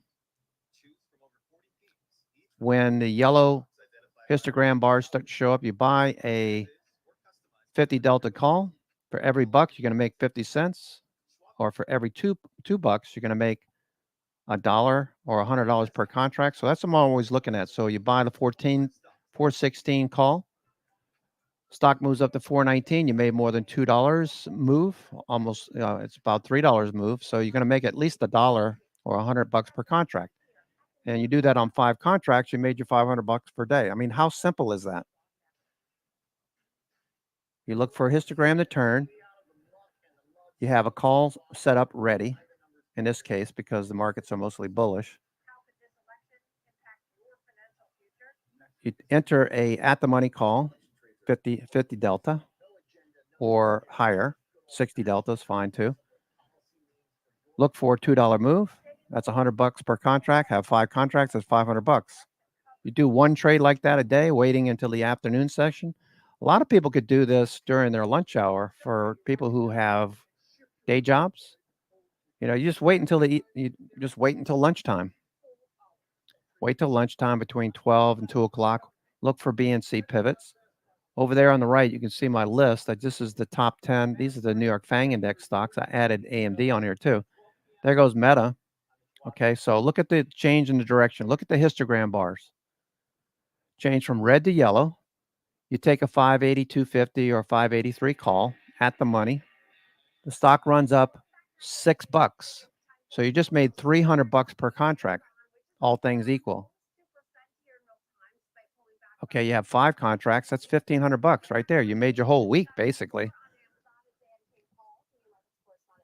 Just waiting for this one setup.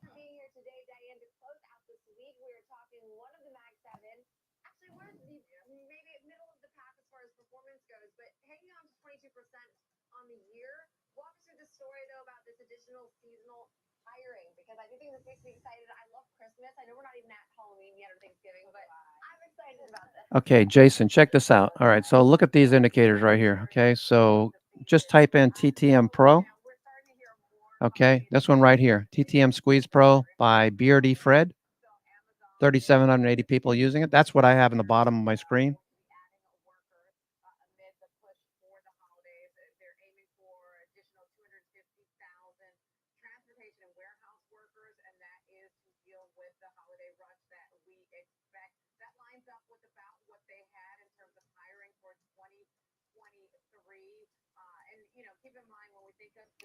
Yeah, I mostly trade the New York FANG Index stocks, you know, and whatever you guys and ladies post in the trading room, I'll look for that. There goes Meta. Holy crap, Meta. You can't chase Meta up here because you'll get stung. But Meta is definitely on the move. Meta. There goes Meta. Meta for Angela.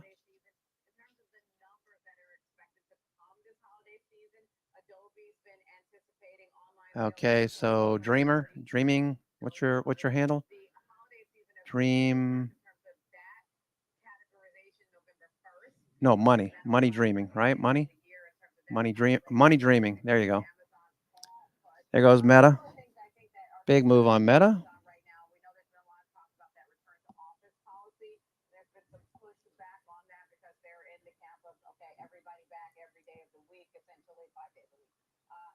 Yes, yes.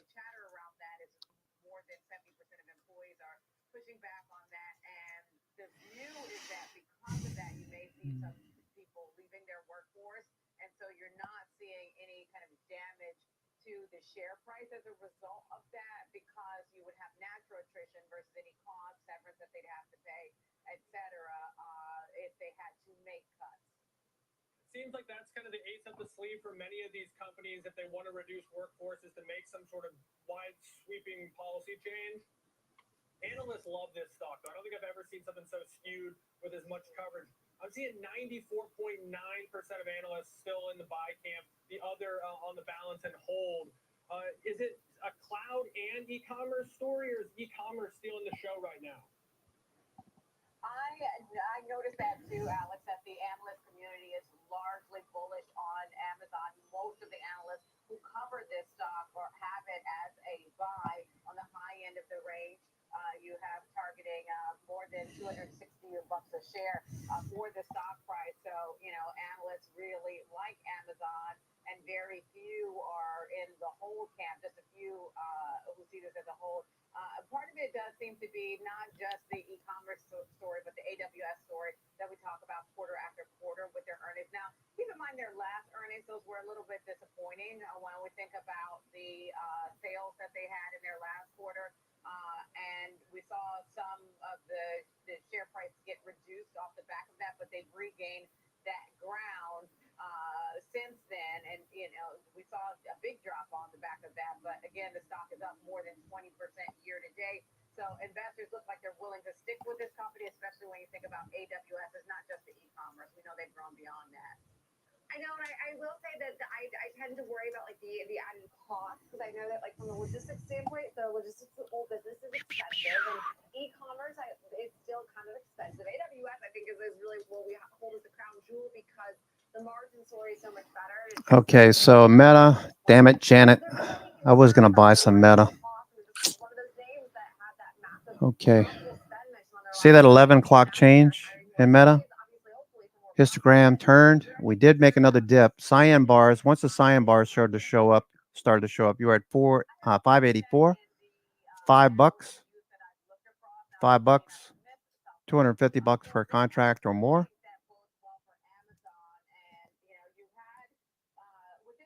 Nice. Meta looking good. Let's see. What else is working? Palantir, Micron. There goes Tiger. Tiger going. TIGR going. Tiger's going there, Mondo. Mondo.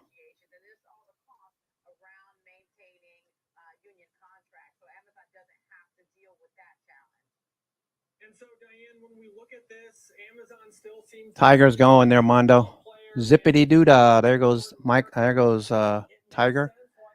Let's see. You're not buying the high either. So it's really interesting Tiger. how the stock has performed, and it just seems like, unless you get some sort of major recession, it's hard to see this as anything other than a well-oiled machine. Any final thoughts before we say goodbye?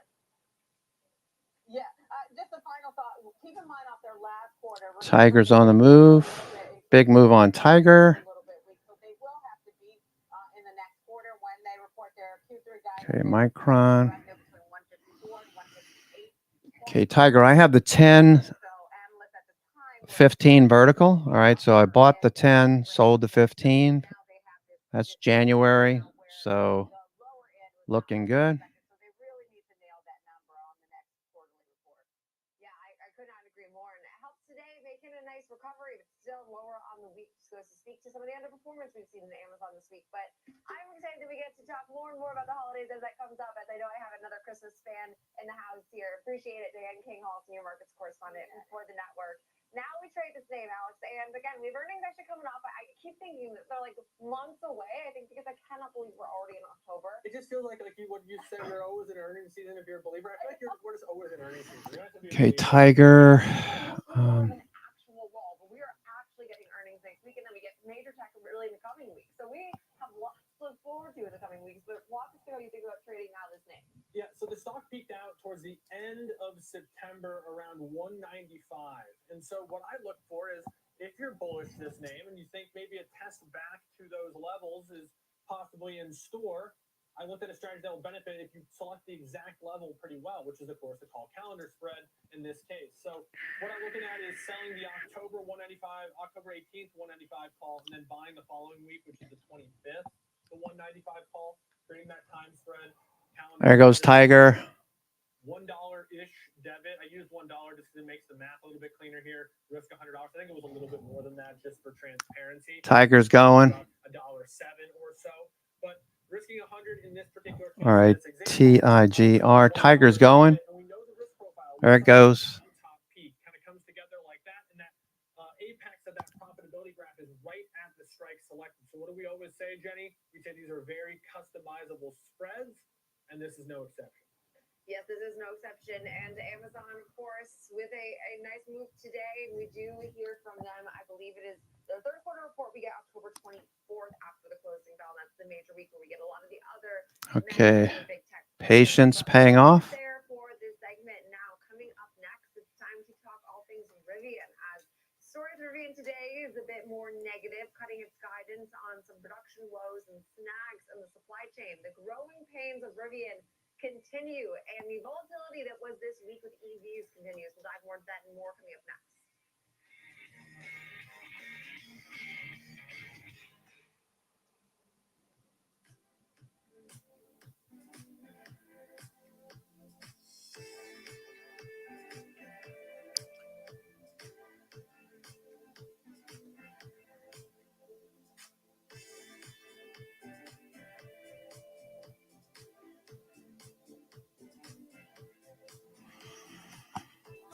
Okay, there goes Tiger. Apple pulling back a little bit. Supermicro looking like it could go some more.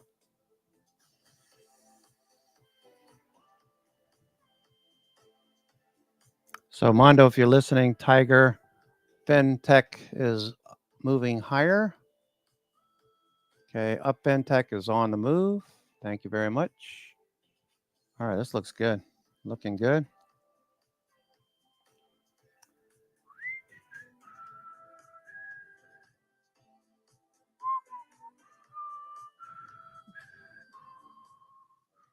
Trading the trending names every day. I'm Tom White, host of Fast Market, ready for you, ready to go at 12 p.m. Eastern on the Schwab Network. Trading at Schwab is powered by Ameritrade, bringing you futures and forex for round-the-clock market access, even when equities markets are closed. All on our award-winning Thinkorswim platforms. So no matter what or when you want to trade, Schwab has cutting-edge tools, curated education and insights, and trading specialists ready to help, however complex the strategy. With a wider range of opportunities, you can trade brilliantly with Schwab. No politics, no noise, from bell to bell and beyond. Schwab Network is available anytime, anywhere, on any device for free. Okay, Tiger's going. Tiger. Grr. Welcome back to Next Gen Investing. It's time to talk Rivian. Of course, we have to close out this week looking at least one EV player. And unfortunately, Rivian news today, not so positive, cutting some of its production, citing some concerns with their overall supply chain. So here to break that down for us is Kevin Green, senior markets correspondent for the network. Kevin, the week that was for EVs. I feel like we've talked a lot about EVs, whether it was the Chinese EVs, Tesla. Rivian has not gotten the love, though, and unfortunately not with the most positive of news today. So walk us through this headline here.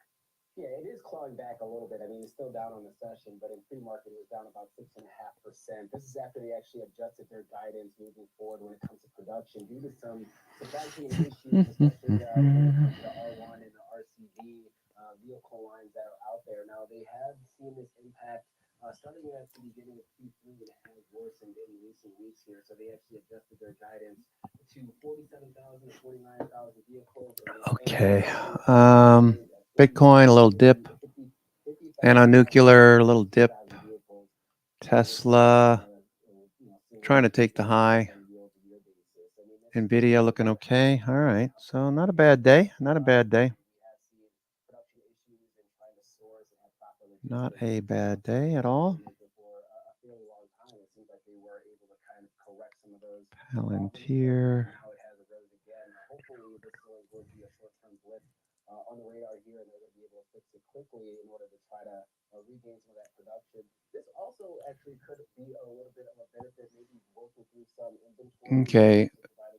Tiger is going. Palantir. Micron drifting a bit lower. Tiger. Nice move on Tiger. Yikes. It's an unfortunate situation, but the battle between EVs and who's going to be able to try to at least maintain and try to become profitable first and maintain profitability is still in the works. Look at this company. I mean, we know the kind of general broader macro trend towards EVs. Some of the numbers that we got out of, Ford and GM, I thought were actually relatively optimistic that there's starting to be a little bit more adoption of these stocks. Okay, Supermicro pushing a bit higher. Supermicro. Okay, watching Supermicro as well. Supermicro turning the corner. Okay, so here's a late ABCD pattern. Supermicro. Okay, you can see the change in direction in TTM. Okay, we dipped, so that might have got you right there. But the second dip with this buy order block, 2 buy order blocks as we push higher. So it looks like Supermicro wants to go some more. Earlier this morning, I failed to mention, I typed in the alerts channel, but I didn't hit enter, unfortunately. But I sold some covered calls, the 45s, December 45. So I got $5 for those, $500 per contract.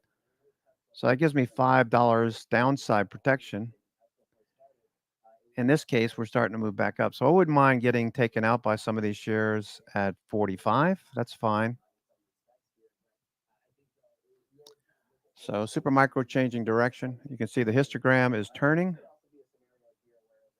And once it turns, okay, 41, it's only 41.40 now, but changing at 40, changing direction at 40.50, 41.50, about $1 so far. So that'd be $50 per contract if you bought at the low.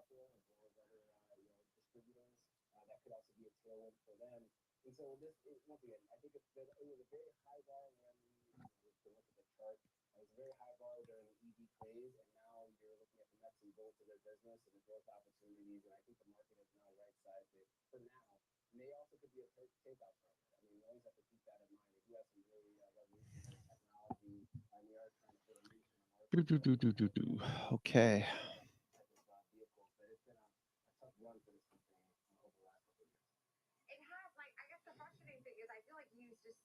Qs are inside of PMZ, looking for that to pop higher. Qs. Okay.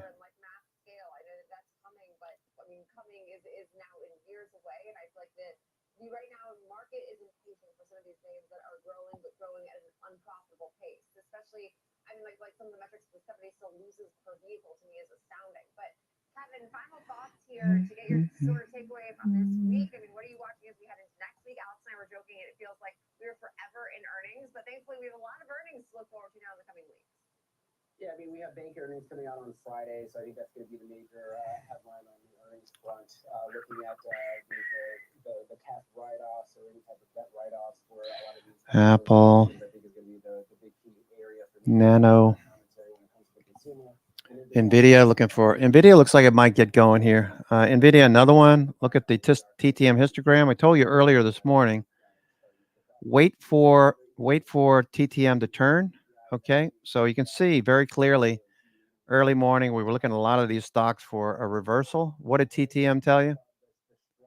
Okay, you saw profit taking. Those dark blue bars show up after cyan bars. You know that that's profit taking. So you're already taking profits off into that strength in the first 15 minutes anyway.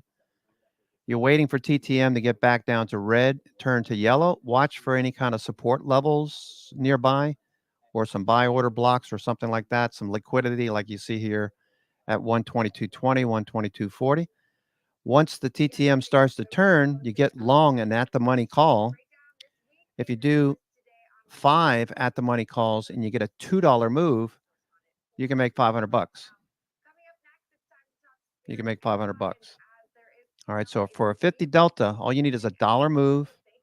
That's $250 for every 5 contracts. 50 delta, you're just making 50 cents for every $1 move. So in the case of NVIDIA, we moved from 122 up to 124. Okay, you got your $2 move. 50 delta times 50. That's your $500 for the day if you got 5 calls. So that's now look at Meta. Meta's pissing me off again. But you know, some of you I'm living vicariously through. Angela is, I believe you're still long Meta, right? Meta looking good. There's no sell signals yet, so this looks good. NVIDIA looks like it wants to pop. So anyway, right around 11 o'clock, TTM turns from red to yellow.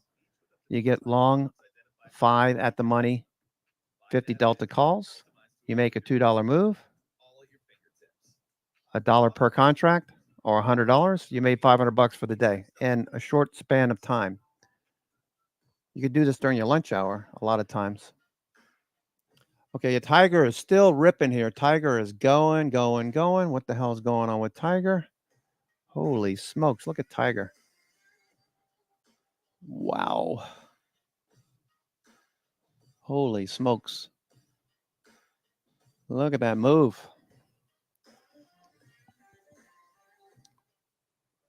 Trading the trending names every day. It's Fast Market. Ready for you, ready to go. I'm Kevin Hayes. Catch me on Fast Market, weekdays at noon on the Schwab Network.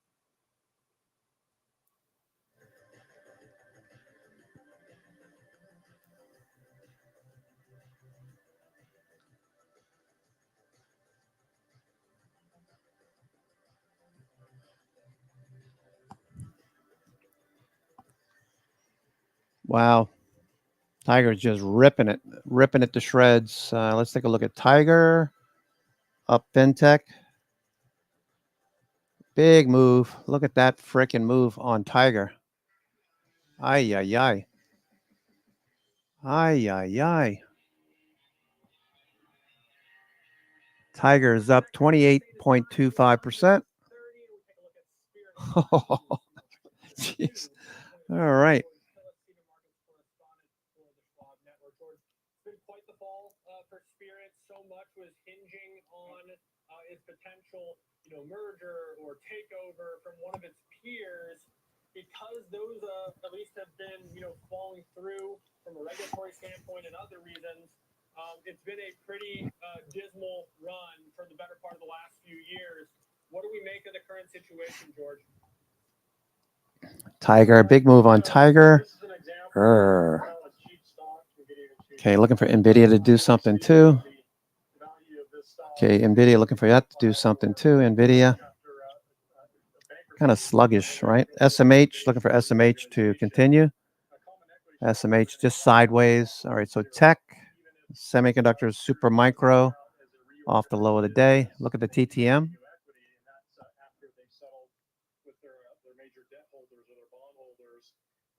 Stock could be issued, but it won't be the same stock as what's chartered now under its going concern or corporation as it goes into bankruptcy. So I think if you consider what's going on with this business, I just went back to Super micro, up fintech continues.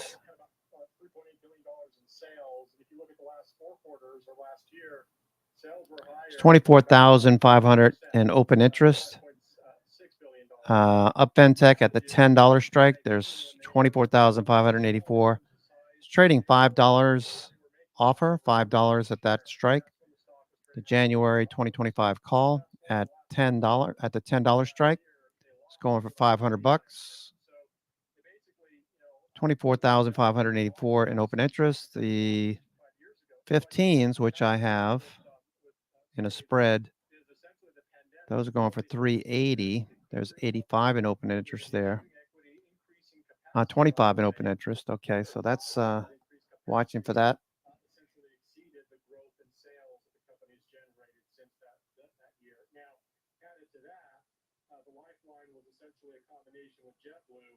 Based upon competitive elements, maybe pricing power and routes that overlap, the DOJ essentially halted that acquisition or combination, and therefore what's happened here for Spirit is the debt, unfortunately, has really swallowed up the equity. The debt level is tremendous. It's around $7.5 billion, and based on the equity right now at around $170 million, it's just an unsurmountable amount of debt compared to equity which they need to finance that debt. Up fintech starting to fade a bit. Meta still going. Tesla did manage to grind a bit higher, trying to get up to 250. AMD at the highs at 170. That's where the biggest strike is for next week. 170 has quite a few options. Open interest there. 170 on AMD. NVIDIA trying to get through 125. It's a little bit difficult there for NVIDIA. Nano Nuclear. Okay, looking for another pop higher on Nano Nuclear. There's negotiation with debt holders on who's getting paid what. And of course, the senior secured debt holders will get paid first based upon the income from the operations. There won't be any money left over for equity holders because, essentially stock of company, any company. So this is not a political statement. Watching the Asheville fiasco, we send so much money to Ukraine and other places. They don't have enough money to give to the Asheville flood victims or the ones in Florida. That's a shame. We don't have any more money. That scares me because insurance rates are going to go up. That you're going to have to find tax revenue somewhere. Just talking out loud. Watching Tiger, that was quite the move in Tiger.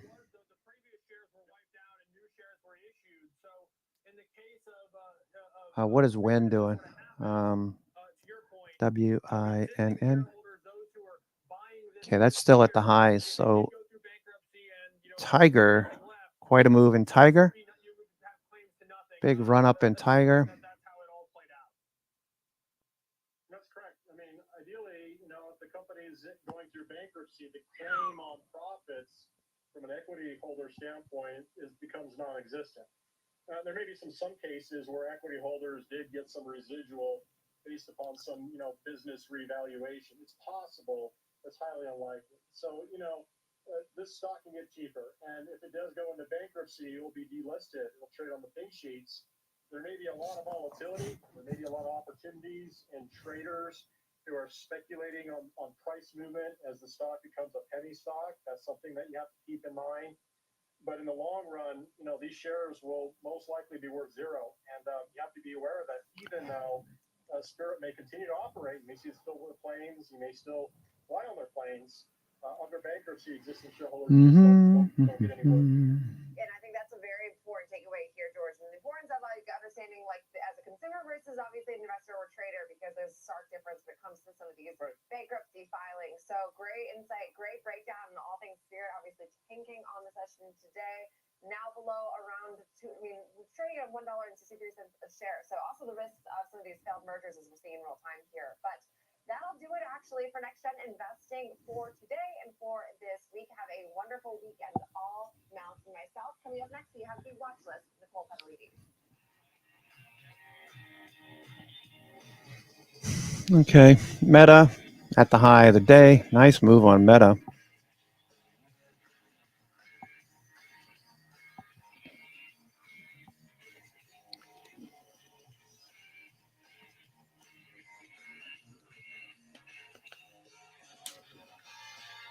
AMD.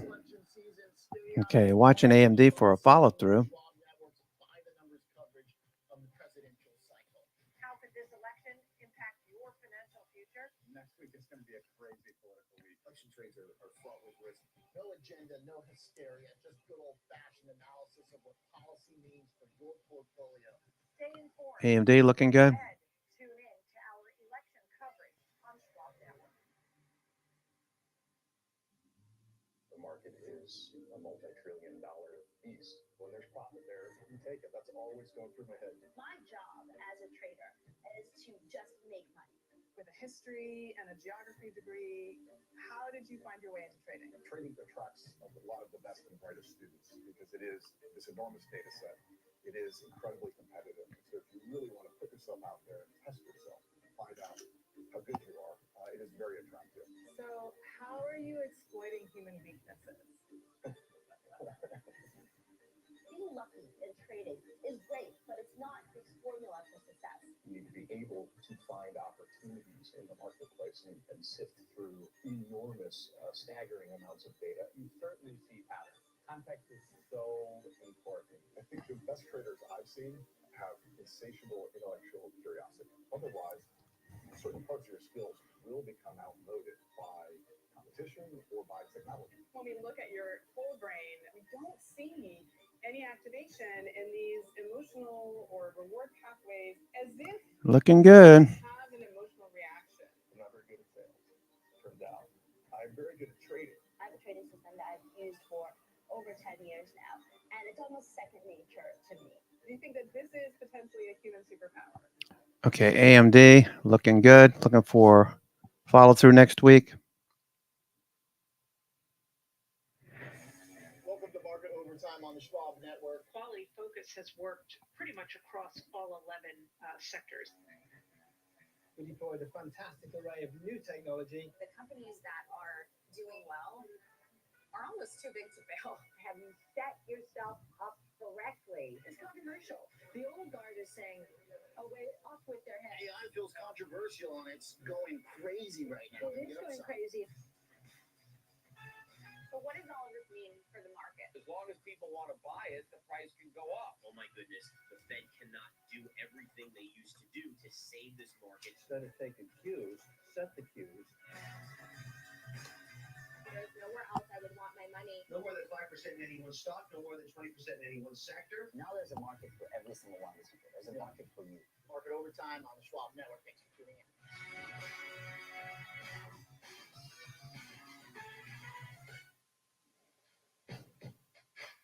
Not a bad day. A lot of stocks changing direction after around 11 o'clock. ABCD patterns.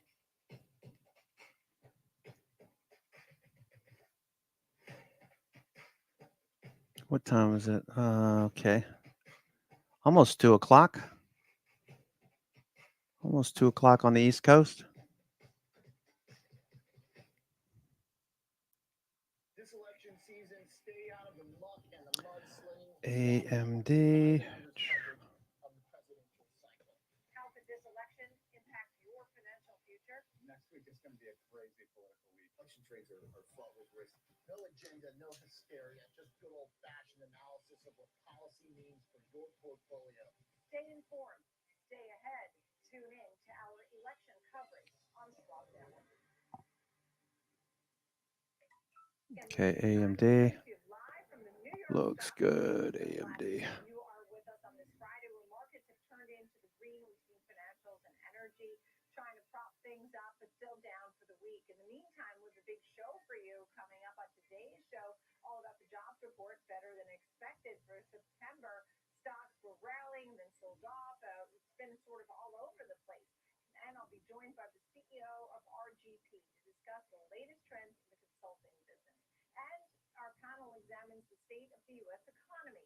Should the Fed be worrying more about the labor market or fighting inflation? And what will the Fed do on November 7th? That being said, let's take a look at the markets here. Okay. Back and forth action, but right now all green. AMD. Okay, looks good. Meta looks like a little profit taking now. Makes sense.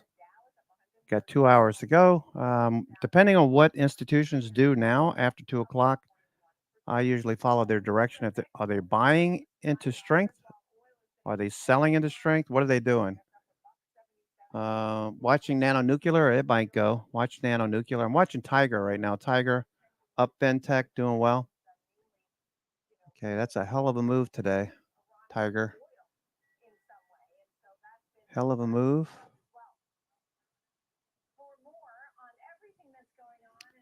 So I would only trade options with these because there's just, risk that these could drop rather dramatically. So I know what my defined risk is, the cost of the option, cost of the vertical, maximum loss. Whereas with shares, this thing could reverse next week. Could follow through too, just watching it. So all of the New York FANG index stocks are backing off a little bit. Micron pulling back. Created in the month of September. Unemployment rate ticked to 4.1%. And actually, if you look a little more granular, it was almost 4%. So that was another good news. Private payrolls were the outlier here. 223,000 private payrolls, even though manufacturing jobs were lost 7,000 jobs. But here's why you may be seeing a rally in or a sell-off in bonds and a rally in Tiger. average hourly earnings, the wages, the month-over-month wage number up 0.4%. Okay, Bitcoin. I'd like to see Bitcoin do something. Wage data 4%, much higher than the 3.7 expected and the 3.8 for last month. So a stronger than expected jobs number. AMD trying to go some more. But worrisome in terms of wages. You see bond yields now over 3.9%. Nicole?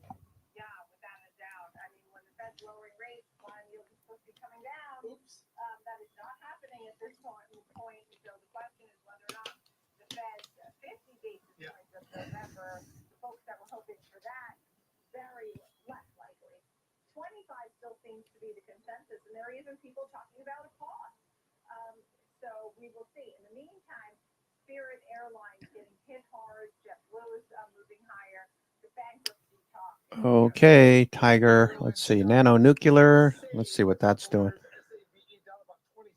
Okay, Nano Nuclear. That's going to be at a conference in a couple of weeks. Company management's going to be at a conference.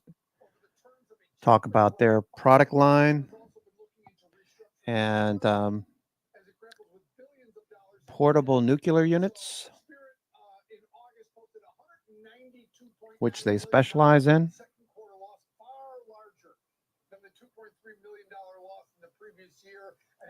Palantir up 1.75%. Palantir at the highs, higher lows. Palantir being added to the S&P 500. So any fund or portfolio manager or ETF manager that has AI in it or other S&P 500, they'll have to do something with Palantir. They'll have to buy. So yeah, that looks pretty good. Palantir. Let's take a look at the bigger picture. Mike Horlock is with us, Chief Investment Officer, Diversified. Thank you for being with us. What was your first reaction to the jobs report today? Wow, it was good, right? Naturally, we've been waiting to see what would happen. We saw some deterioration in the labor market, so You saw some business starts of what the Fed's going to be doing. Jay Powell was very clear that they didn't want to see any further deterioration in the labor market. Maybe that was the key reason for the 50 bits instead of 25 last time. But a good report. It was not just government jobs, right? It was leisure and hospitality. It was pretty widespread. You heard Kevin say loss of manufacturing, but it was only about 7,000 jobs. So it was a pretty darn good report. I think you just alluded to it, that it probably locks in 25 basis point cut at the high end at this point for November. Yeah, I mean, when we look at the different sectors, private education and health services, 81,000, leisure and hospitality, 78,000, government, 31,000, construction, 25. Okay, nanonuclear, looking for a pop to the upside. Nanonuclear.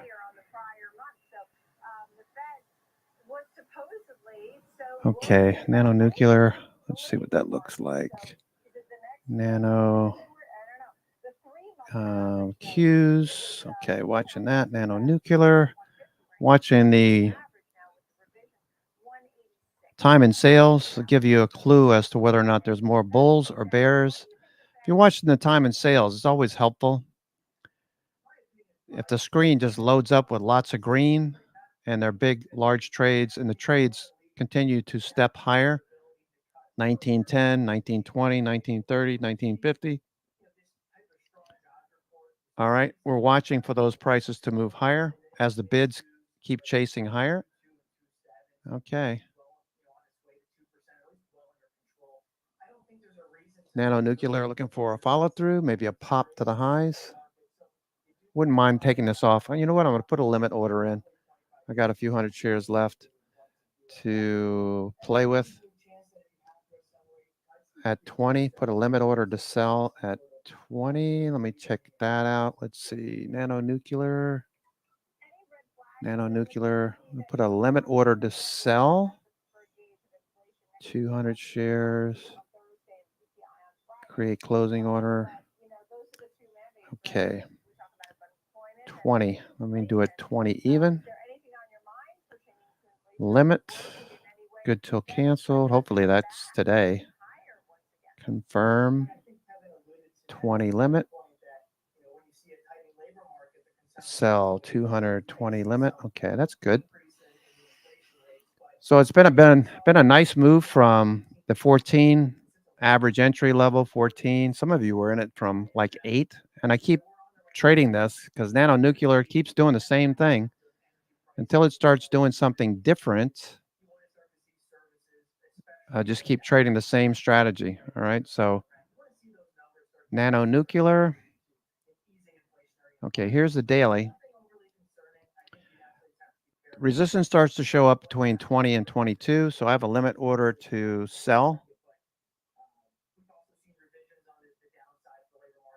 Limit order to sell at 20 for now.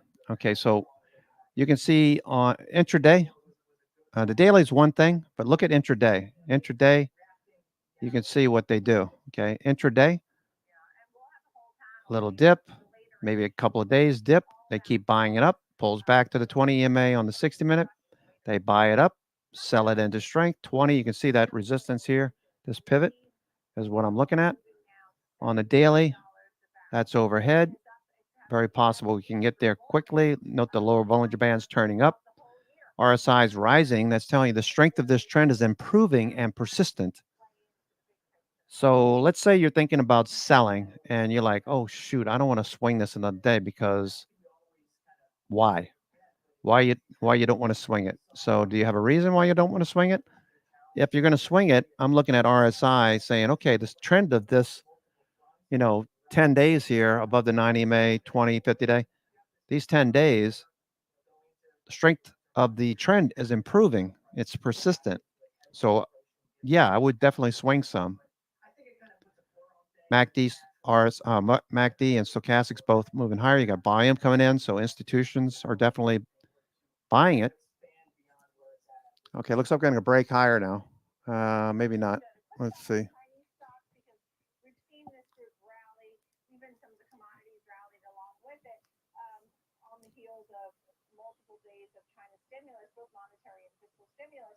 And with that, people are hoping for even more stimulus, or is it what do you think about the group?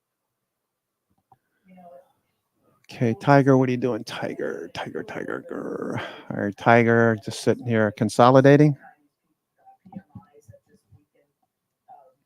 When is this gap up situation going to stop on Tiger, right? So I'm sure lots of people are looking at this. The only reason I would trade,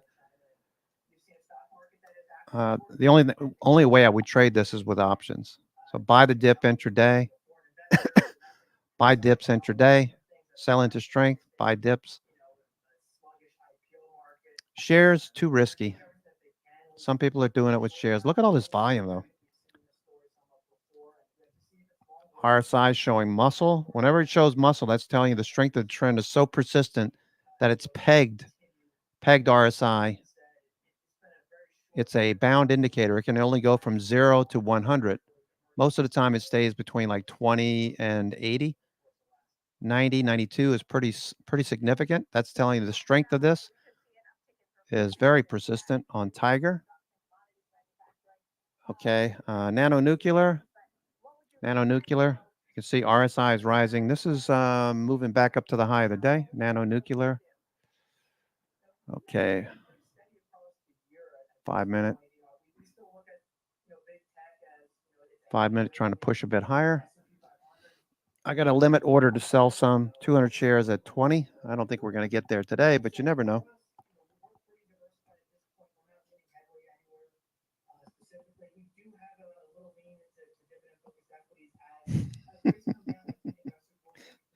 You came to visit me? My favorite kitty cat came to visit. Lucky Cat. I'll start calling her Lucky Cat.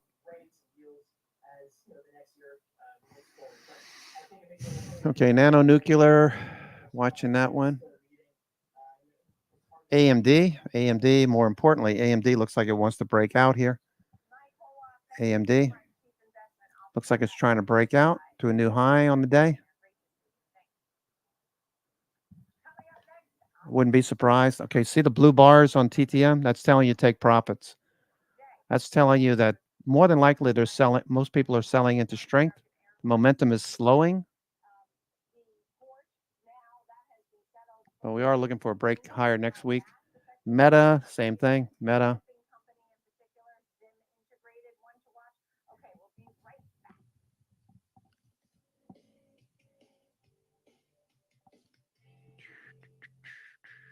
Come on, nanonuclear. Meta. Tesla. Micron pulling back. Micron. Okay. Area of liquidity down here. So it looks like there's unfinished business down here. Some unfinished business. Okay, looks like they're trying to fill orders down here. It makes sense when you think about it. Micron. Okay, when I say unfinished business, I'm thinking this is basing in this area. You know, it had good earnings. Okay, so some profit taking. We traded this with a Iron Condor. I don't know if you guys taking it off. I would take it off. Okay, so these expire next week. This Micron, Iron Condor. Remember, with Micron, we traded the 100 call on January 27th. That was they came out with earnings. The next day was the expiration, right? The 27th. So it popped up to 114.80, and we had the 100 call. All right, there goes nanonuclear going. So it popped up. So we're looking for Micron to continue. Okay. All right. So nanonuclear is breaking out. Nanonuclear breaking out. There we go. Nanonuclear breaking out.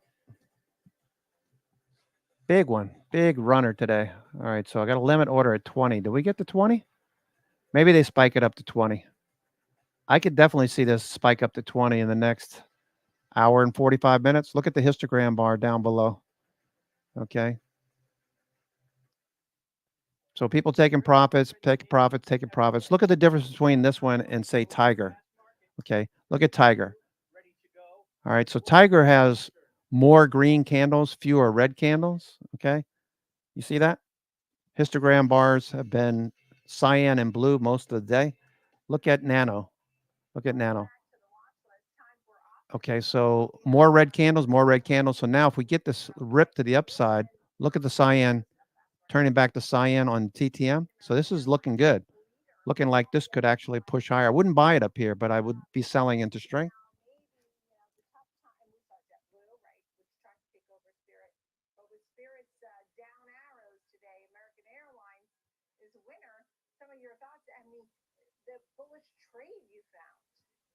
Yeah, all the airlines are rallying today except for Spirit Airlines on news that they may file for bankruptcy. And I think that's providing a lift for the other carriers, right? Because Spirit Airlines has been the cause of a lot of the lower domestic fares, which kind of shrank margins earlier this summer. They're putting on pressure carriers like Delta, United, in American. But we've seen a nice rebound in it. And a lot of the rebound that we've seen, Nicole, lately over the last month and a half, especially in Americans up 18% over the last 2 months, is the fact that oil prices were lower, right? They were below $70 a barrel. That was helping margin for some of the big airlines here as crude oil was falling. Now we've got crude up over 10% today, and American and the other airlines are Okay, come on. All right, we got to break a structure. Remember this liquidity grab over here? Remember that liquidity grab right there? That rectangle around that wick?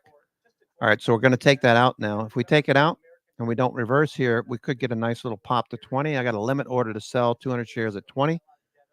I'll keep 200 for next week.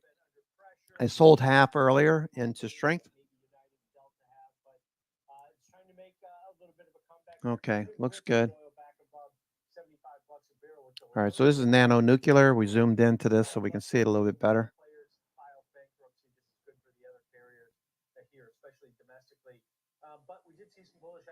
Watch that histogram bar down there. You see that histogram bar?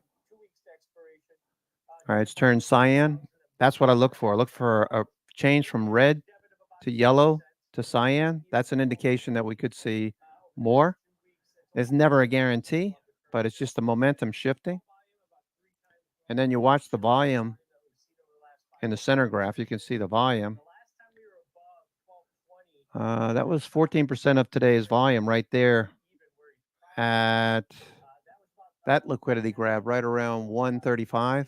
See that liquidity grab right there where you had the wick down, the rectangle around it? Okay, 14% of today's volume just traded right there. 58,000 shares, looking for this to push higher.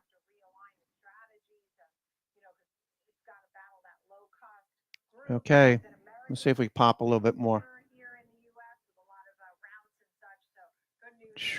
Look at that. Look at the volume right here on the 4 hour. See the volume on the 4 hour?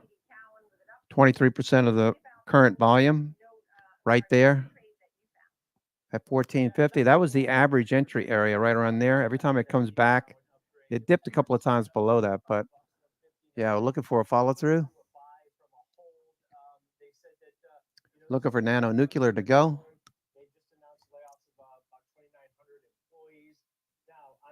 On the flip side, they're also conducting that strategic review where they actually might break up the company.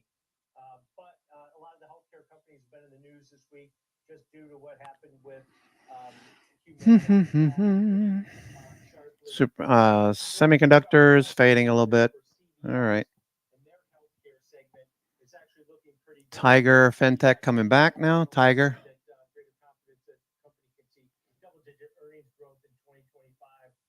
So up 3% today, still down about 18% on the year. So it's not all Nano. We'll see if they come out with any clarity on the potential strategic alternatives for this company at this point, because it has been under pressure this year and severely underperformed. But we did see some bullish activity probably on the back of that upgrade in the November 70 strike calls. The trader bought over 9,000 of those earlier today. What's NVIDIA doing? NVIDIA. Okay, NVIDIA looks like it might be winding up for the next pitch. Okay, so order blocks. You can see these order blocks. Boom, boom. Can we get another one breakout above this equal high over here? Okay. So watching NVIDIA, can we get up to 125? There's options up there at 125. Open interest. So look for a move towards 125 in the next hour or so. It's 2:20 on the East Coast. I'm your host, Cousin Vinny, coming to you from theclosingprint.com. It's Friday, the 4th of October. Hope everyone's having a good day and a good week. I understand, there's a lot of people suffering at the moment in North Carolina, in the mountains. Obviously, they can't hear what we're talking about. No power.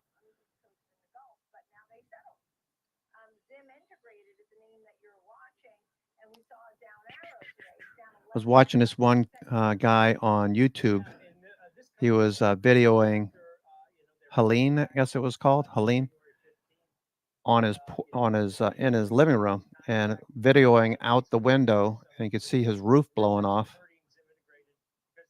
He went out with his, I guess, his cell phone, taking video, and the rivers that run in that area, down the mountains and out into the Atlantic eventually, man, roadway is just completely gone. You never know there was a road there running along the side of the river. Just makes you realize how lucky you have it. Just hug your kids. Make sure your family knows you love them. Benny's getting all mushy. I was just thinking about that video I was watching last night. Kid walking around with a chainsaw, helping out neighbors. Okay, so nanonuclear looks like it wants to go a little bit more. But yeah, devastation. And he was like, haven't seen a peep from the federal government in like days. So that sucks. They busted Bush's chops for Katrina, the way FEMA reacted or didn't. Being from New Orleans, I have a soft spot. Okay, watching the semis. AMD looks like it might want to go one more time. Looking for nanonuclear, maybe to give me a pop up to 20. Maybe they want to take some of my shares. That's fine.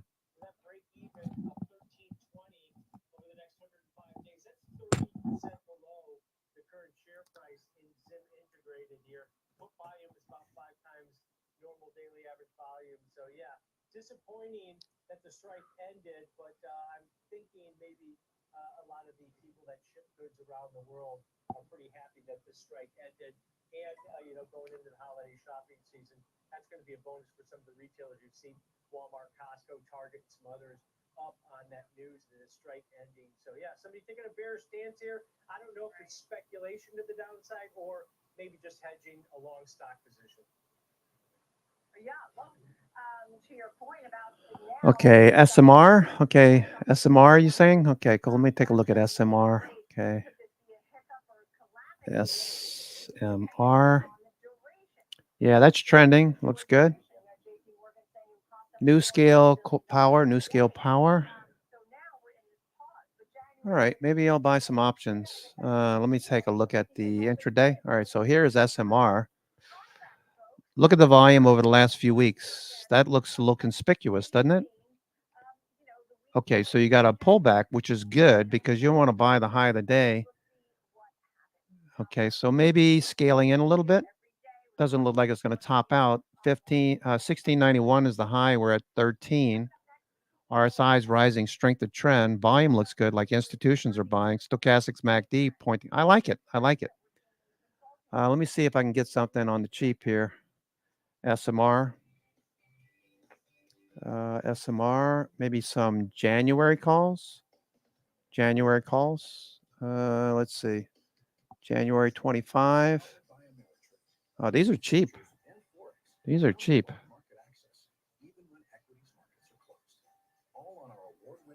Okay.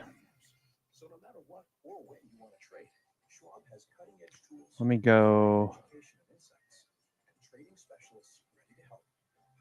15.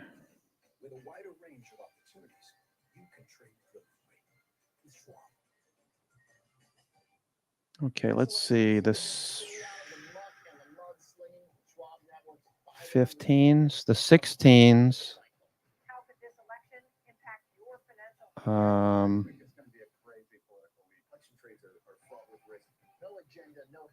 1750s. I'd go as far as 16. What is that?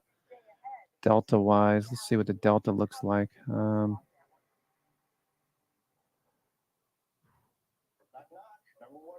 The 15 is a 50 delta. Oh, wow. You see that? The 15 is a 50 delta. 15 is a 15. 15 is a 50 delta. And that's not at the money. So I like that. Let me go ahead and buy some of these. January 15s. They're going for, I could split it by $1.90 maybe. See if I can get in $1.90.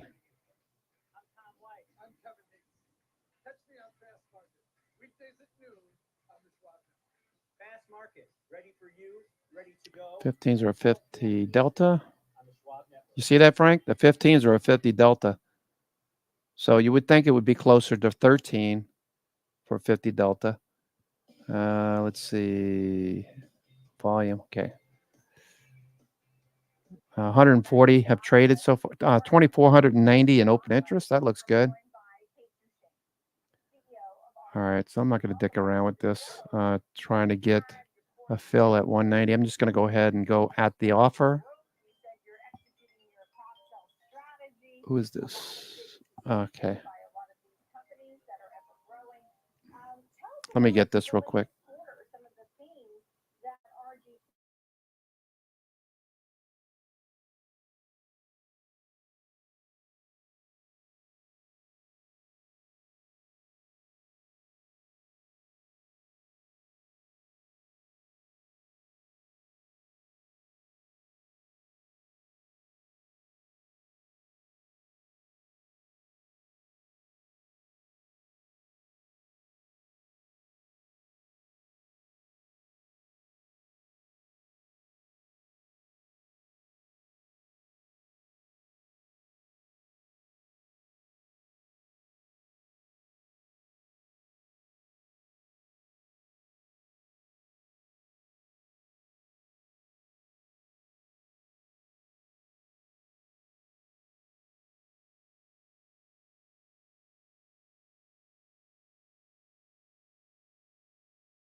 Oh, it looks like Donald Trump being endorsed by Jamie Dimon, CEO JP Morgan Chase.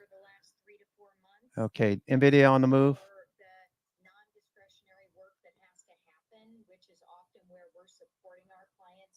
Okay, Nanonuclear, a little pullback there. Nanonuclear, watching SMR.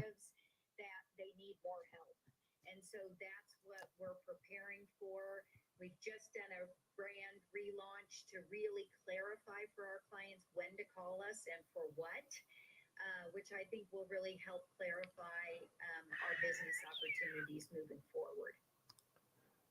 How's the consulting industry changing at this point? You did mention your rebrand, restructuring, because you said you have on-demand talent. consulting and outsourcing of services. And you said the consulting industry is changing. How so? It is. Thank you for that question. What we are really seeing is that clients want to own more of their own strategy, but they lack the skill sets and bandwidth to do everything by themselves. So while consulting used to be more of an outsourced solution, now we think of it more as an integrated activity. So clients sometimes need advisory and strategy. Sometimes they need experts to help them execute their own strategy. And that move toward more integrated solutions is why we were built as an organization, and empowering clients to do more themselves. They're really tired of the old model where junior talent comes in. Okay, there goes Meta. Meta pissing me off. There goes NVIDIA looking good. NVIDIA, nice job, NVIDIA. Okay, looks good. About the pandemic, which really rushed the move to digitization, all things on the web, cloud, etc., even pushing up AI probably. Okay, I'm going to put a limit order in to sell some NVIDIA. $3 per contract. I have some November calls. 3.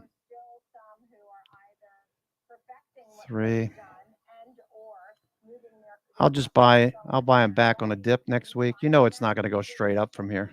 At least I hope not. No.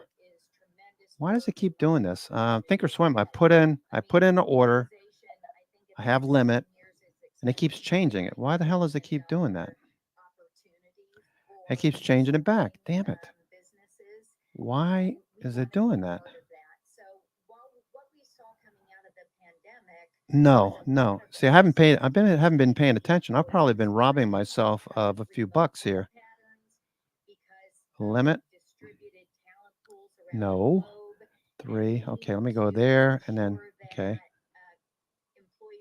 No, it keeps changing it back. Why the hell does it do that? This is a pain in the butt. To client and customer experience, and how do we optimize how clients or customers 3. engage with a brand, whether it's bringing more of their products and services. Now, okay, so I had to do that 3 times to get this to work right. NVIDIA on the move. All right, I'm going to sell some into strength NVIDIA. I have November calls like acceleration and others. I'm just going to sell them into strength, buy a dip next week. I'm very bullish on NVIDIA. NVIDIA.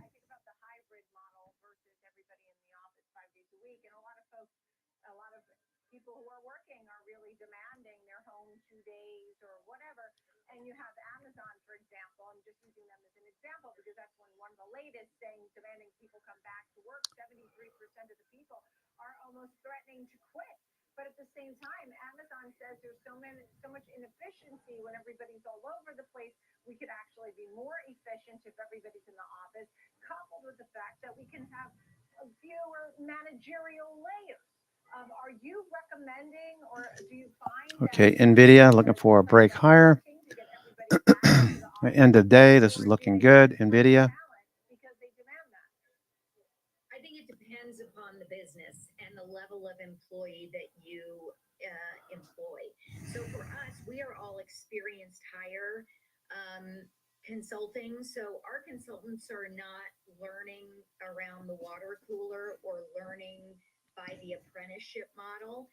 And most of our employees are out at client sites or delivering the way the client personnel is delivering. So we're in a little bit different category. I do think it will prevent the ability to attract the best people because we still see on the talent side. It's 2:33. Okay. Talent has a lot of leverage. And so you have to pay attention to how the best people want to work, where they work, and when they work. And being flexible on both sides, whether we're talking about supply or demand, I think is the word for the future. Being agile and flexible is here to stay. Yeah. Kate Duchesne, great to see you again, CEO of RGP. Thank you for joining us on the show, Kate. Thanks, Nicole. Still ahead, we will hear the case for miners after gold hit all-time highs last week. It actually pulled back some this week, but certainly at these super high-end levels, right? Even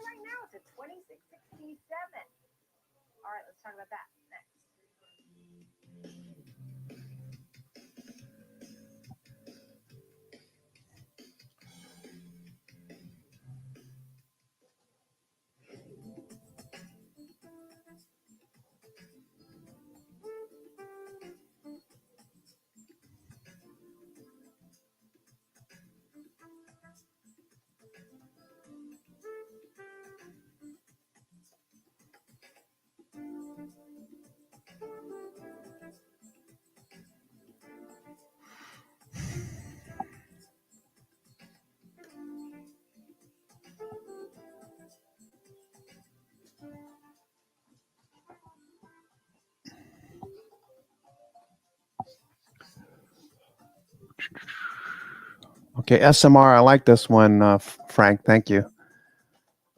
Nanonuclear. See if this can pop in today. It's been pretty strong. Histogram bars have been cyan. Meta's still going. Wow. The strength in Meta. Every changing trend in markets. Available anytime, anywhere, on any device for free. Welcome to Morning Trade Live on the Schwab Network. I'm Oliver Rennie.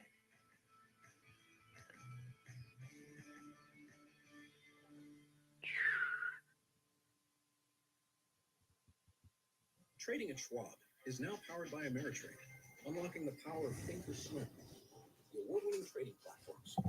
Bring your trades into focus on Thinkorswim Desktop with robust charting and analysis tools, including over 400 technical studies. Tailor the platforms to your unique needs with nearly endless customization, and track market trends with up-to-the-minute news and insights. Trade brilliantly with Schwab.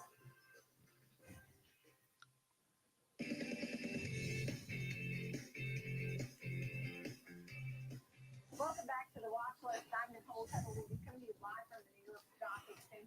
90 minutes left in the trading day. 90 minutes. 90 minutes. Tiger up Ventec turning the corner. Red to yellow. Now it's going moving back to cyan. They're going to run this back up again.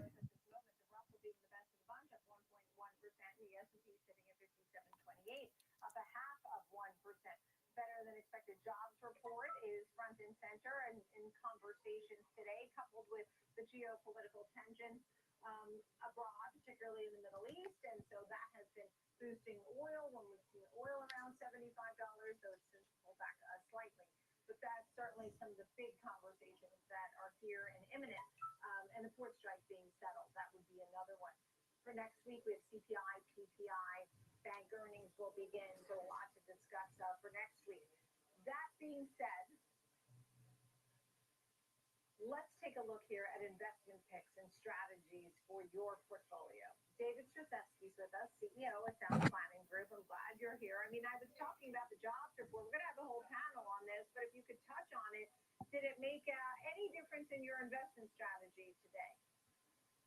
Well, it's great to be with you, Nicole, as always. As far as my investment strategy goes, I think we're actually getting a lot of the same. And now I'm going to come out and share maybe a little bit differently as I'm actually in the hard landing camp. But it's kind of weird right now, whether we get really good jobs data, which, this is being known as, and then people are saying, oh, we've avoided a recession. If we get bad jobs data, the answer is, oh, the Fed's going to cut. If we get neutral data, the answer is, oh, it's a soft landing. All answers point to right now, it's going to be a bull market, at least here for the short term. I think that we're going to actually have a melt up, which is, we could see some real nice volatility on the upside here, but that's also going to be probably a little bit of a mixed bag going on. When I look at the unemployment or the jobs numbers here today, a couple things stand out to me that I think are kind of important to understand if we're really assessing what's going on here. Yes, they did beat last month by over 100,000. All right. Meta is still going. Damn. What the hell? Look at this breakout on Meta. Is this a beauty or what? Look at that. Looked at this yesterday. Visualized exactly what we're seeing today. No position. That sucks. That sucks. But you know what? Hopefully some of you are still in Meta.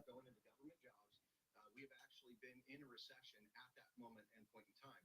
And so I'm not making up the statistics. That's just an interesting observation that 73% of these jobs are government jobs. And then the last part of that is that, there's the quality of a job versus the quantity of the job. If you look today at the people who are working multiple jobs, that is actually at the highest place that it's ever been in United States history. And the second part to that is if you look at foreign-born job applicants who are getting jobs versus U.S. or native-born, the foreign-born are getting a lot more, which tells me that's part of the reason why we're seeing wage deflation, while at the same time we have unions going on strike looking for serious increases because the reality is life is much more expensive today than it used to be. Yeah, I mean, I heard this morning, I didn't double check this number, but that Nanonuclear trying to go nano. One more shot to the highs. I was hoping for 20 by the end of the day. That's stretching it a little bit.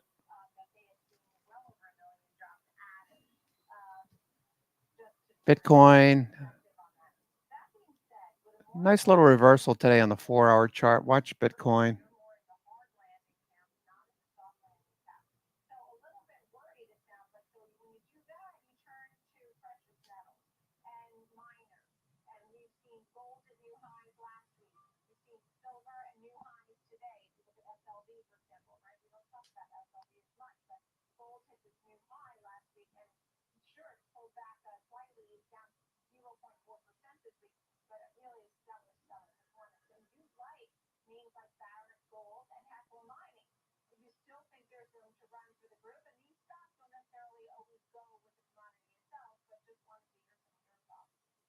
Yeah, thank you so much. So I think this is an important moment for us to be paying attention, right? Because it's kind of everything's sort of priced to perfection, at least based upon my view, because the reports are coming out, everything leads to higher highs. So let's keep doing that, right? So here's reality. I don't believe that inflation's under control, and I think that if that entrenches in 25, it's not going to be a really positive moment for most things that are going to be more interest rate sensitive or inflation sensitive. And then the other part is the unemployment, I think, is becoming a little bit unhinged here. So the Fed is going to be, the big component on what happens. I think that they're going to ultimately cut. And so I think that it's going to, produce a nice environment for stocks in general. Got any Mets fans in the room? We're going to see opportunities is in the minors. It's a pretty good comeback. Pretty good comeback for the Mets. Inflation's still present with us because it takes 2,700 or more US dollars to buy an ounce of gold than it did the last time that we checked in on it. And so that's part of the reason why gold has actually been one of the best investments that you could have made since COVID actually began. And so it's as much of a run as we've seen everywhere else. Gold has actually performed exceptionally well. But to your point, silver is ultimately, in my opinion, going to lead the way. And we're still looking at about, 40%, to go in order to get up to the all-time high of 50. So silver's still a great opportunity. To get to the picks, though, Barrick Gold, they're the biggest, best value company out there, in my opinion. These guys have been doing this for a very long time. They're operating at like 33% margin right now. And so when you're operating with good cash flows and gold keeps going up, that means your cash flow is going to continue to stay positive. So I think that they've got room to grow either way. Hecla Mining is a silver player, a North American silver player. Okay, Nano Nuclear looking for another pop.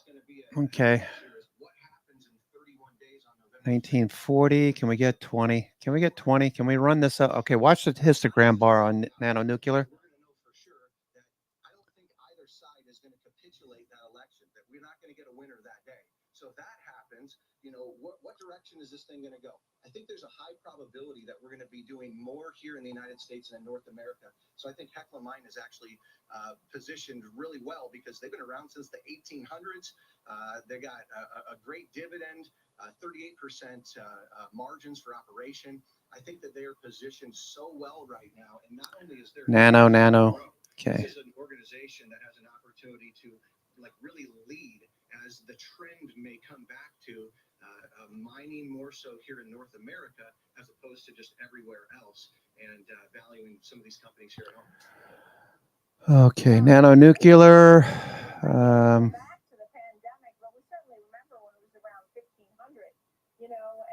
And these alternative energy stocks looks good. I bought some SMR. Frank had mentioned that one looks really good. There goes Supermicro popping.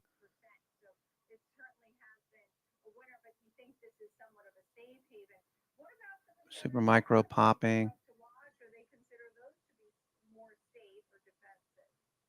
Yeah, well, so oil has been doing terrible if you track it on a month-over-month basis here as of recent. Obviously, it's turning around right now because we've got these engagements. So I think that there's a great opportunity right now in oil. I'm very much bullish on U.S.-based oil, and I think that we've got organizations that are producing something are going to do really well. Guess what? Technology is going to continue to lead and innovate here too. But what I'm really looking for in the tech space is that mass adoption. who's going to make my life easier because of AI? Not just do cool tricks and kind of impress me in putting something together, but like, who's going to make my life and function of life easier? I think whoever answers those questions, it could be Apple, could be Microsoft, could be some of the others here. But the point is that they're likely going to really lead as well as we are, the first movers are really going to get this figured out. I just want cautious people on maybe some places to just be a little bit, Can we see a little bit more? I see NVIDIA as one of the fastest growing companies that has really ever been, no question. It is a part of the reason why the market's up so significantly. It got there so fast, though. Its market cap is so large. I wonder if it's going to be able to keep it in comparison to some of the other chip makers that are coming up. We haven't really had the conversation of what's the best chip, which would be the combination of power, efficiency, upgrading abilities, etc. And what we're doing right now is we're just saying, hey, who can do it the fastest, who can get the most? And these are great chips, but they might be overbuilt. Okay, here we go. Looks like Nano Nuclear is going to go one more time.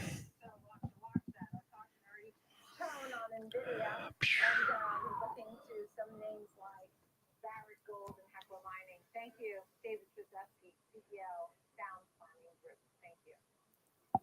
Coming up next, let's dive deeper into the jobs report.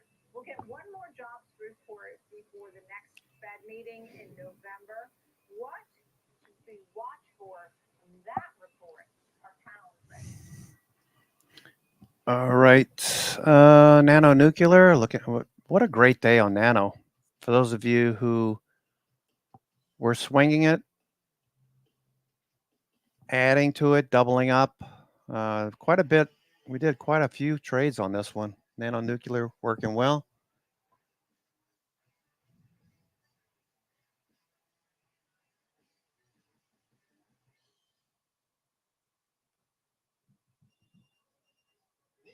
That's my favorite client. Quick question, Carl. Can you offer me the same choices as Schwab? Choices? Yeah. At Schwab, I can get full service wealth management advice and invest and trade on my own. Come on, you know Carl's the only choice you need, right? Neil, tell me you know this. Gotta run, Carl. Schwab. Have a choice in how you invest with Schwab. Cut the cord on the way you get market news. It's Market on Hold. Join me, Oliver Rennick, for the biggest earnings coverage, insights from the smartest minds on Wall Street. Monday through Friday, 3 p.m. Eastern, available anytime, anywhere, on any device for free. Only on the Schwab Network.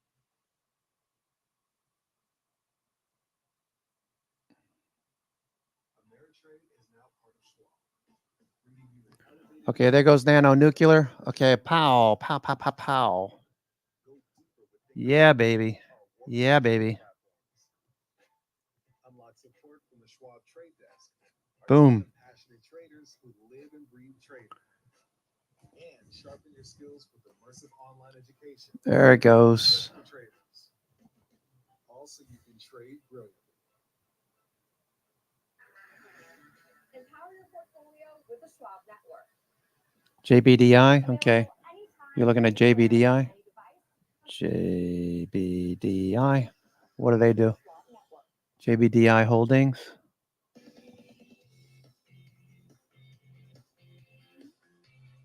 Welcome back to the watch list. Time for the jobs report details. What to watch for in the next jobs report. We had a lot to digest this morning. So the investor, the economy, the Fed, and the next jobs report for November. Our panel is ready. Stephen Risciuto is with us, U.S. Chief Economist at Mizuho USA. Noah Yosef's with us, Chief Economist, Head of Research, American Staffing Association. Noah, what stood out to you today? Yeah, so Nicole, this jobs report was, as the title suggests, Nano Nuclear. Okay, making new highs. the market remains on solid ground with increased opportunities for both employers as well as reduced Nano Nuclear. employees. However, it is important to remember that Nice. this report does not constitute a trend. And so what this report really shows is that the labor market is in its Goldilocks stage where conditions are not super tight and where conditions are not inflationary. However, further readings to the downside could constitute long-term scarring within the labor market, and therefore it is going to be important for the Federal Reserve to keep the labor market within that Goldilocks range, and this report definitely suggests that it has room to run in terms of keeping the labor market healthy. Yeah, understood. It certainly surprised folks this round being stronger than expected. The 3-month average, though, a little more tame at 186,000. Stephen Rasciuto, what did you make of it? And what are you watching for next November 1st when we get the October report? Yeah, well, I think the payroll numbers are telling you what the claims data and the continuing claims data have been telling you for quite some time, that people have been misreading the developing weakness in the labor market. There is no developing weakness in the labor market. We have an economy that's running effectively at better than full employment. And it's already at a point where wages are going up. I've noticed the commentary developing over again that wages really aren't a problem. Wages are a problem. They're running at 4%. And hourly earnings running at 4% when I have the contract negotiations going on. Okay, nanonuclear. There is a tight labor market that's going on out there. And I think the key to watch, though, with regard to the Federal Reserve. SMR's got a 99 rating there. React and overreact to the unemployment. SMR. That wages do not drive inflation. I disagree 100%. And they feel that global deflationary pressures will bail them out if they keep the labor market too tight for too long. And they want. Okay, these have been big winners. I think they're running a risk. Nanonuclear. And running a risk going forward. But I do think that the unemployment rate is what they will be looking at more importantly as they sit down with their next FOMC meeting post the election. Yeah, and so that, to your point, post the election, we'll have one more report on Friday, November 1st for them to digest. But Stephen Rasciuto today. Nanonuclear. Okay, nanonuclear. It's up 16%.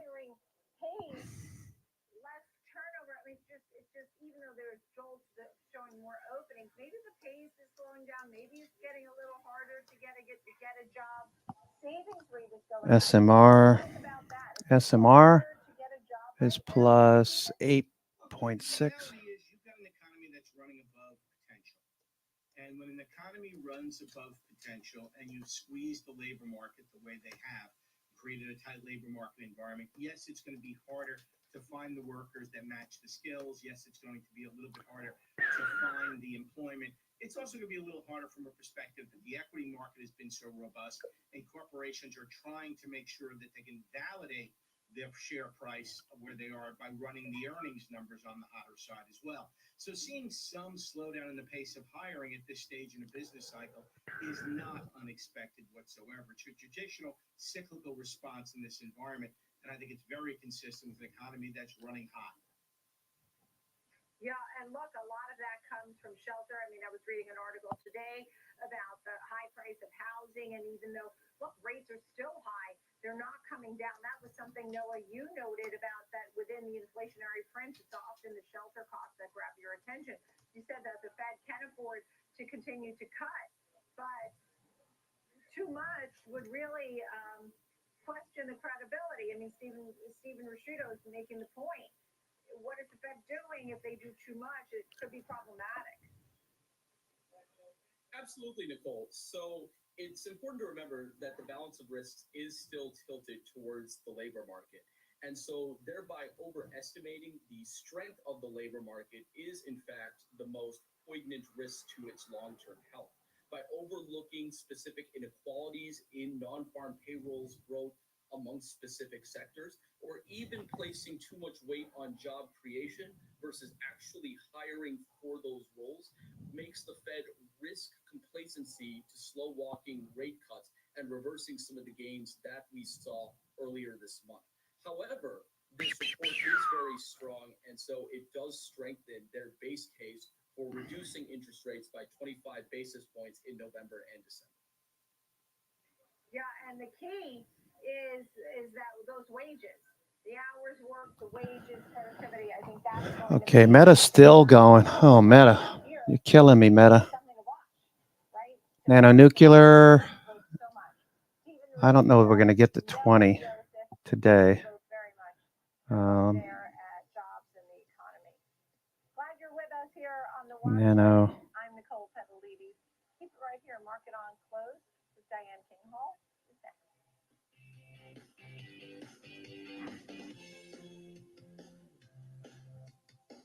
This election season, stay out of the muck and the mudslinging. Schwab Network's by the numbers coverage of the presidential. Okay, there goes Nano Nuclear. Next week is going to be a crazy political week. Election trades are fraught with risk. No agenda, no hysteria, just good old-fashioned analysis of what policy means for your. Okay, just sold a little bit more Nano. I don't know that we're going to get to 20, so I just sold right there, 1968. Okay.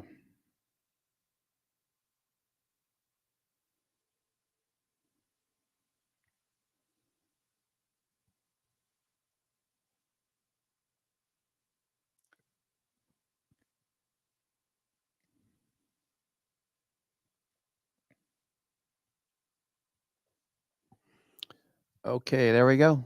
There we go. Apple pushing higher. The Meta is pissing me off. Jesus, Meta. Ay, ay, ay.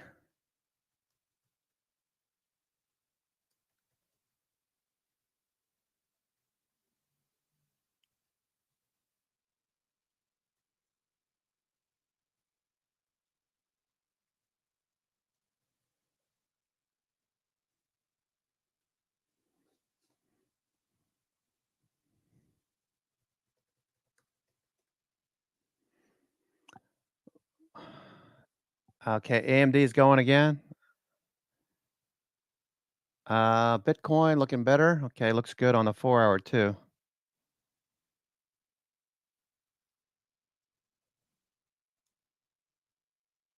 Yeah, me too. Stopped.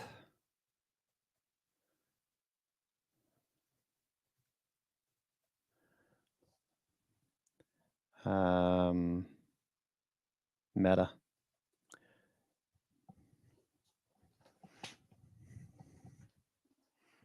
Happens. It happens. There goes Apple. Okay, so end of day Ripper.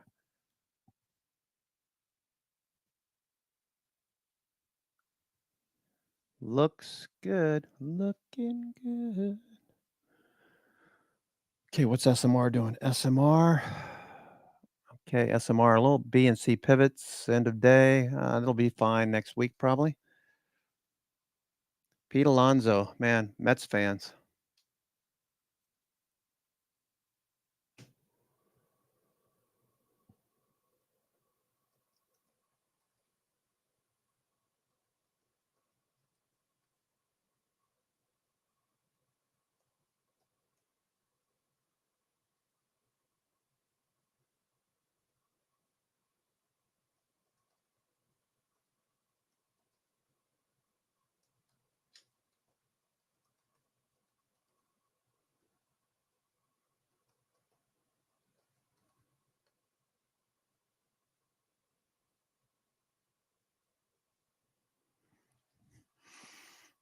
Okay. Okay. Nano Nuclear. Wow, what a nice move on Nano Nuclear. Oh, it's going to get to 20. It's going to get to 20. Oh, boy, look at this. AMD breaking higher. AMD, congratulations. Had some good trades in the trading room. Congrats.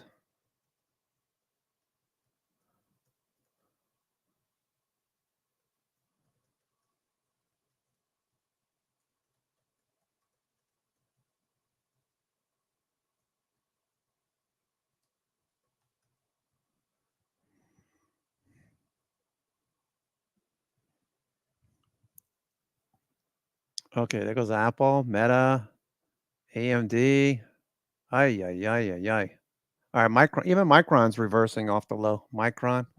So there was an area of liquidity down below. So Micron, I'm not too worried about it. Looks like institutions are trying to fill positions down here. This area here, this green band, that's automatically plotted. that area of liquidity looks like they got things to unfinished business, more or less. Nice block there. Okay, looking for this to push. I have the 100, 105 call vertical, so I'm looking for that to head up towards 105 next week. No worries. AMD, NVIDIA, those are all showing the same thing. Broadcom pushing higher. Let me see what I'm going to do with. Okay, we got 59 minutes to go. 59 minutes to go. What a great way to end off the week, huh? Okay, looks good. Palantir. Okay, Palantir. What did that do? That pulled back a little bit. Was up 2% at one point. Palantir. Okay. Tiger. Up FinTech. What are you doing? Up 23%. Up FinTech. But off the highs of the day. Was up 28%. Jeez. Halliburton. Looking for energy to follow through next week. Energy.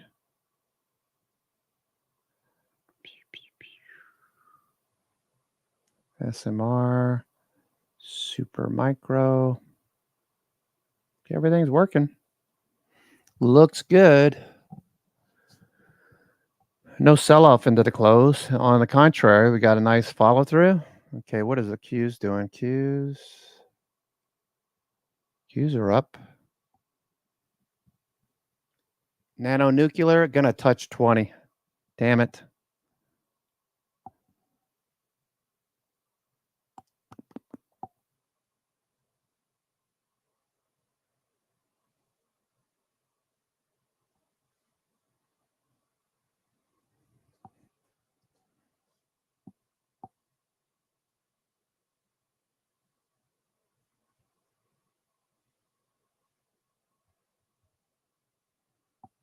Okay.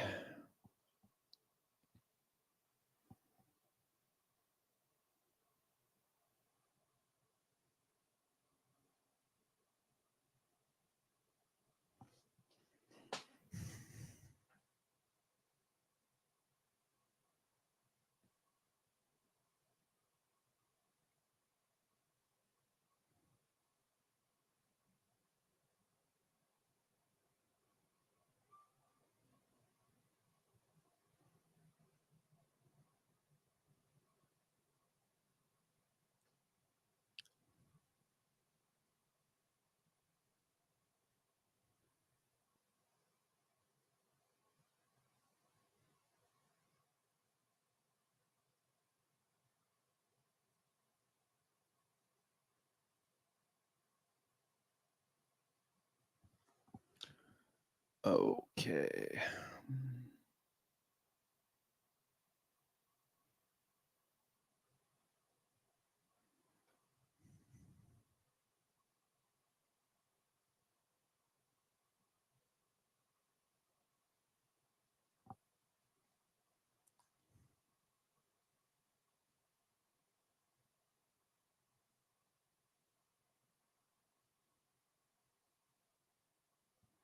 Nice. Take some profits off in the strength. Reduce your risk.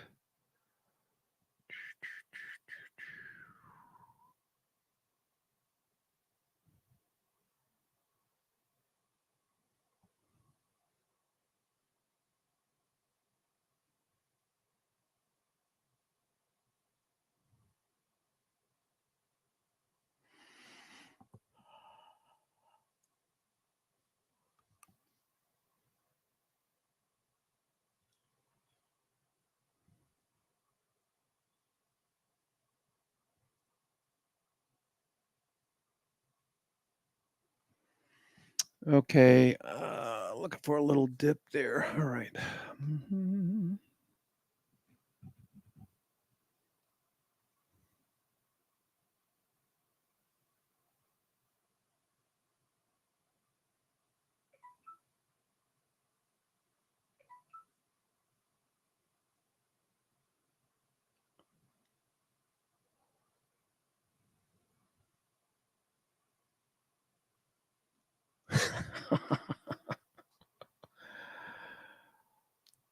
Oh man, you gotta love it. Milwaukee Brewer fans were celebrating. Pete Alonso comes out and hits 2 in, home run. Just looking out of the corner of my eye. Wow, what a comeback for the Mets last night. Brewers not too, the Milwaukee fans just totally deflated. Wow. The top of the ninth. What a comeback.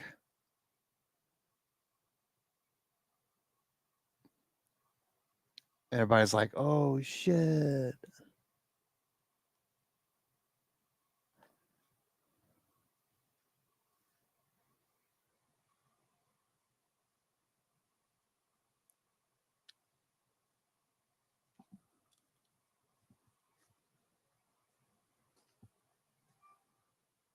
Oh, it's the top of the ninth, so the Brewers still got a chance. All right, I'm watching the markets just out of the corner of my eye. I'm watching the Mets Milwaukee Brewers game last night.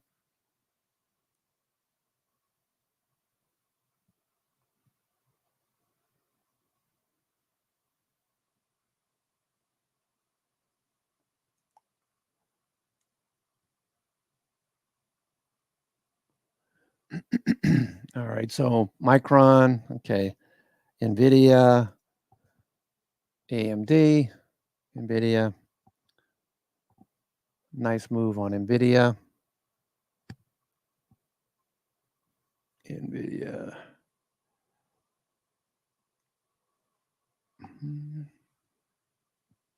Nvidia, it'd be nice to see a little rip into the close. We got 53 minutes to go. 53 minutes to go.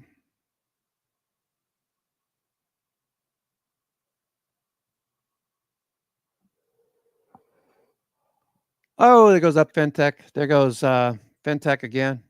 Tiger going again. Oh boy. When it rains, it pours.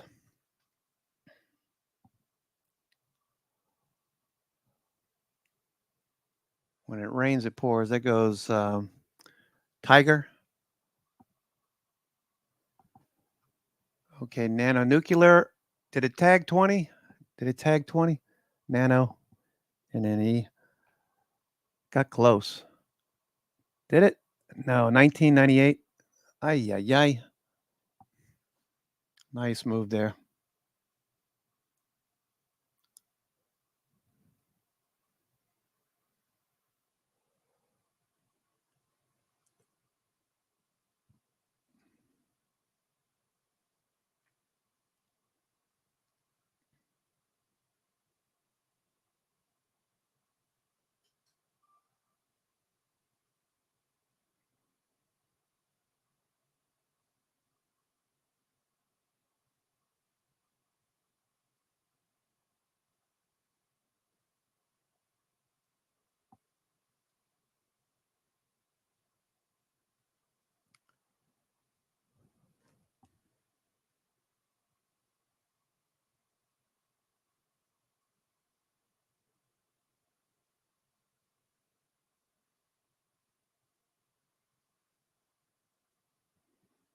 Okay. Nano Nuclear, nice little pop to 20.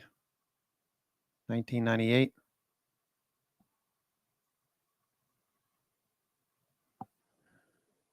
Nice. Nice, nice, nice. Meta. Holy smokes. Look at Meta.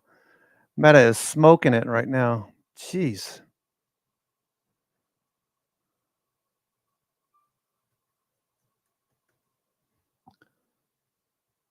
Oh, going for 600. Going for 600.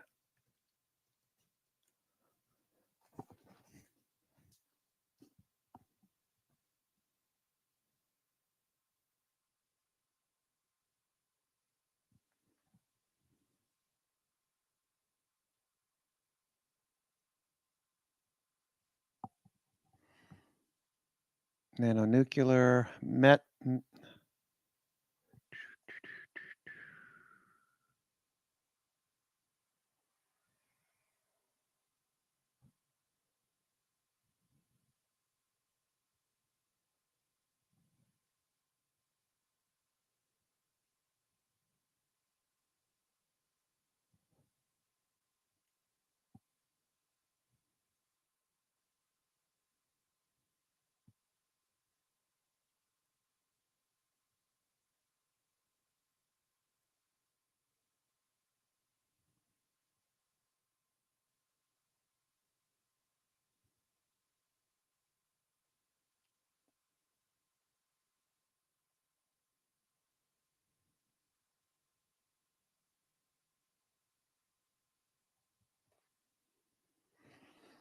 Okay, we got a nice little bounce. I'm watching your JBDI, Cayman.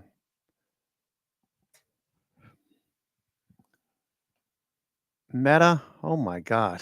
Meta, what in the hell is going on here? Look at Meta.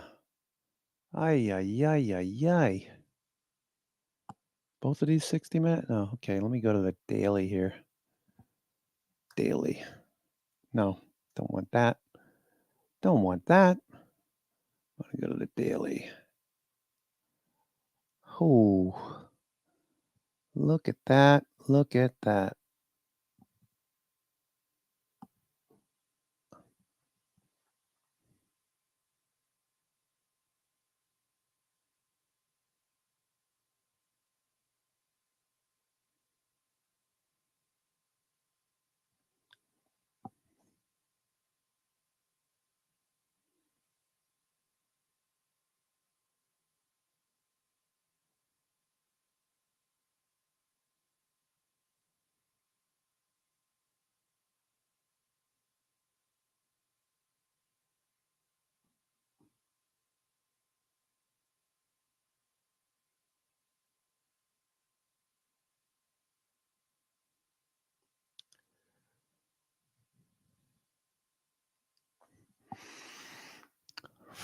Frick, I'm so angry. Yeah, I'm doubting you. Yeah, that's what I'm doing. Yeah. No, of course not. Of course not. But gee, Willikers. Ay, ay, ay. What a freaking move on this one. Meta. Nice, nice, nice.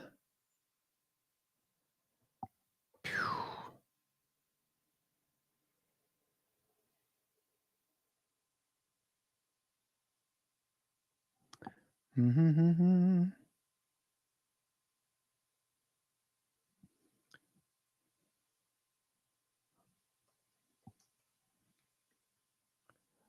Lord. Won't you buy me a Mercedes Benz?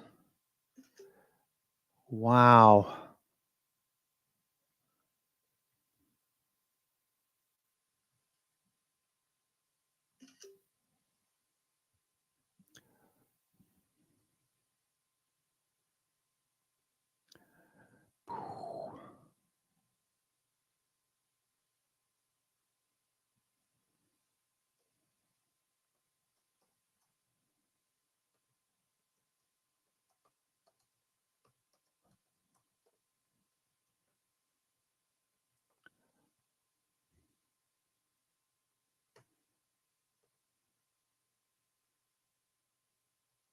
Okay, looking for a follow through.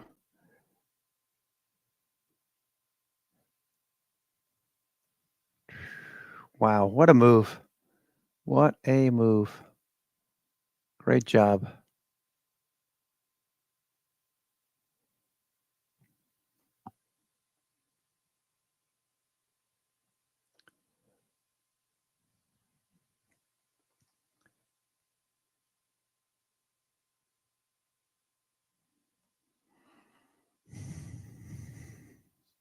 Wow, wow, wow.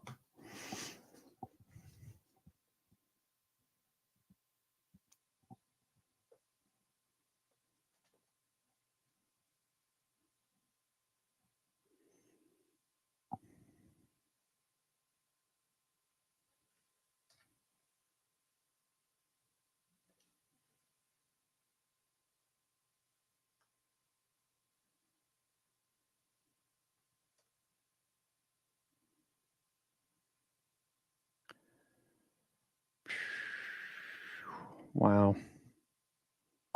All right, we've got 45 minutes to go. 45 minutes to go.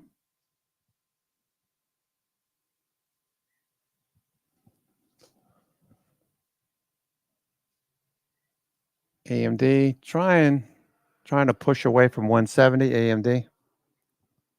Meta. Wow, I just can't get over this stock. Big winner. Big winner for those of you in the trading room still in it. Good job.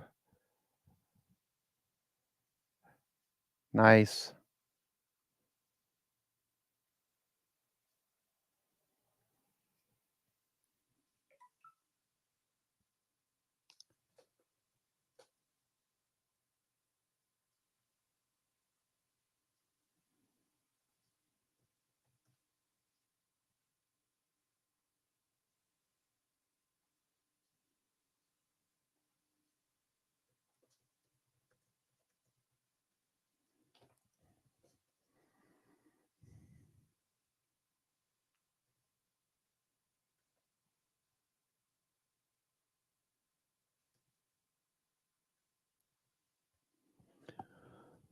Oh boy.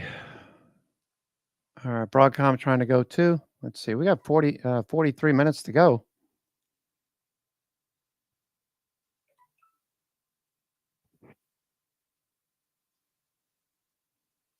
All right, looks good.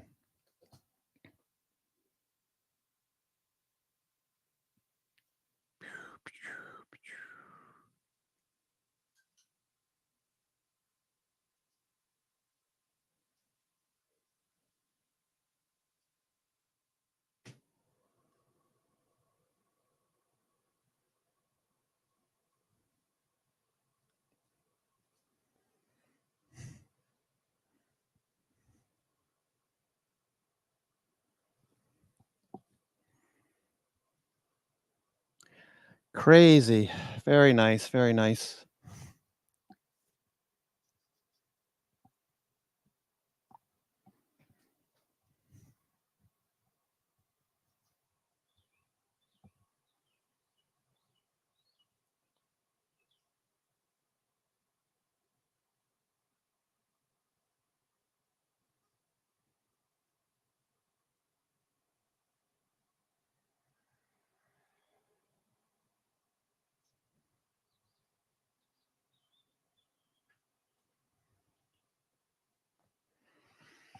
Mm.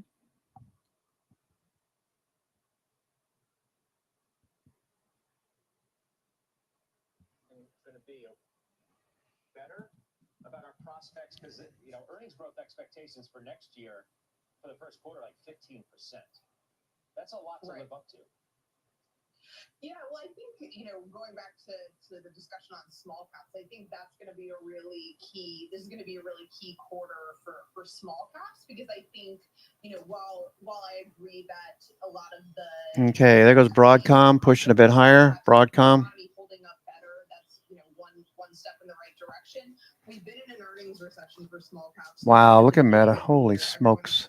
We'd be out of it by now, and the estimates still continue to come down. So I think that's, one issue right now when, we talk to a lot of small and mid cap investors is, there's a lot of hope baked in on the small cap earnings recovery, where for large caps, we've seen more sustainable evidence of that earnings recovery. Earnings went back to positive territory for the rest of the market, ex the Mag 7 last quarter, but that hasn't happened for small caps, and guidance and, corporate sentiment has still been pretty weak there. So I think that's where expectations look lofty, and if, the economic data can continue to hold up, perhaps that'll, give corporate some confidence. But that's one element we're going to be watching closely is, what companies are saying and guiding and how small cap earnings do this quarter, because we've still been tactically cautious on small caps given the fundamental backdrop, even though there's a lot of positive longer term for small caps. Professor, you get the last word.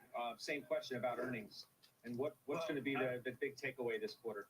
I think there's a couple things. I mean, first of all, if we get a 3 handle on Fed funds, then that means money market funds. Won't those dividend-paying stocks, well protected, that are in the 3-4% range, look really attractive? And that's where I think a lot of people say from money market, hey, I can get the same yield as I can on that, and those are generally not going to be the tech stocks. On the earnings growth, yeah, that's aggressive. I mean, we're in a 2.5% real growth economy. You throw in the buybacks that we have, that's another 2-3%. You throw in 2% inflation, you're not getting the 15 there. When you add all those up, you're getting more like 7, 8, 9%. So it's not uncommon to see those long-term earnings estimates tend to fade down as time goes on. I'd say those that predicting 15% next year are perhaps they're going to be disappointed. All right, For the everybody, we'll market. leave it there. Yeah, I got you. Good weekend, everybody. Professor, thank you. Jill, we'll talk to you soon. Of course, Court, thanks for being here at Post 9 with us today as well. To Pippa Stevens now for the biggest names moving into the close. Hi, Pippa. Hey, Scott, Spirit Airlines tumbling 24% as it reportedly could file for bankruptcy and is in talks with its bondholders, according to the Wall Street Journal. The report Wow, timing of Spirit. the filing will not Who's going to fly into Myrtle Beach? All the golfers. merger with JetBlue. Wow. Caribbean shares are sliding after it slashed production forecasts and missed Q3 delivery numbers. The EV maker blamed the lower production on a shortage of a component used in its R1 vehicles and commercial vans. Now, the company would not disclose the specific component, but said the shortage Look at Meta. in Q3 and Meta's insane. in recent weeks. All right, Pippa, thank you. We'll see you in a little bit. Pippa Stevens, we're just getting started. Up next, Evercore ISI's Roger Altman is here. We'll get his first take. Okay, we've got Tiger FinTech, strong high, 75%. I've never seen that one before. What is that? Okay, I've never seen that before. What is that?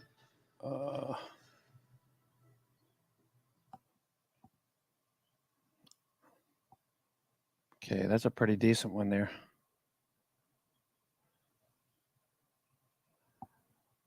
FinTech Tiger.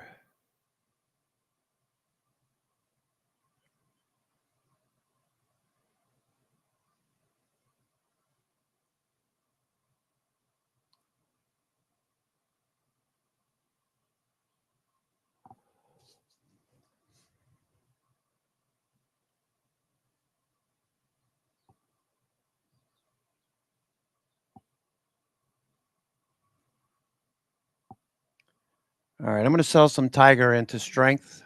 Okay. No telling what happens over the weekend, but Tiger, excuse me. Tiger is up quite a bit. If we can get a move towards 12, I should be able to get about 50 cents per contract.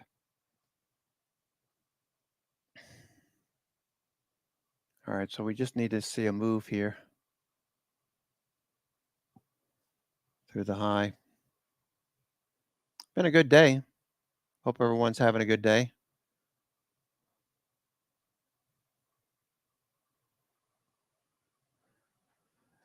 Really good way. Oh, there goes Apple. Apple popping now. There goes SMH. I keep saying Super Micro. SMH is going. AMD's popping. So is Tesla. Okay, so if you got any Tesla calls on that expired today, in the money, if you're at 245 or higher, below 249, you got some nice profits there.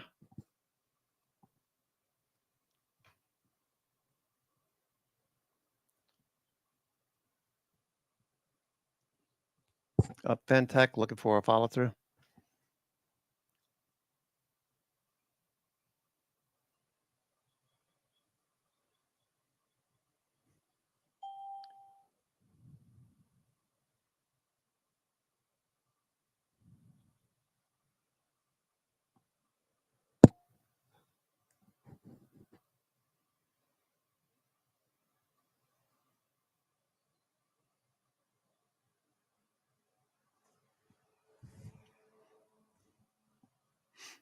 Wow. Meta. I'm having a hard time looking at Meta's chart. Congratulations in the room. Definitely a good one. Meta.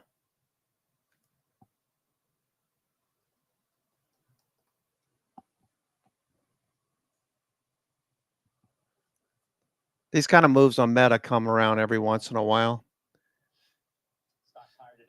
Consolidated for a few days at the highs.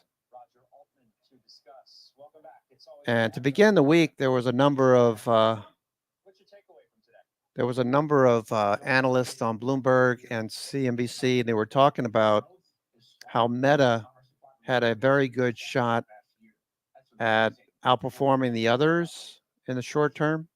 The others being NVIDIA, obviously, and the other New York FANG index components, Tesla, and so on. So this is doing really well. Broadcom moving higher. Wow. Very impressive. There are a lot of election implications of it, let alone other implications. Sure, but people would listen to what you just said as you went down the list and say, okay, why in the world did the Fed do 50? And then why would they think that they need to continue cutting rates on the schedule they seem to be on? I mean, I know you know Larry Summers well. He says 50 was a mistake. Well, I was on here, this network, just before the Fed made that decision and just after. And my own view, as I expressed it, was that it was an extremely close call as between 25 and 50. And I don't really think you can, with all due respect to Larry, I don't think you can really criticize the Fed, because if you think back to Powell's comments, Bitcoin, nice reversal today. felt more confident about FedEx. the inflation pathway than they did about the labor market FedEx. outlook, and therefore Intel expiring today. Intel. protecting labor markets. Which Okay, let me look at Intel. Intel. 50. Going forward, Such a disappointment, Intel. commentary today on Yeah, you get some scuttlebutt that maybe Qualcomm will buy it, and then boom. the Fed now Supermicro, or getting back to GPDI, cuts. That's my own expectation in the Halliburton. November meeting. I don't think they'll stand pat because, as Powell said, the time has come to ease monetary policy. I think they're ultimately heading toward a roughly 3 to 3.5% federal funds rate, and the pathway to that is probably going to be a little bit slow. But Okay, Tiger, in the next few minutes, maybe this pops to a new high. Which listed so many different positives and say, well, Roger must be really bullish on the stock market then, and you're actually not. Why? Well, I wouldn't say I'm not bullish, but I think it's going to be hard for equities, at least between now and the rest of the There goes Tesla. Nice pop on Tesla. Apple popping up there. Apple looking good too. They're at record levels. In a lot of cases, multiples are abnormally high. Not every case, but a lot of cases. Apple just jumped. And open market interest rates, Palantir. 10-year and so forth, are actually rising. In fact, the 10-year has risen about 40 basis points from the Micron. which is not at the Turning back up. Micron, Palantir. Nice little bounce on Palantir. Tesla. Beauty. Nanonuclear. Almost made it to 20. I think it was 1998 was the high of the day. Beautiful. Rate of increase in prevailed 2 weeks ago. It was going to be the best year for the S&P 500. Nvidia looks like it wants to go. Nvidia. So it isn't that the stock market isn't good. It's great. But getting up to a meaningfully higher from here over the short term, I don't see it. You know, every time you're on, we talk capital markets, we talk M&A, we talk about your bread and butter at Evercore in some respects. And, you know, I had a conversation with the chairman and CEO of Goldman Sachs not that long ago, David Solomon, on his outlook for when this whole thing's going to pick up. Like, where are the IPOs? You just said the environment's so great, stock markets are record highs, we still have no IPOs. I want you to listen to what Mr. Solomon said and have your reaction on the other side. Environment's actually okay, I would say, for bank activity in our business. There are places where it's been accelerating. I think we've seen a real acceleration. Okay. Some meaningful improvement in equity capital markets and M&A activity. All right, Nvidia trying to make another high. Can it get to 125? There's 6 million sitting up there. 50% of the volume today. 50% of the volume. But not an awesome year. Although expectations for 25. Okay, let's see what that looks like here. And if you look at a variety of early indications like conflict checks and engagement letters, risk Okay. and so forth. Bitcoin looks good off of the lows for the week. All right, at least it's finishing a little bit higher off the low. Okay, Intel. Yeah, Intel sucks. Intel sucks. Meta, still going. That's what many are saying. Maybe You know, we got to turn the calendar, see what happens, get through the election and all that. Roger, always a pleasure. You know that. Thank you for coming on. Thank you very much. My pleasure. Roger Altman joining us once again here on Closing Bell. Next, top technician Jeff DeGraff is back. He'll tell us what he's calling NVIDIA looking good. call right now. We'll tell you after the break.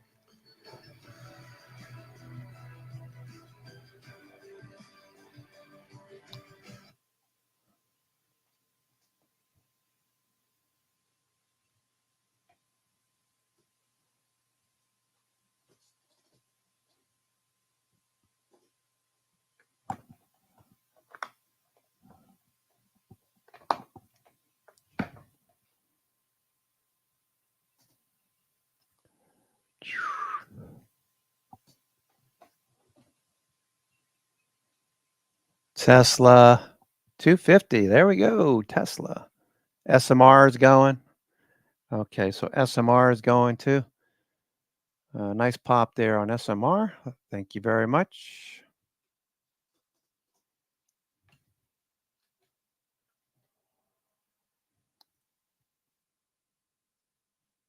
Rivian.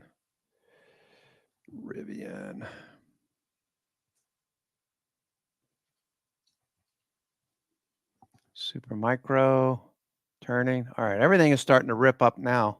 Holy smokes. There goes Supermicro. There goes SMH. SMH on the move. Ooh, SMH. Thank you, SMH. There we go. Amazon. Tesla.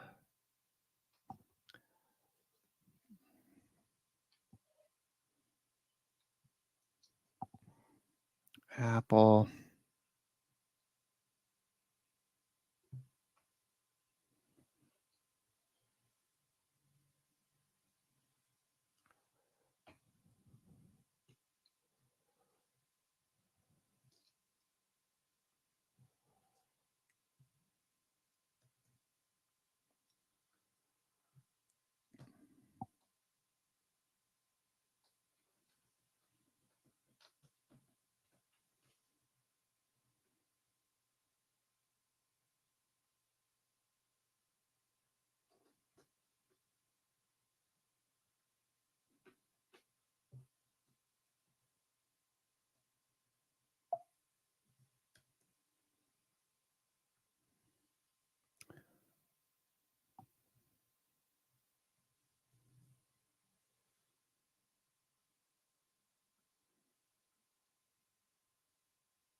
Apple. Wow, SMH. I keep saying Supermicro. SMH.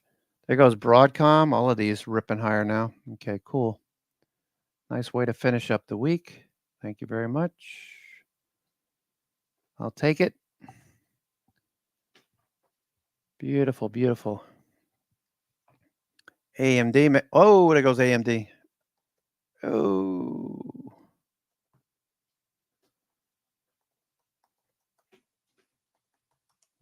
There goes AMD. Boom. Wow. Very nice. Very nice. Okay. Tiger FinTech's back up to the highs. Gonna do 30% today. 30%. Tiger trying to go.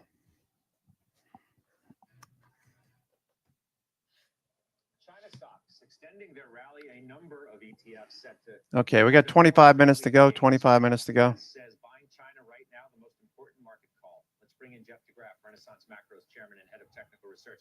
It's good to see you again. I think you had a no yesterday, which was like number one, buy China. Number two, just listen to number one. Something to that effect. Am I right? It was Tuesday, but yes, that's exactly right. If there's Tuesday, everything else, Thursday, what difference does it make? Just another day, right? Look, I think, Scott, you get these opportunities once every 5, maybe 10 years. I'll give you some internal statistics. Look at Meta. Wow, that's impressive. I'm glad somebody's still in it.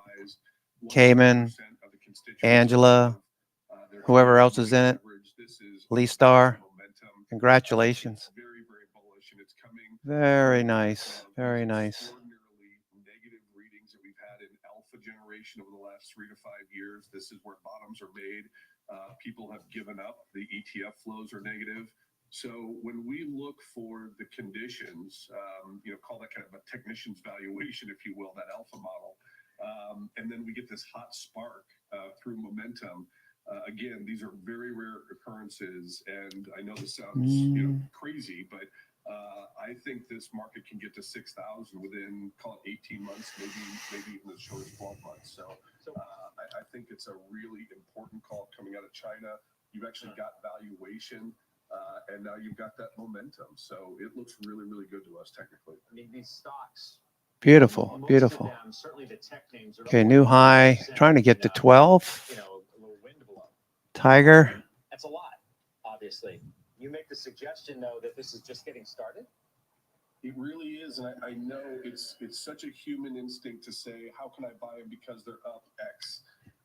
But all the work that we've done, there's absolutely no relationship between a short-term move of any consequence and a need to mean revert. And so I think it's people's primal fears that are probably going to hold them back from making a lot of money here.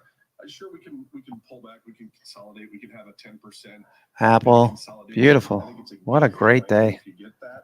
What a And we're great gonna be day. Very, very aggressive, not only adding to those positions, but probably putting some leverage onto that. The problem that some have with this trade alludes to the idea of a lack of trust.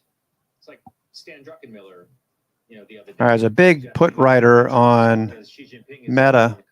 I think, at least, you might have seen, you might have, mentioned that. Yeah, look, it's a fair question, and this can become a little bit more philosophical than we like to get our hands dirty with. So, for us, it is the markets. It's the interpretation of the market's message. And right now, whether the trust is a longer-term issue and this is a shorter-term issue, maybe it's frankly to try to gain trust back in the short run. I don't know exactly how that's going to play, but when we listen to the consistency Wow. of the tape and the things that we look Yeah, that's not coming back anytime soon. is one of those conditions that we have to It's like a hot air balloon with a turbo on it. Meta. Pretty. Tiger FinTech is going again. Tiger, TIGR. About the risk and the lack of trust. That's why people have been reticent to put money there, because they don't trust it. Right. Well, I think that's fair, but I also think that that's part of what helps to create a bottom, right? If Xi Jinping needs to stay in power, is he going to do things that are going to obviously facilitate his dominance there? And I think that's probably right. So that's where it gets more philosophical for us. I mean, there's a lot of self-interest involved in that. Okay, what do we got? We got 20 minutes to go. Okay, I'm going to take a 5-minute break. I'll be right back. Congrats. The risk to the downside. So that's how we think about it and how we play it. So we are treading where others fear, I guess. Okay, no, forgive me for stepping on your toes there. My last question to you, the market today, we're about the highs of the day. Dow's at better than 300 now. When you look at the technicals of this market, now we have this jobs report, where can the S&P go from here?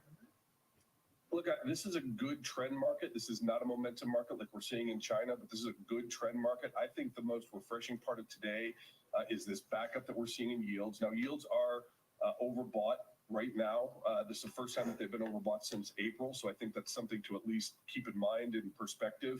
But that said, and I think this is really, really important, look at the sectors that are up today. Financials are up. Discretionary is up. Utilities, real estate is down. So that's a very good sign. In other words, the market is not dependent on these perpetual lower rates, and it really is,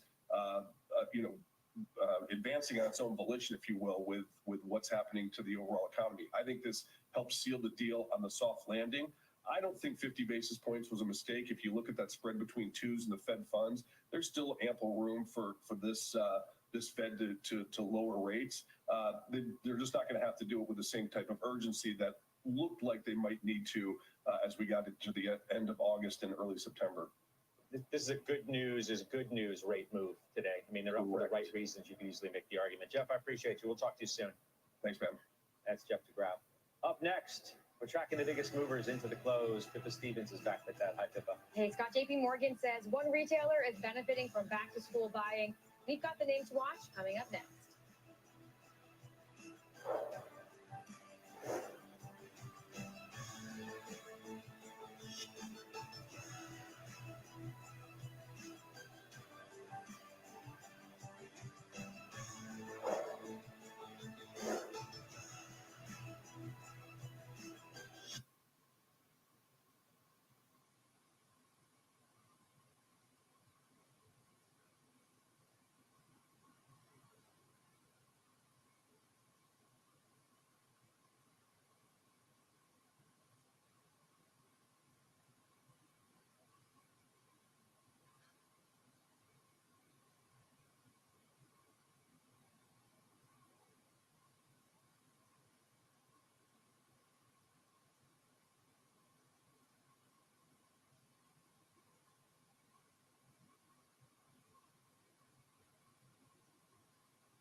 All right, Meta. Sorry, all wrong screen. Meta. Still going, Meta. Yikes, a million. Get back now to Pippa Stevens for the stocks she's watching. Hi, Pippa. Hey, Scott, Boeing shares are rising in late trading. The jet maker and its largest union will return to the bargaining table on Monday as they try to come to an agreement that would end a strike by 33,000 West Coast factory workers. Abercrombie & Fitch in the green after JP Morgan added the company to its positive catalyst watch list. The firm raised its third quarter earnings estimates, saying brands including Hollister showed momentum during the back-to-school shopping season. And Vistra's record run continuing, shares hitting a new all-time high and advancing in all but one of the last 20 trading days. Alphabet's Sundar Pichai, the latest tech CEO, to say they're exploring nuclear for data centers. RBC also reiterating its outperform rating, saying the meaningful tailwinds driving power demand show no signs of abating. Scott? AMD, nice. The Man Group CEO making the case for hedge Lots of great trades in the room. More relevant than ever. Lots of great trades, folks. I'm very like a proud father to see people doing so well. Okay, not everything is going to work. You're going to miss some. You know, I had a previous member telling me that she was upset because some trades we didn't take, and that happens. That happens. You know, so have good days, bad days. Sometimes things don't work out the way you think, but the majority of trades, if they're working the right way, using the same strategy, and you're not chasing things, you're going to be fine. 38 years of doing this, last 20 mostly more of a trader in the last 20 years. First 18 were more investing because I was, I'm a registered architect in New Jersey. So I spent most of my time doing architectural projects. I still do some from time to time, but for the last 20 years, I've been very serious about trading.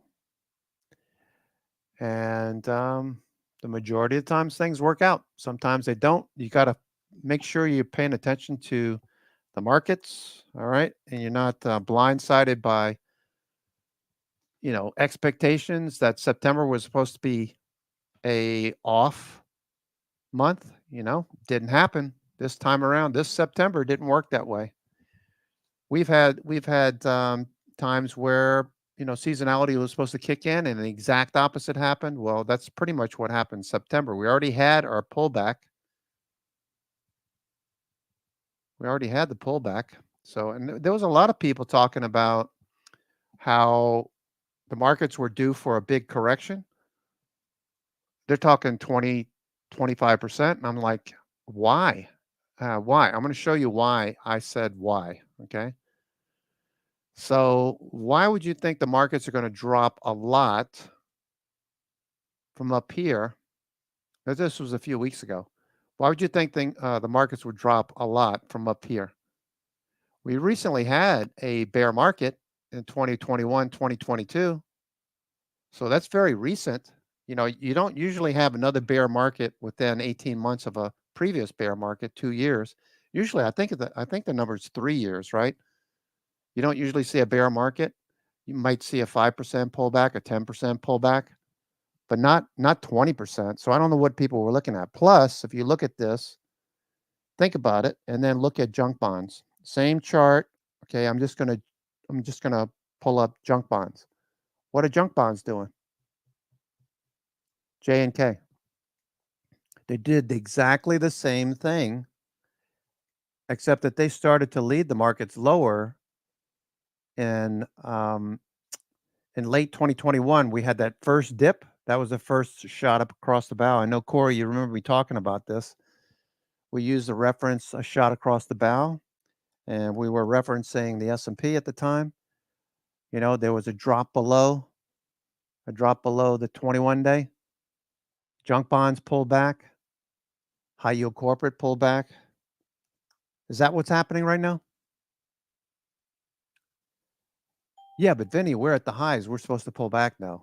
Why? Why? I mean, we've been looking for the pullback, and the most we've had was back here in April, where we pulled back a few weeks, 3 weeks in a row, and then we resumed the trend. Now we've got the Fed cutting rates 50 basis points with 2 more in the hopper from 2 quarter point cuts, 25 basis points. Plus you got the 10-year yield. Plus you got the 10-year yield below 4.5%. The 10-year below 4.5%, you should be thinking long, not short, with intermediate little pullbacks, of course. Also, what else? Also, the US dollar. US dollar has been pulling back. Okay, we just bounced this week. I think that's more of a flight to safety, TLT, and the dollar. We got gold, of course, GLD. Okay, that's making new highs. It's headed for 3,000. What was that? What just went off? Something just went off. Oh, there goes Tiger. Tiger, pow. Boom.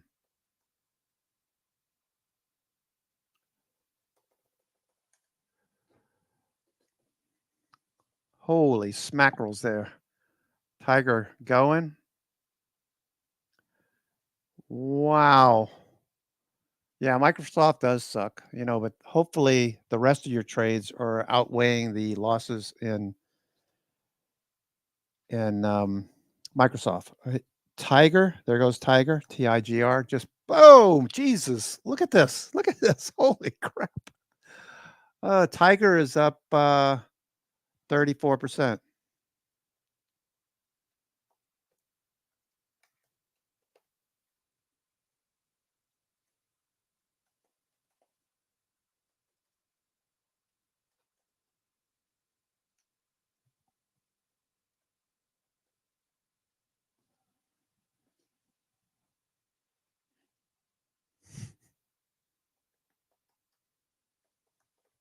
Just having fun.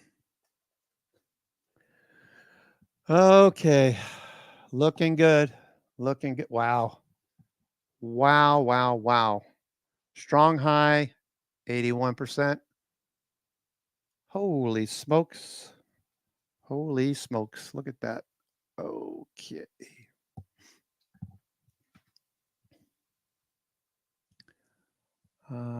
Tiger. Look at that move.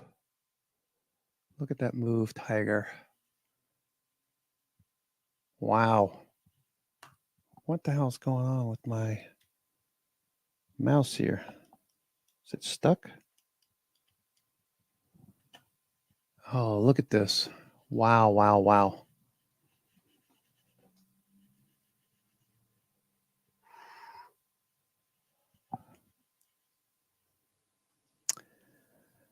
Looking good. Ba-da-ba-ba-ba-da-ba. Hey. Do-do-do. Sing it, Janice. Break on through to the other side. Break on through.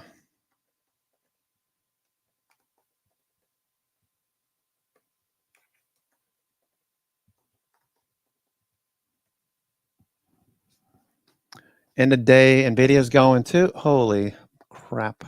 This is what a beautiful day. Oh my gosh, look at that move on Tiger. Yikes. Oh man, that is a beauty.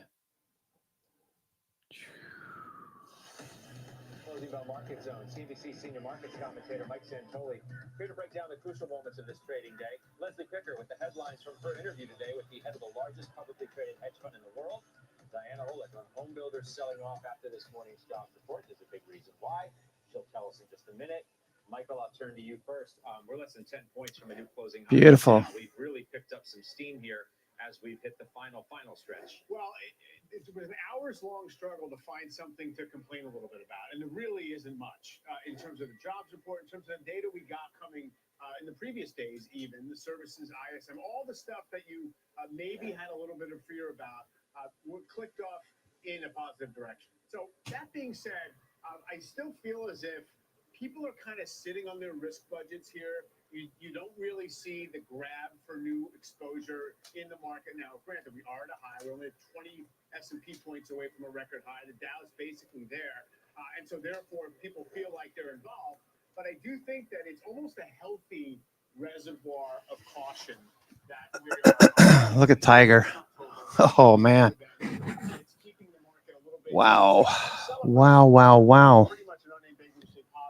Okay, Micron, nice little bounce. And Micron, still like to see Micron much higher. What the hell is going on with my mouse here? So I think you're in a very lucky spot here to be facing those particular macros. I had a money manager, I'll leave it at that, text me and say I bought some Russell today. Yeah. Bought some January. Oh, it doesn't. I think the batteries died on me. I think my batteries died. Did I scare you? Scared the cat. Rate cuts out of the curve, right? So it's not just an easing story. It is the economy's going to pick up story. and therefore to filter into earnings broadly speaking. Now, S&P earnings have, in a healthy way again, expectations been cut back by 4% over the course of this quarter for the numbers we're going to start to hear next week. That probably creates a low bar. How much of it's priced in, that's what remains to be seen. All right, I should mention as well. Remember, 42,330 is the number you need to watch on the Dow for a new closing high. We're above that level right now, 42,331. We're moving around a little bit. Leslie, as I send it to you, apropos here that we're talking about money management, hedge funds, and somebody who made the case to you that they're more relevant than ever right now. Yeah, and Scott, it's interesting because just to put in perspective, the hedge fund industry has seen no shortage of challenges. Outflows and underperformance have been the norm for the better part of the decade, with a few exceptions. Man Group, the largest publicly traded hedge fund, has seen its share of headwinds, but recently it seems to be turning things around. The firm reversed 2 quarters of outflows and set an AUM record of $178 billion. The firm generated returns of about 9% net of fees derived from a multi-strategy fund, risk premia, and long-only funds in a variety of asset classes. And I recently sat down with CEO Robin Brew for her first CNBC interview after her first year in the seat. All right, so we are cruising into the close. It's more relevant than ever, especially compared with other types of managers. Is passive still a good investment? Wow. It's not as reliable as it was before. Wow, wow, wow. No, but they're two ends of the spectrum. Up fintech, blasting higher. And is trying to find what active investment styles. And that's where active. There goes Apple. Wow, it's like this market is acting really strange here. You can catch our full sit down on CNBC.com. Scott? All right, Les, good stuff. Thank you. That's Leslie Picker. All right, Diana, tell us about these housing Apple. stocks. I think we can put 2 and 2 together here, right? Good news on the economy. Yeah. Yields up, mortgage rates up. I got 2 minutes to go. 2 minutes to go. Right. Tell Mike that I have something to complain about today. Look, the home builders are falling sharply. Lennar, Pulte, DR Horton, Tiger. all down around 3% on the day, as are the home improvement names like Sherwin-Williams, Lowe's, and Masco off around 1%. And again, it's not brain surgery as to why. The average rate on the 30-year fixed mortgage jumped 27 basis points this morning following the release of the jobs report. The rate is now 6.53%, according to Mortgage News Daily. That is 42 basis points higher than the day before the Fed cut rates by 0.5 percentage point. Now, mortgage rates don't follow the Fed exactly. They follow loosely the yield on the 10-year Treasury, and it's all about what the expectation is for the Fed. Okay, got less than a minute to go. Less than a minute to go. Oh, man. What a freaking move. Weaker, and that perhaps the next one won't be so damning for bonds, but of course he wants. Depends on where you sit, right, Scott? Yeah, Diana, thank you. Diana, we have 90 seconds left. We'll turn our attention next week, and then it gets real with earnings at the end of the week. It does. Probably a welcome thing. I think the macro we can really kind of set aside and say it's doing what we hope it to do. Really, the bull case right now is that the status Wow. more or less continues. All right, folks, I got a hard stop. Have a great evening, everyone. Take care. The weekend video will be out around 2 o'clock on Sunday, usually. So that we'll look at what to expect next week after a big run into the close on many of these stocks, especially semiconductors looking really good. So hope you had a great week. I certainly did. I'm your host, Cousin Vinny, coming to you from theclosingprint.com at the closing bell. It's Friday, the 4th of October. Have a good weekend. I'm off to a football game my son is at. So take care. We'll see you on Sunday. Ciao.